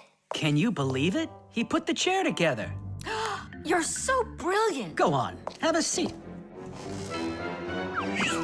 Oh! Huh? Whew. Now I see. You missed a screw.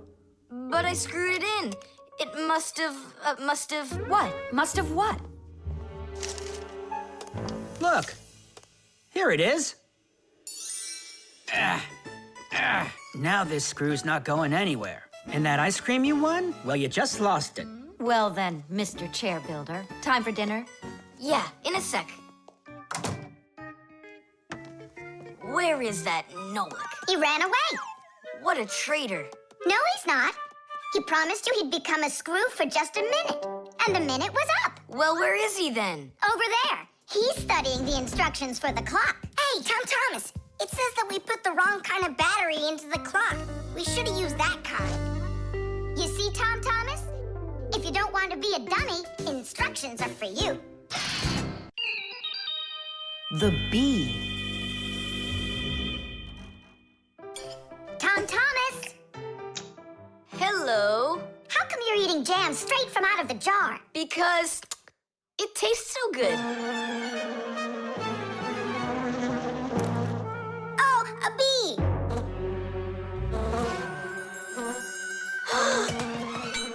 Shoo, get out of here. Leave it alone. It's just a plain old bee. Well, I was bitten by one of those plain old bees once.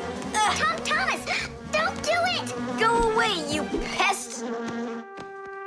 Flies are pests. Bees are very helpful and useful. How can a bee ever help us out? Bees are hard workers. They are constantly collecting nectar from flowers. Flying from flower to flower, bees transport pollen on their bellies. Thanks to this process of pollination, flowers produce fruit and seeds. In other words, bees help plants reproduce. The bees use the nectar they collect to make that delicious sweet honey loved by kids of all ages. And bee honey is not only delicious, it's also nutritious. So I'm still afraid of it. What if it bites me? Bees don't bite, by the way. They sting ya.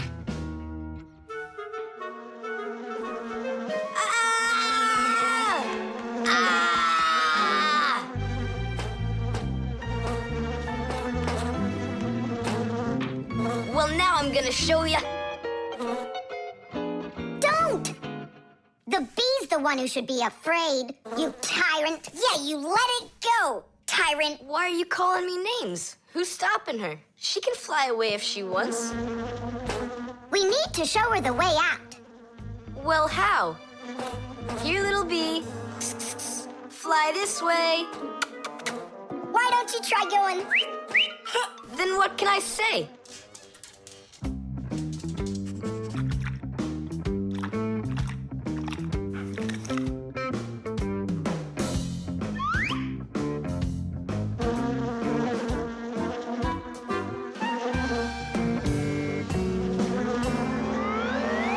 Chusaka, don't move. It'll sting you. It doesn't want to sting. Both of you like to eat sweets. You like eating jam, and so does the bee. Why don't you carry Chusaka to the window? Go on, fly. No, that's not gonna work. You need to go and get more jam. Here, little bee. Yum, yum. Go on and fly. You're free. Let her eat first. Don't be greedy. I'm not being greedy. If she eats, she can make honey out of your jam. Long ago, people could only collect honey by destroying the nests of wild bees. And that went on until someone came up with the idea of taming those insects. They started by leaving enough honey for the bees to survive through the winter. People took care of bees in these hollows until they learned to build small houses for them called beehives. And a town made of these bee houses is called an apiary. Bees live and work together in the beehives making honey, while beekeepers take care of the bees and collect the honey. Bees are real team players. They tell each other where the best flowers grow. Do you know how they do it? One of the bees does a dance, and then the rest of the bees watch the dance and learn where they need to fly. You poor thing. Tom Thomas tired you out. I told you there's nothing to be afraid of. You see? She's just so nice and kind. I'm not afraid of her. She wouldn't let me eat my jam, that's all. Well, now it's time for you to fly away. Whoa! She's playing rough here. I want to try. Nolik. You're too little. You'll have to grow to do this job. Whoa, whoa, whoa. Calm down now. Now let's fly. Hey, Simka, the window's back there. I can see that without you. So how can I get you to turn around? Cool. Hooray! She's listening to me. Phew! Woohoo! Don't miss the window. Now! So long, honeybee! Tiddish! Tom Thomas, do you have any more of that jam left? Yeah. What for? Bring it here. We'll get more bees to fly in. How come? What do you mean, how come? Because it's my turn for a bee ride. The doorbell. Nolik! Nolik, what are you doing here? Just whistling a tune. Are you gonna whistle that tune the whole time Tom Thomas is away? He just left with his parents for a week, and we've got guests coming, remember? What guests? I invited everybody. The class? Yes, class.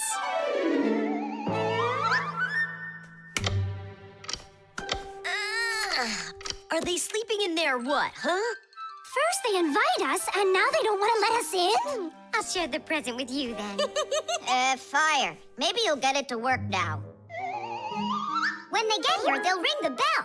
How come? Why don't they just do what they always do and climb through the keyhole? No way. It's not that simple, Nolik. Today they're our guests. Ah. The guests ring the bell, and the hosts let them in the house. It doesn't ring. You think the doorbell's broken? I say we go fix it. Before we fix anything, we need to know what went wrong with it.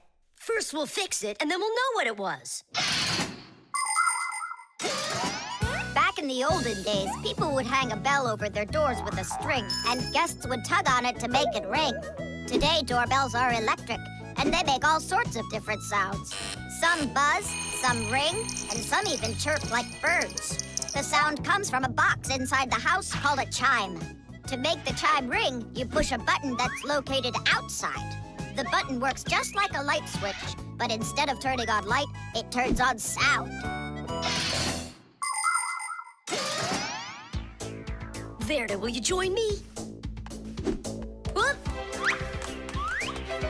I gotta think about this. Yeah. Simka! You think your guests are gonna come at all? Simka! Toola? Hey! The doorbell doesn't work! It must be broken! That's odd. We heard it ring this morning. Nolik, let's go. First, we'll examine the contacts. Yep, good and tight. Okay, let's check the speaker.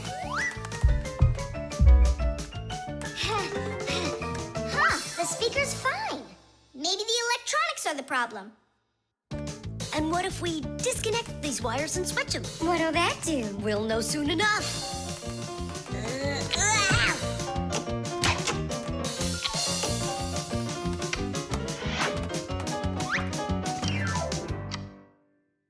You know what? Why don't we connect the wires straight together? Isn't that dangerous? We'll find out. Don't worry, nothing happened yet. Fire. He's the engine of our class. He's the fastest, the nimblest, and the bravest. Fire never sits still for a second, and he's always looking for adventure. New ideas just burn in his head. And that's why his name is Fire. But not all of his ideas are very good, so he's constantly getting bumps and bruises. He just can't help getting carried away. If he's burning with an idea, he can even forget about his classes at school. Grampus punishes him for that. But it doesn't seem to bother Fire, because some new plan will pop into his head the very next second. To be honest, Fire's my favorite out of all the boys in our class. It's sure never boring when he's around. Hey, you down there. I figured out why it's not working. So what's the reason? There's no electricity in the whole house. So that's why the bell isn't working. And what? We can't visit like real guests do until the electricity comes back? And when will it work again? Don't know. It could possibly take hours, guys. Oh, it's working again. Ah! Enough ringing! Hey, Fire, quit fooling around! He's not fooling around. It's not me, see? Then who's ringing it? I don't know. Well, I know. The doorbell's ringing because Fire connected the wires together. True, but I'll fix that right now. Ha! Your guests sure are noisy. Yeah, thank goodness the humans aren't home right now. Hello? Hello there, dear guests. Let yourself into our home through the keyhole. So, should we go in? Go where? Go inside. Nah, that's not how guests act. So what do we do? Real guests always ring the bell. Okay, hold me tight. Hup. The level. Tom Thomas, I'm really sorry. The movie this weekend, I have to cancel. You do? I need to go to Africa for work. I leave tomorrow. Oh, cool. You think I could go with you? To Africa? Can you even find it on the map? Africa. Here we go. No, you're still too little. When you grow as tall as the top of Africa, then I'll take you with me.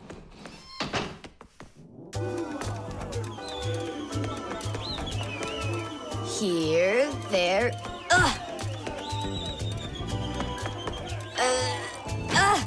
Tom Thomas, what you doing down there? I want to know if I'm as tall as the top of Africa or not. Well, do you know your height? Okay, then let's measure you and mark how tall you are. You just need to hold the book, all right?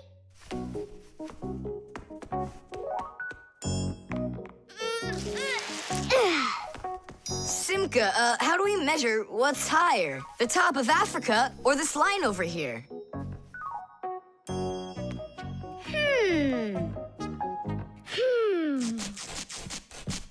Yeah, It's a tough one.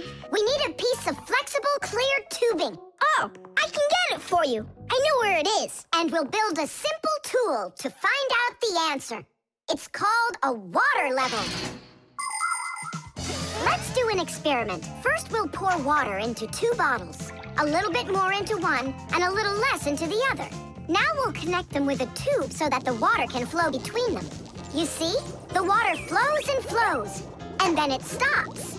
It stops when there's the same amount of water inside of both bottles. And if we do this with a simple tube, it becomes a useful tool called a water level, in which the water on both sides is always the same height.